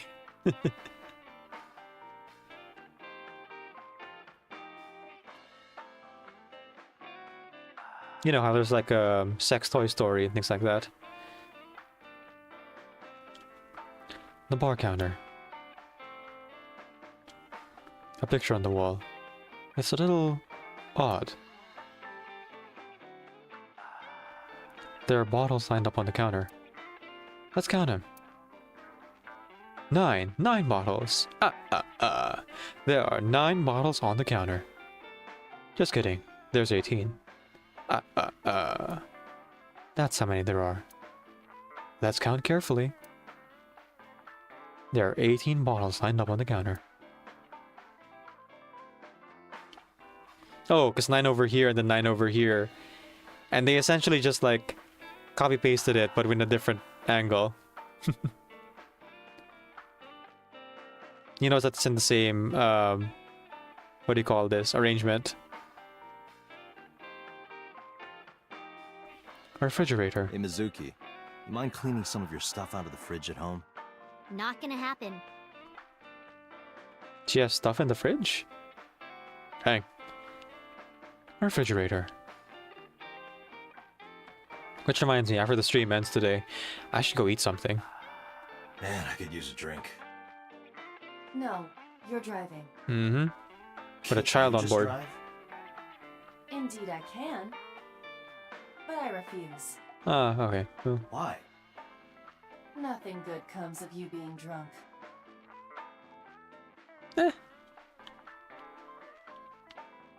You know, moderation. There are bottles of alcohol on the shelf. Though goodness knows I hardly ever drink. It's more of a social thing for me, so if I don't really have a drinking buddy, don't really see the much need for it.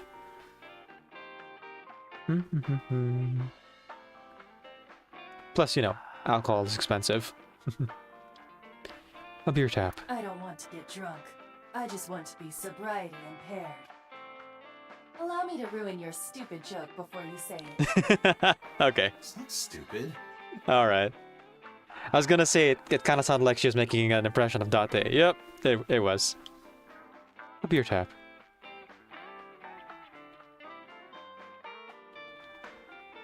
There's TV on the wall. Date, what was that weird show you used to watch? Hmm? The one with the girls running in slow motion.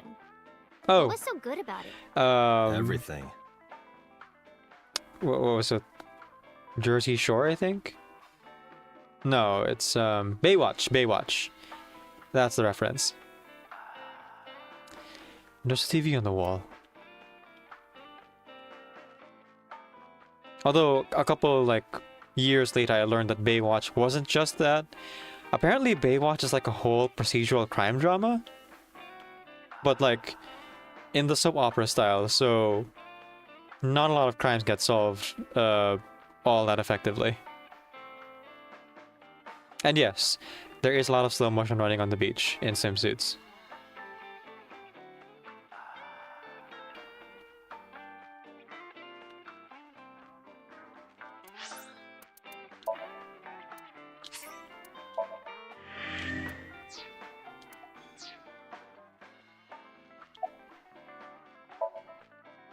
Mizuki's sitting next to me.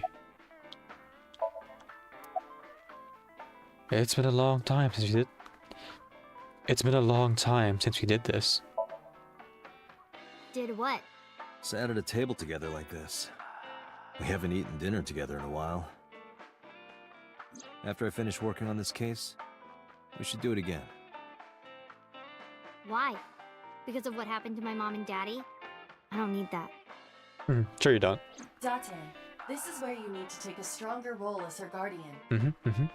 Data suggests that children who eat alone are prone to mental imbalances and poor physical condition. The meals you prepare do have sufficient nutritional content.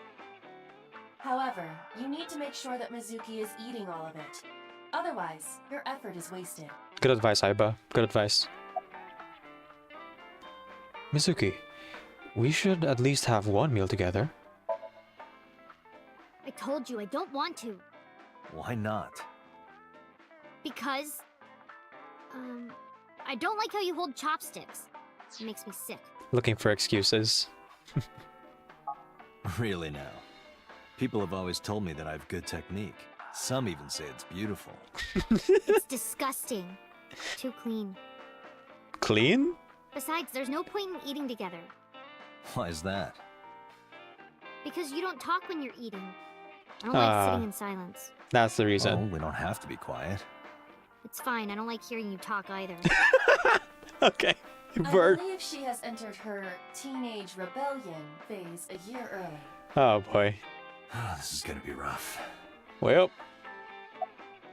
you're living with it. Having fun at school? It's okay. Is it? Yup. Do you have a lot of friends? Yeah. But I don't really like my elementary school friends. They're too immature. I have more fun with Iris and Ota. I don't know if they're too immature. You're just very mature for your age. I would hardly describe Ota as one of the mature ones, but I guess in comparison to elementary schoolers? Sure. You think so? The kids at school are so stupid. They gossip about who had their first kiss for days. I don't see why that's anyone's business. Enjoy your lurk, lady rights. Thanks so much for lurking this whole time, as you have been. These grade schoolers move fast. Nah, not really. It's pretty normal nowadays. Yeah, it actually is. You haven't kissed anyone yet, have you? No, I'm not interested in that. Oh, thank God.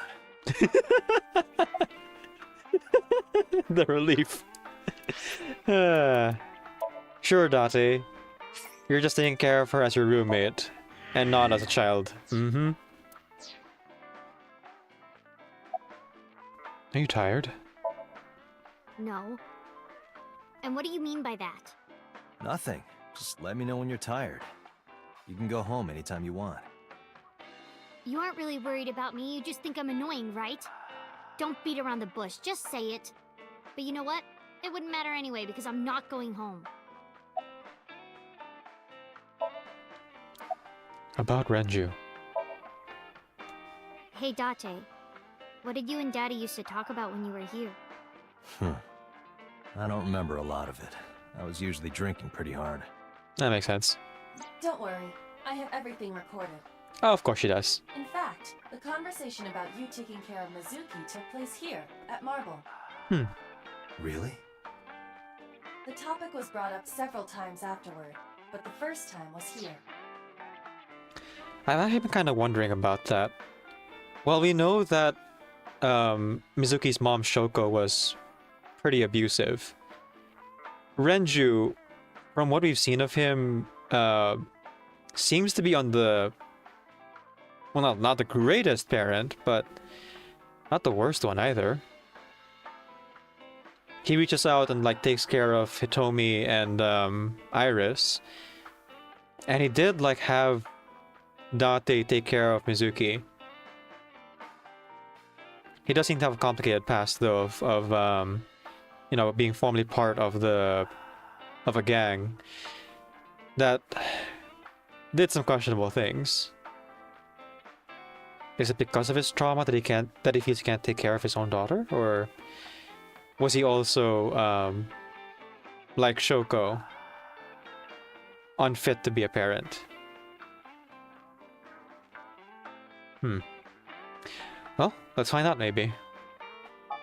4 years ago, after drinking enough liquid courage, Renju asked you to take care of Mizuki.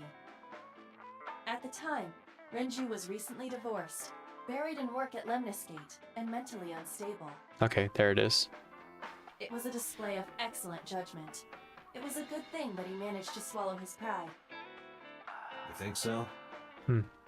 Sometimes, I don't think it was the right move. You should have more confidence.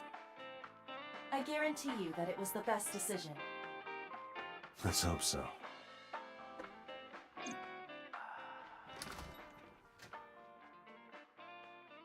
Date, honey. Long time no see. Hey, Mama. How've you been? Oh, tired and sore, but not in a fun way. Watch the innuendo in front of the kid. Oh, who is this? Renju's daughter. Hi, nice to meet you. Oh, you're... It must have been hard. I saw on the news. It's okay. Really. Oh, it must have been so hard. Stupid Ren. What was he thinking, leaving his little girl like this? Oh. Oh. Hey, Mama. I wanted to ask you some questions about Renju. Oh. I guess crying isn't gonna solve the thing, is it? Go ahead. Ask away. It's appreciated though. I'll help any way I can. It's a good sign of empathy.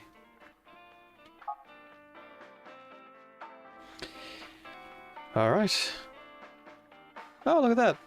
All the items in the room are now green again. There's a table in front of the sofa. It's a menu, writing on the back.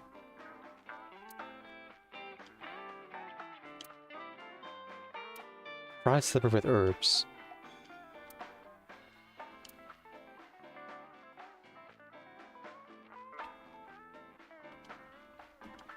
A hanger on the wall. Yeah, I'm not really sure what the hangers are about. Hang on, let me finish tying my hair. A poster. One flew over the cock's nest. It sounds familiar, but I don't know what it is. One flew over the cuckoo's nest. Which is a pretty dark movie to parody, but sure. A poster.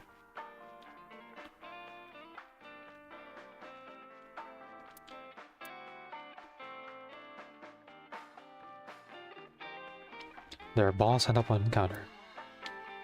This is a painting of Saint Sebastian. Saint Sebastian was a faithful Christian who lived under Roman Emperor Diocletian. On January 20th, 288 AD, he was martyred. This painting depicts his execution. I see. Something wrong, Date? You're staring awful hard. Nothing. Just caught my eye. Why now, of all times? That's been hanging there for a while. Renju gave it to her. Yeah, it was a gift from Ren a while back. I've always had it there.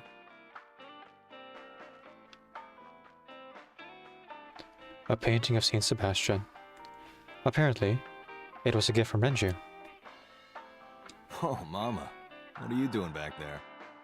Excuse you? A refrigerator that honestly does kind of look like Mama. I guess the purple. If you're just looking at the color of the dress. But that's the lighting more than the refrigerator, I think. There are bottles of alcohol on the shelf.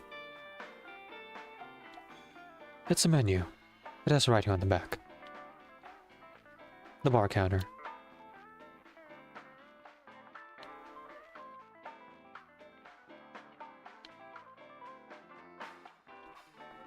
There's a TV installed on the wall. Nothing's on it. Okay, I think that's about it. Yep. A stool. Let's start Mizuki first, then talk to Mama.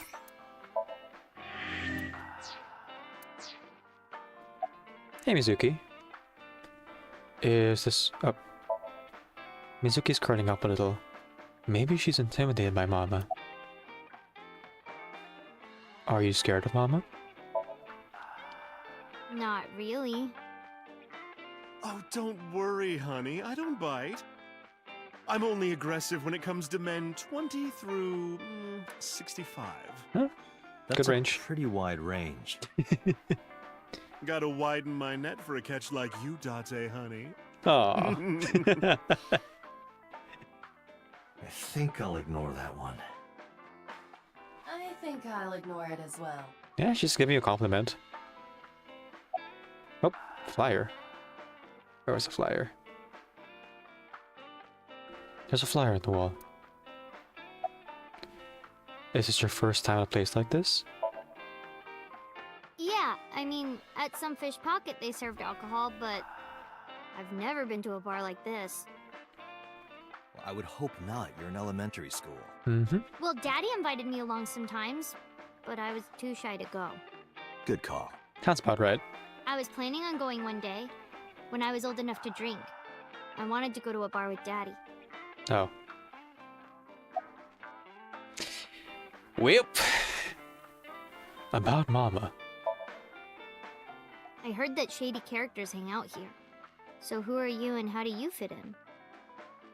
No one's special. I'm just a facilitator. A CI. A facilitator? People who come in here tend to have very specific interests. I help accommodate.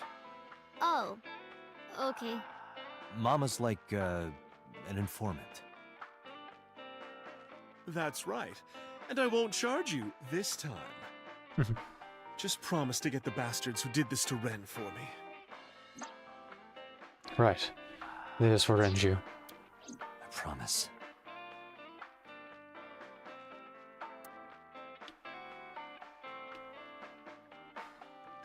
Mizuki seems to be wary of Mama.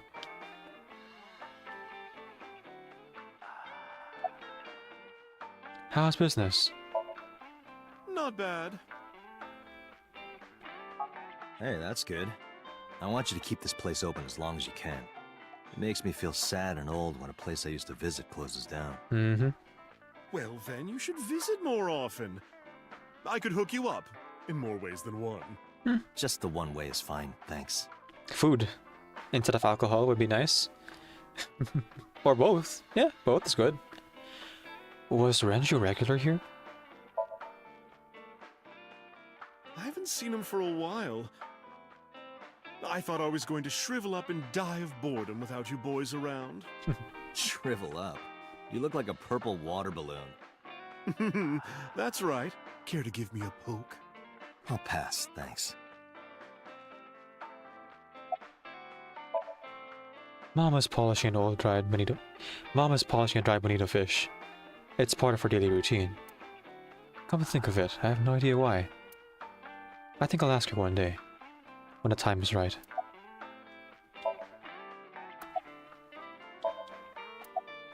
About Renju. Have you heard any rumors about Renju? Anything about grudges, disputes? Is it okay to talk in front of Mizuki? Yeah. Yes, I want to be here. She has to be here. Trust me, you couldn't drag her away. If you say so. Apparently, Ren had some connections with the Kumakura gang. Mm-hmm.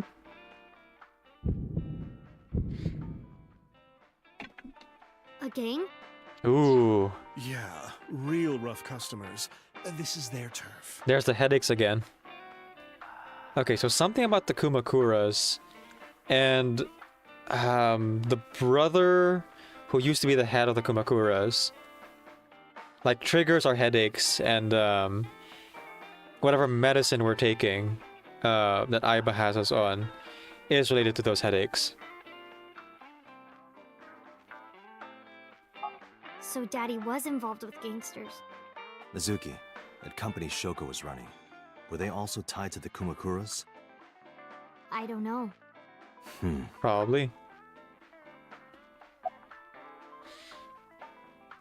What else do you remember about Renju? Well, there was the watch incident. I'm sure you remember that one. Right. Watch incident? You don't remember? Okay, so we're learning about this in this timeline too. About how Renju had a lover, and they gifted him a watch, which again, we know now is pewter. Your drunk ass spilled your beer on Ren's watch. Ren was furious, yelling about how this watch is more important than my life, or whatever.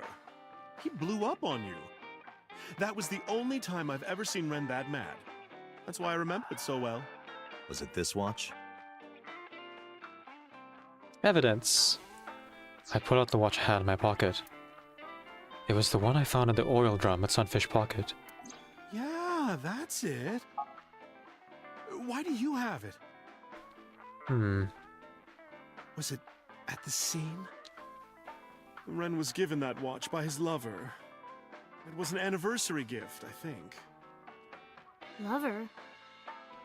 Oh, I'm sorry. I forgot Mizuki was here. No, it's fine. But of course, it wasn't an affair. This was all after he was divorced. Of course. Daddy had a new lover. Sad I didn't get to be open about it seems. Before he died.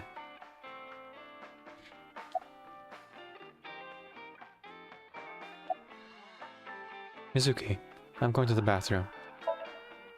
Mizuki looks depressed.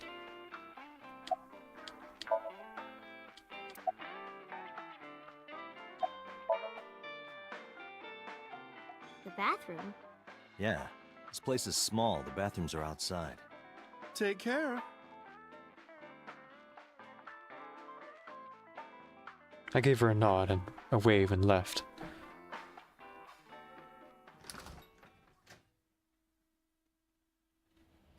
Aiba, get boss on the line.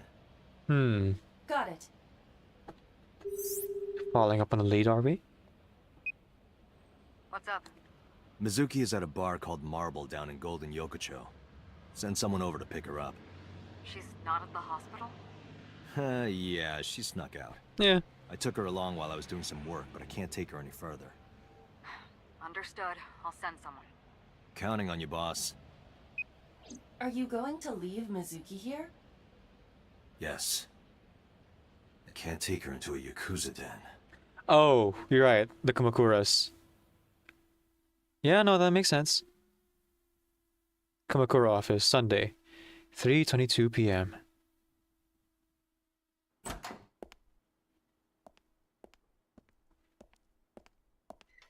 Who's this asshole? Here we go again. You made a big mistake coming here. Go home. All right. Bye then. Deja vu. I've been in this place before. I hate dealing with these chumps. Didn't you hear me? Do you want to die, old man? You bastard! Roundhouse.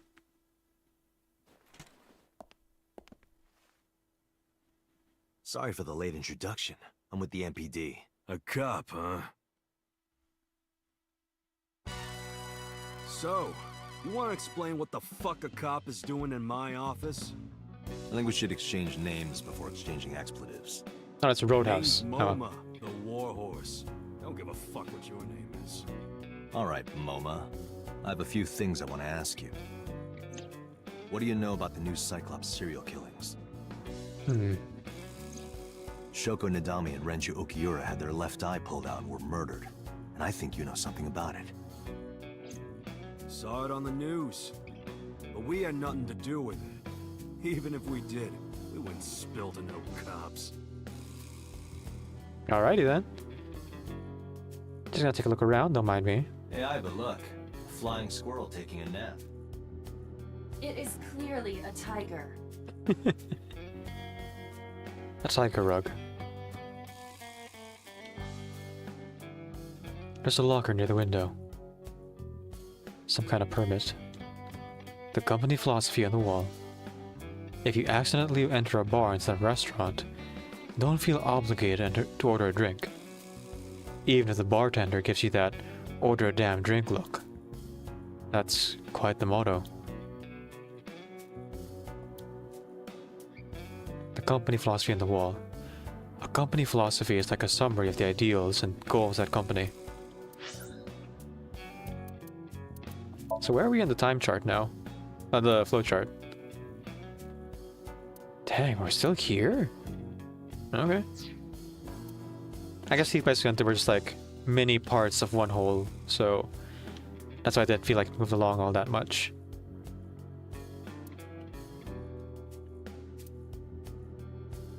Last month's schedule is written on the board. 21st, Ikakin's beatboxing for beginners. The skinny one. He's completely out. There would be no point in talking to him in that state. Probably not.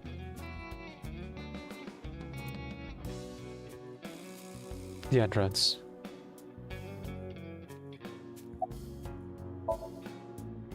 The big one. The fat one. He's holding his stomach in pain. I got nothing to say to you. Alright. Partition. There's a partition set up by a doorway, probably to obscure the view from visitors. Hey, Iva. It's pronounced partition and not partition. I know how it's pronounced. Bit random, but okay.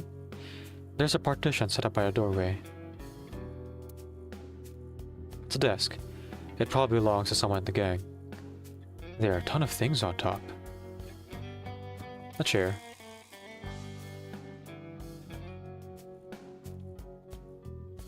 It's a desk. Probably belongs to someone in the gang. There are a ton of things on top. Lockers are lined up on the wall.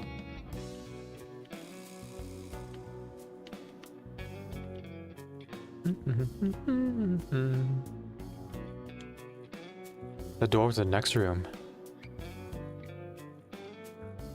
A bronze dragon. A bronze dragon holding a golden ball. Golden ball, huh? Dragon Ball? dragon holding a golden ball. What does a guy like the chairman need this for? It probably just uses it for porn. Not every man in the world is like you, Date. There's a PC on top desk. Chairman's desk.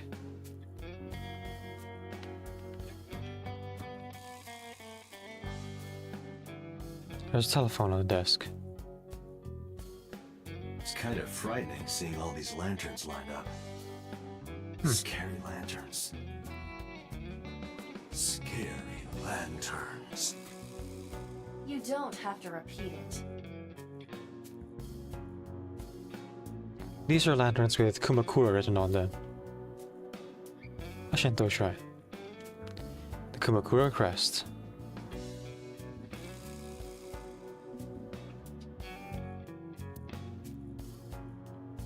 A window. Alright, that's everything. Quick sweep. Alright, we are good. Let's talk to Momo for the first time in this universe.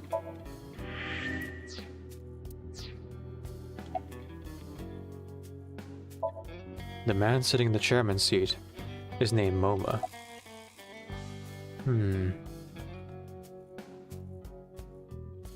About Shoko. Don't know nothing about her. I know her face and her name. It was on the news. Nothing else. Shoko is part of an investment fraud scheme, and I have it on good authority that a certain Yakuza gang was helping her. Wouldn't know nothing about that, cop.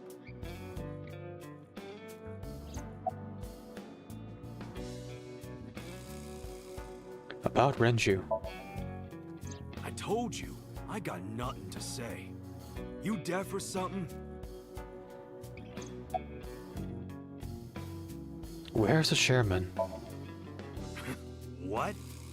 Chairman is right in front of you. What? I run the Kumakura gang. I'm Moma Kumakura. That can't be right.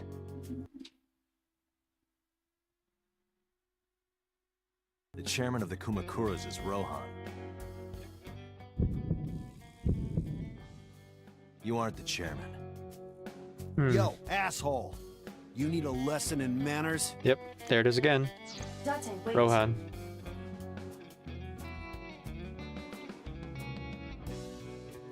And once again, just like any other timeline, we got headaches when you mentioned his name. I did some research and discovered that Rohan Kumakura died last year. He leapt to his death from the roof of a building. Suicide? Right, he's dead. But Moma did not take over last year. Moma took over 6 years ago. Around the time he lost memories, huh? Date, a minute please. What is it? Do you see the sofa in the reception area? There is an ashtray on top of the coffee table. Right. What about it? It is peculiar. Huh. Thermal imaging reveals that they are both warm. The sofa and ashtray. Interesting. Not the crest where Iris's figurine is, huh? Coffee table. There's an ashtray on top of it. An ashtray. I see a few cigarette butts in it. I want to find out when that smoker finished it. On the edge of the ashtray, there's a cigarette burned down to the filter. I should try to find what they finished their cigarette. We can deal with Moma later. I should be focused on something else. A sofa. There are cigarette butts in the ashtray. So someone must have been sitting here. The question is, how long ago? Oh! Because they're at a different time of day here. There's some other clue about someone who was here before. Someone was sitting here before. I need to find out why they left. When they left.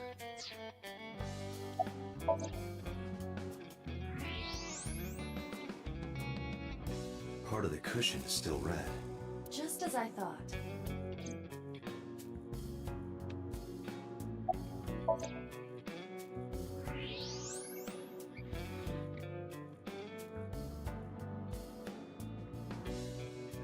One of the cigarette butts. The tip is reddish. Hey, Iba, can you turn off the thermal vision? Sure.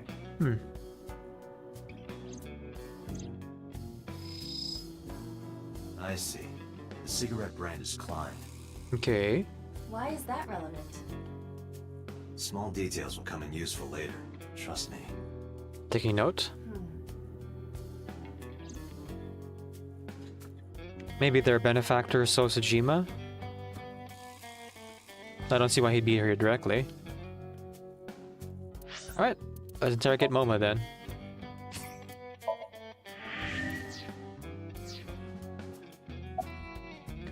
Was there someone here recently? I can see the anxiety in his face. What are you talking about? You're the first guest today. Although you are an uninvited guest. Don't lie now. Someone was sitting on the sofa and smoking very recently. How do you know that? I just do. Oh, right. I remember now. Just a bit ago, one of our guys was on the sofa. Are you talking about these guys right here? Yeah. Not possible. When I came in... You made a big mistake coming here. Go home.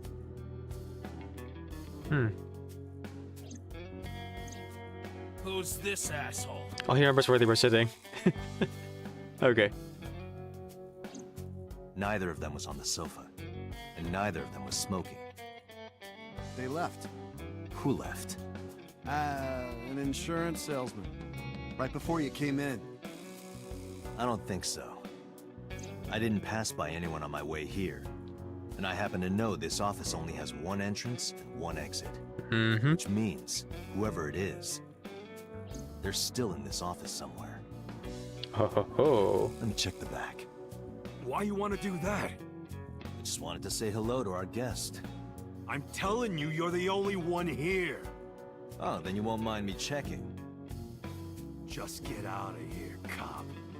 There must be someone they don't want us to see. Somewhere behind that wall. Alright. And just past that wall.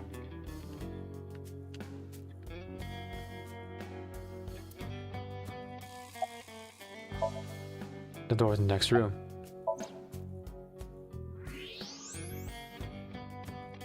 Yep, that looks like it's Sosajima. Just as I thought. This must be whoever was sitting on the sofa and smoking earlier. My evolver can shoot right through this wall. I should shoot him. Don't. Wait. Is he not getting enough? What? Never mind. The person behind the wall is unarmed. Okay, I think I was talking about that medicine again. Does the medicine, like, suppress violent tendencies? So maybe Date, like, is bipolar or has some kind of, like, violent mental disorder. Or a mental disorder that has violence as one of its symptoms. Aggressive thoughts.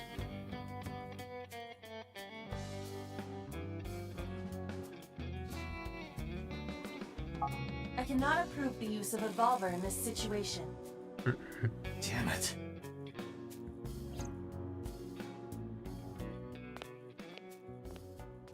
Yeah, just open the door. Let's go try again. Okay, quick time events.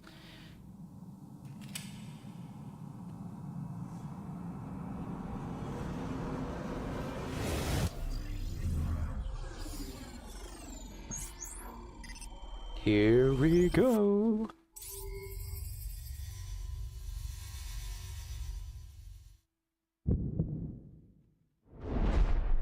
Date, a porno mag at your feet. What?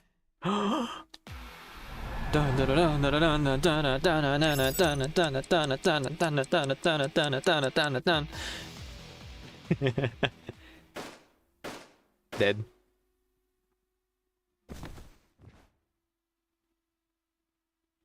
I'm not that gullible. Dante, keep it together. Dante! Alright, let's try it again. Dante, a porno mag at your feet. What?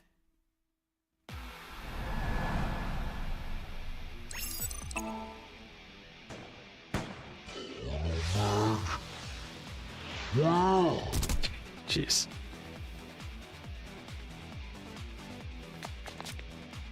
Hey, did you just shoot at me?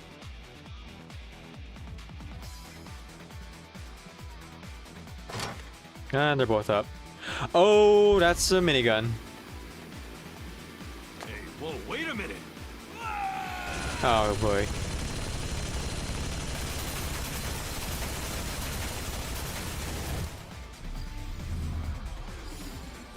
Okay. No idea where this is going, but sure.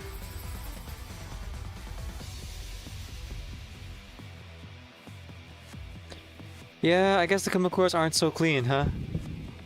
I was giving the benefit of the doubt in their timeline, but Load revolver with explosive rounds. yeah, with this much firepower, no. They're still definitely a gang. Aim for the dragon's gold ball on the right. Okay. The what? Oh, that. Why? Just do it. Mm-hmm.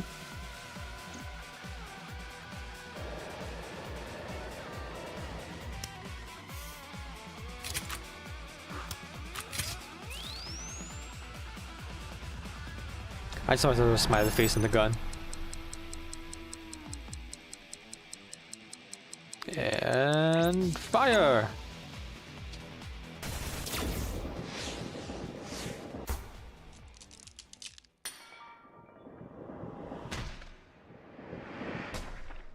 Okay, sure.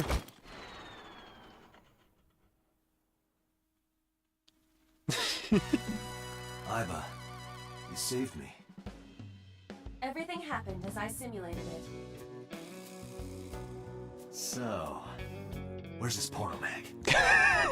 You idiot. There is no adult magazine. Priorities, Date. However, Priorities. I know that your reaction time is up to 3.6 times faster when you are excited. I simply took advantage of that behavior. What the hell?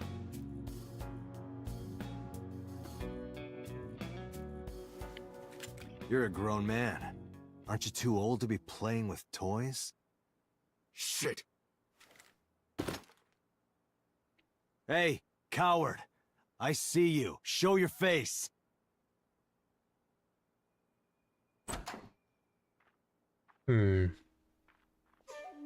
I know you.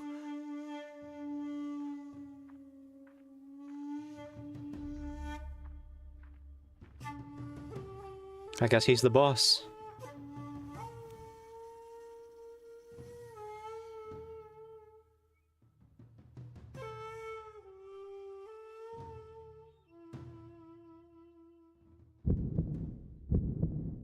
The headache again. Sejima, so, Congressman. What is this guy doing here?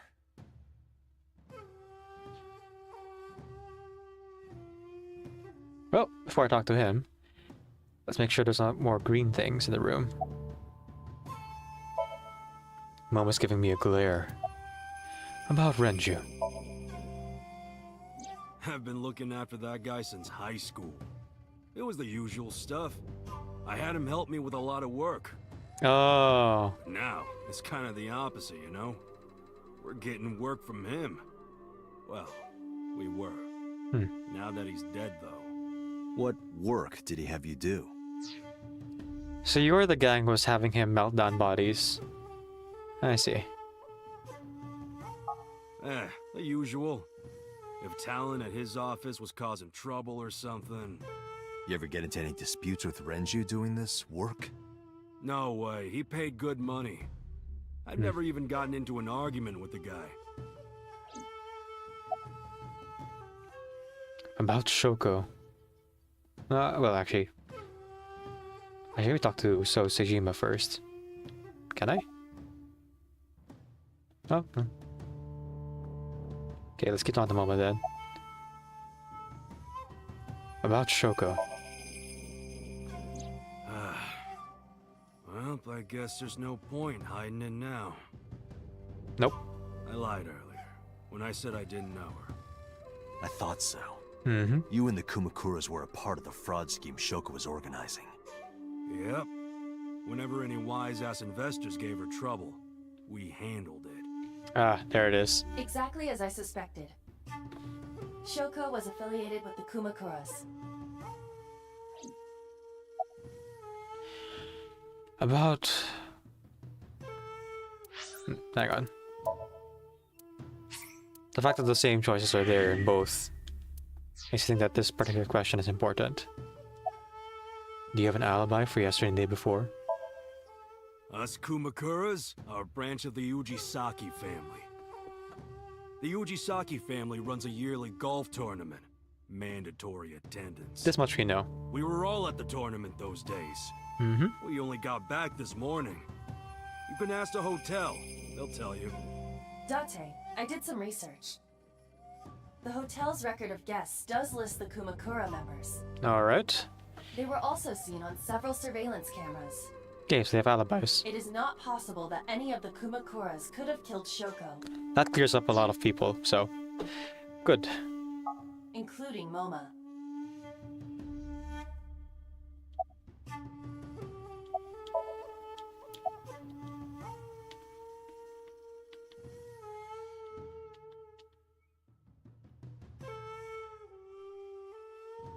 The guy is out cold. Last month's schedule on the board. 21st. Ikakin's beatboxing for beginners. There are files lined up on the shelf. A bronze dragon. A bronze dragon holding a golden ball. Golden ball, huh?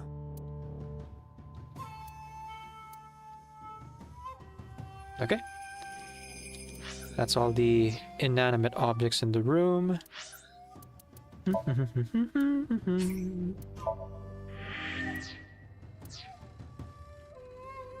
Oh, the Gatling gun. An old-fashioned Gatling gun. Oh, old-fashioned. Sure. It's Sosajima, a member of Congress. I see him so often on TV. It feels like I've met him before. So standing here, looking rather irritated. What are you doing here? I've had a relationship with the Kumakuras since back when Rohan was running things. I had business nearby, so I stopped here for a visit. Whatever conspiracy theory you're imagining in your head, you can forget it. This is strictly business. Strictly business? A congressman meeting with Yakuza? How are you gonna spin that? It's true. I imagine my public image will be dragged through the mud. But we haven't done anything illegal. If you want to accuse me of such wrongdoing, then by all means. I just happen to think such gossip is better suited for tabloids. Interesting claim there.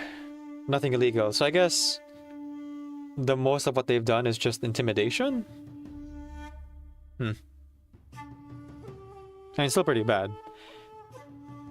About Shoko. The victim prior to Renju? I believe Moma introduced me to her. Introduced? We were just having drinks. Shoko stopped by to say hello. Right. We didn't talk about anything. You're trying to give me the runaround. Indeed. There's more to it. About Renju. The president of Lemniscate? We aren't friends, but I did meet him a few times through work. What work were you doing to meet up with the head of an entertainment company? It was just some party hosted by some company or other. It's not unusual. Events with those uptight stuffed shirts can be rather dull. So they have some young women from an entertainment office attend. Okay. Anyway, we only saw each other a few times. I don't even remember what we spoke about.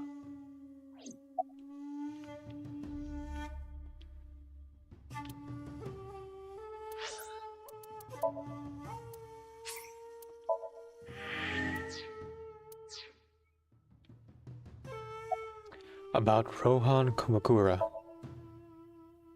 I heard that the former head of the Kumakuras committed suicide last year. Yeah, what's it to you? Nothing at all. I just want to talk about it. Rohan was my older brother. He was my big brother in this organization, and my blood brother. 6 years ago, he got sick in the head. He got sent to a special hospital. And naturally, because I'm his brother and next in line, I was the successor.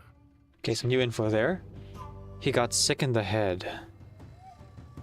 That's all I'm gonna say. Actually, was it in his file before? Let's see. Rohan Kumakura.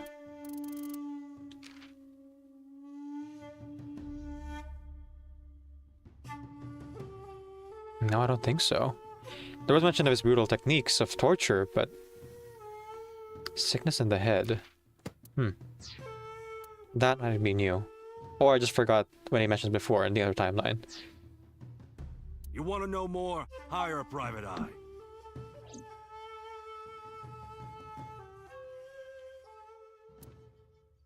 Okay, last then. So, Sujima, do you have an alibi for yesterday and the day before? I went to work, then went home. So, you have no alibi? No, I always have my bodyguards near me. If you want to, you can ask them. Bodyguard testimony can be unreliable. There is a possibility that they would lie to protect Mr. Sejima.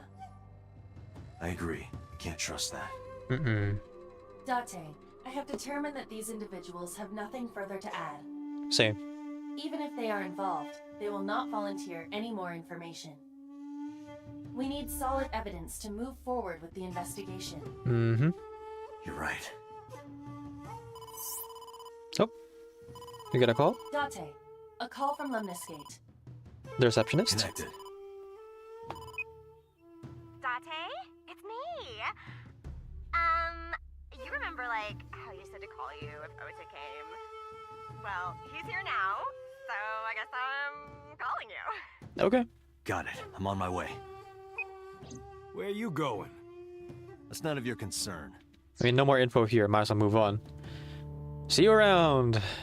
And boy, are we gonna see you around. MoMA, Congressman Sejima, I think I'm gonna call it a day. I'll come back soon. We'll swap drinking stories. You serious? Let's go, Iva. Roger. Alright, see you around.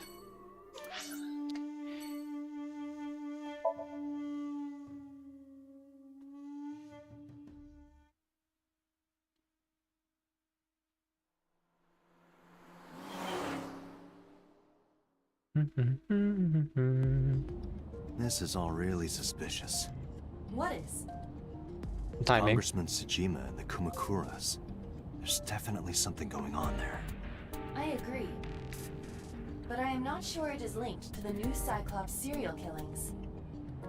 We need to do further investigation.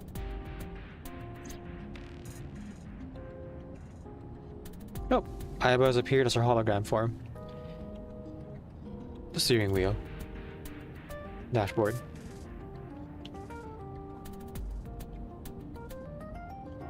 The rearview mirror. You can see the scenery through the rear window. The glove box. The center console. The gear shift.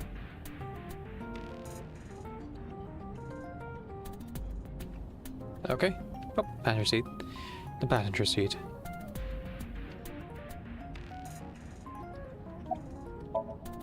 A girl in the passenger seat. A girl in the passenger seat?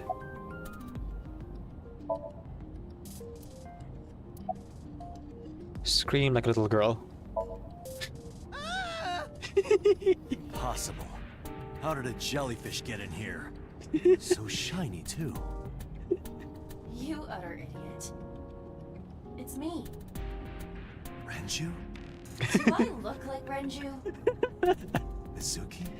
It's me. Boss? Tate, seriously. Then, are you Mom? They must have increased your dosage too much. The medicine again. What is that medicine? A dosage? Anyway, you're Iba, right? Why are you here? Looking like that? I just thought I would project myself. You seem lonely. How are you doing this? I am overlaying the image your left eye processes with augmented reality. AR. You can't see me through your right eye, only your left. You can't just pop into my eyeball without permission. You do realize I do that all the time, right? Yep. Yep.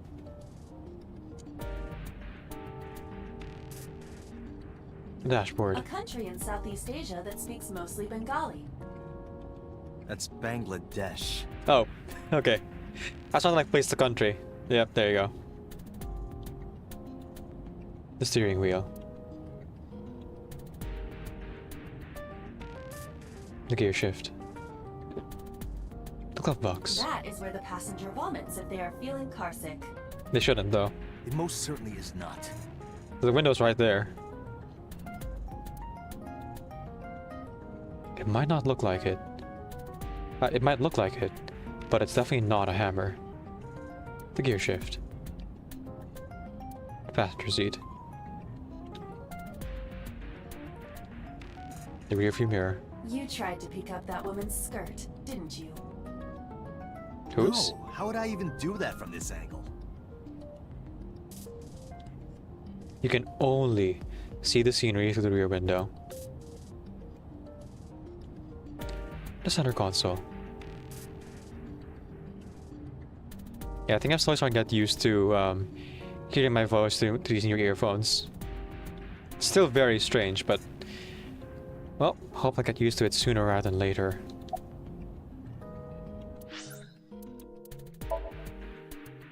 Okay, let's ask the less important questions first.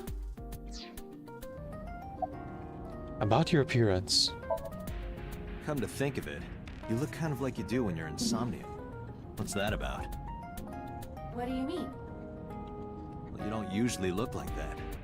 You have a somnium form and another form. Oh, That this? one. Yeah. Yes, that. Why are you doing this now? I was bored last night, so Huh? I thought you would like it. Why would I like it? Well, I did attempt to shape myself to your preference. If you could do that, change it. I will not, Why not? Her preference too. because I won't. Mm-hmm. I'm going to have to get used to this look. I fear you would eventually grow tired of the other form as well. Some variety, yeah. I just wanted to change my look a little. Think of it as a haircut. Okay. Pretty drastic haircut. So and Momar are suspicious. As I said earlier, I completely agree that they are suspicious. But there is nothing currently linking them to the case. That's true. We have no established motive. The victims were displayed, tied up on a horse, hung from the ceiling. And their left eyes taken out. Still don't know why. It's kind of performative. It is possible that Shoko and Renju were disloyal to Congressman Tsujima and the Kumakuras. They could have been killed and displayed as a warning. Maybe. That would fit the current evidence. Maybe. But it doesn't feel right. I mean, with Renju dead in this timeline, I'm more inclined to believe that whoever the killer is probably wasn't Renju who killed Shoko then. Because, like, it would be the case of, like, Renju killing Shoko and then someone else killing Renju. It creates too many suspects, though it is possible. I'm leaning more towards there being just one killer who killed both of them. The gang seems like a red herring, though. I don't think that's what this is. Definitely suspicious that Sosajima pops up again, though. He's definitely related somehow, but it remains to be seen how that is exactly.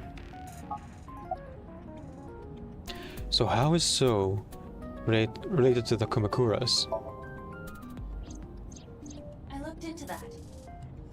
Unfortunately, I did not find anything in our database that could connect the two. I see. However, I did discover some rumors on the internet. Most of them come across as gossip or conspiracy theories, but would you like to hear them regardless? Sure, why not? Please. So, how is he related to the Kumakuras? Mr. Sajima currently resides in Azabu. He lives in a mansion, a restored samurai castle. Okay. But 20 years ago, So Sajima lived elsewhere. In the Kawasaki district, to be exact. He lived there until he was 40 years old. The Sajima family owned a vast amount of real estate in the district. The side of the chemical plant accident. So he lost a lot of money from, like, having to relocate. Adjusting for inflation, the land was valued above 30 billion yen. The Sajima family sold off its holdings. 6 months later, the incident occurred. The explosion at the chemical plant. Interesting timing. This caused Kawasaki to become a restricted area. And of course, land prices fell drastically to less than 1/30th their original value. Of course. What are your thoughts? The timing is certainly suspicious. Mm-hmm. To sell that amount of land just 6 months before it happened. There is another interesting fact. After the accident, So Sajima purchased all of the land back for just 1 billion yen. Why? Huh. Okay, so I doubt that he's actually responsible for the chemical plant accident. But maybe he got, like, info that it was already failing beforehand. And just didn't report it, which is also a crime.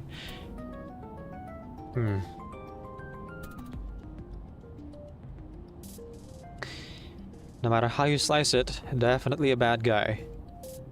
But why, though? Other than money. He's got 29 billion yen in his pocket and 1 billion yen of land. Correct. Despite the horrific accident, the Sajima family is no worse off. True. But I don't see the point of it. Exactly. It's not like you got anything out of it. That would be true, but there is more to this story. There is another important fact. After the land prices in the Kawasaki region crashed... Oh, we got a call. We will have to continue this conversation later. Okay. I am receiving a call from headquarters. Boss? Is this Special Agent Date from Abyss?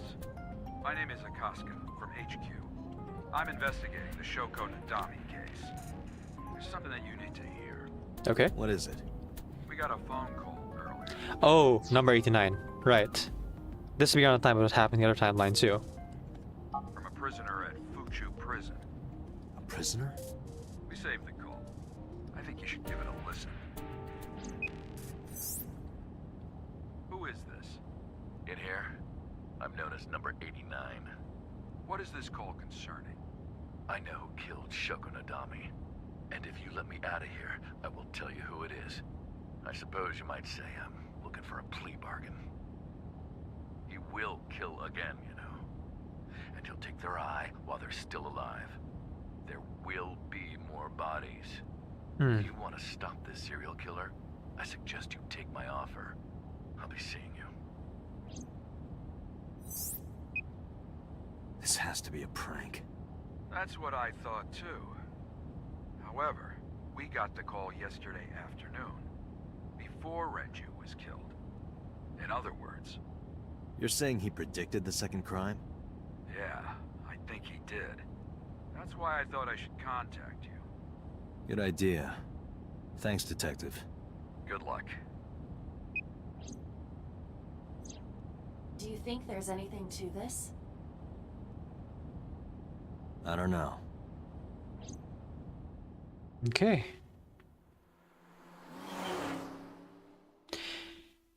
And I think that is a good stopping off point. Lemniscate Sunday, 5:59 p.m.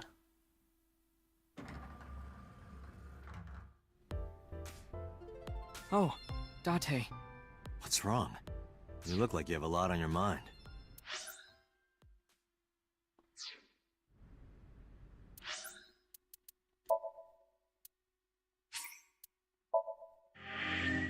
All right. I'm gonna go ahead and call it here for now. We shall be back again on Tuesday. I got the last editing to do for the music video. Assuming everything is in order. If not, then we might delay it even further, but we'll see. I'm gonna go ahead and raid out. So for those of you regular viewers, you can copy the normal raid message.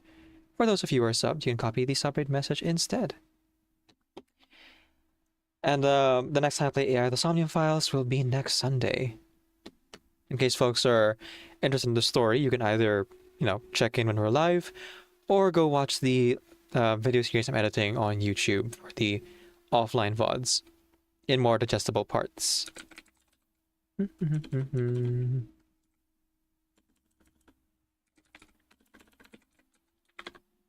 Let's see here. Who do we raid? Who do we raid?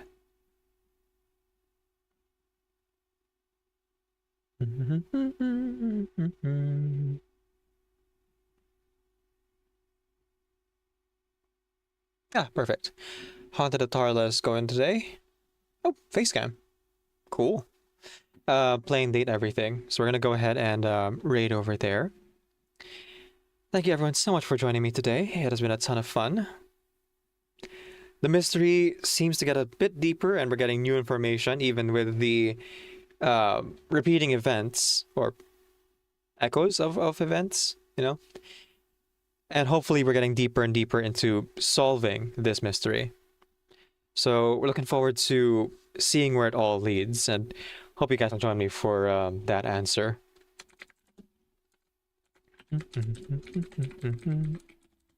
There. Just remembering how to spell. Okay, there we go. Oop. Copy my raid message over there.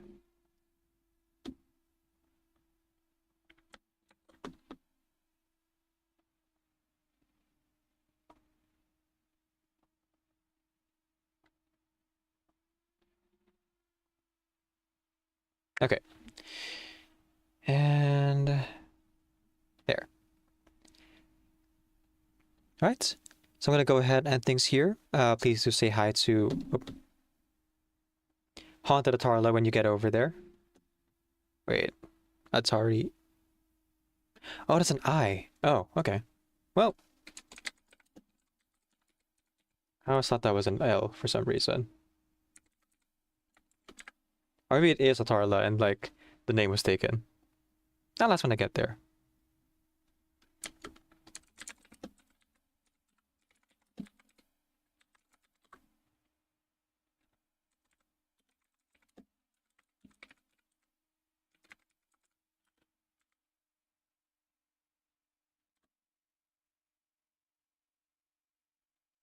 Nope. Alright, when in doubt, copy paste. Oh, haunting Atarla. Oh my goodness. I'm way off. I'm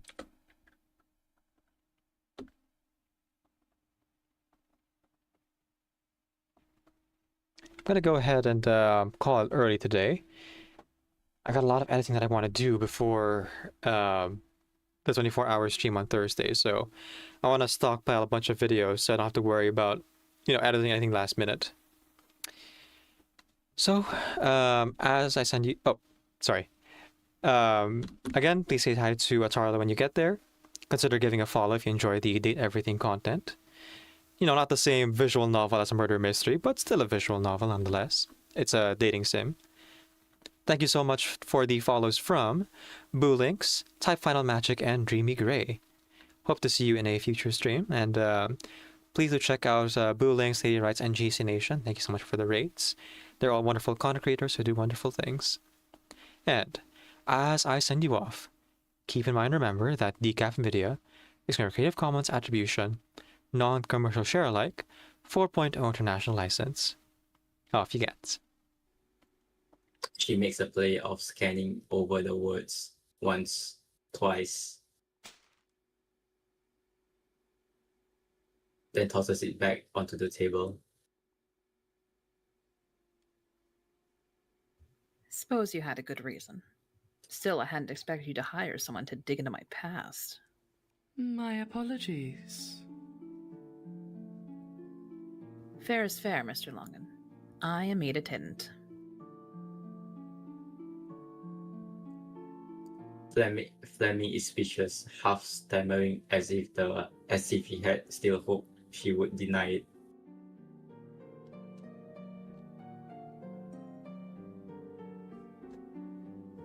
So what about it?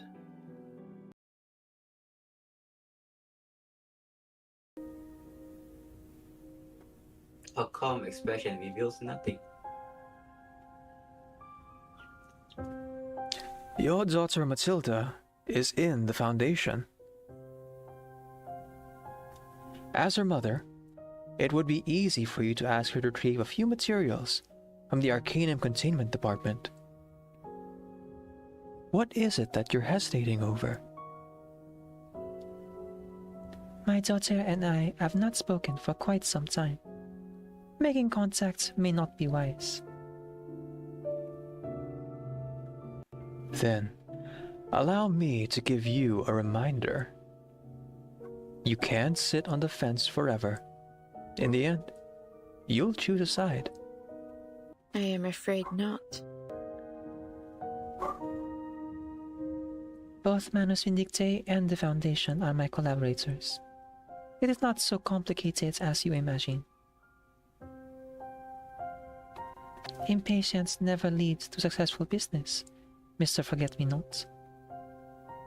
Allowing time for consideration is a necessary step. I see. Then on the fence you'll stay.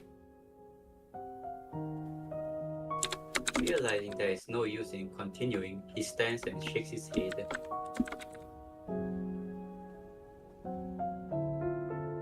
Ever since Paris, you have become difficult to contact. And you have grown increasingly distant from our cause.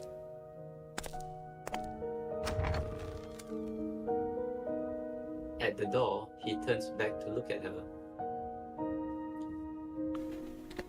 You know very well that you cannot survive the rain alone. You mustn't detach yourself from the world, Madame Boaniche. La fête va enfin commencer. C'est-il l'évité, fini l'ennui. Je descends la table de mes nouvelles vies. Je suis à l'idée de ce nouveau destin. Envie à me cacher et puis libre enfant. Rester à ce mon chemin. Envie à me cacher et puis libre enfant. Rester à ce mon chemin.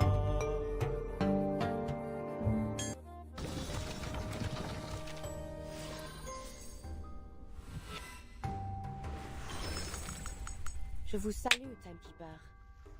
May our cooperation be a pleasant one. Yes! Let's not worry about my accommodations. Little more could I ask for but the peace and quiet of your suitcase. We got her. We got her. Rat pellets. Now on the floor. To be honest, you're still pretty hungry.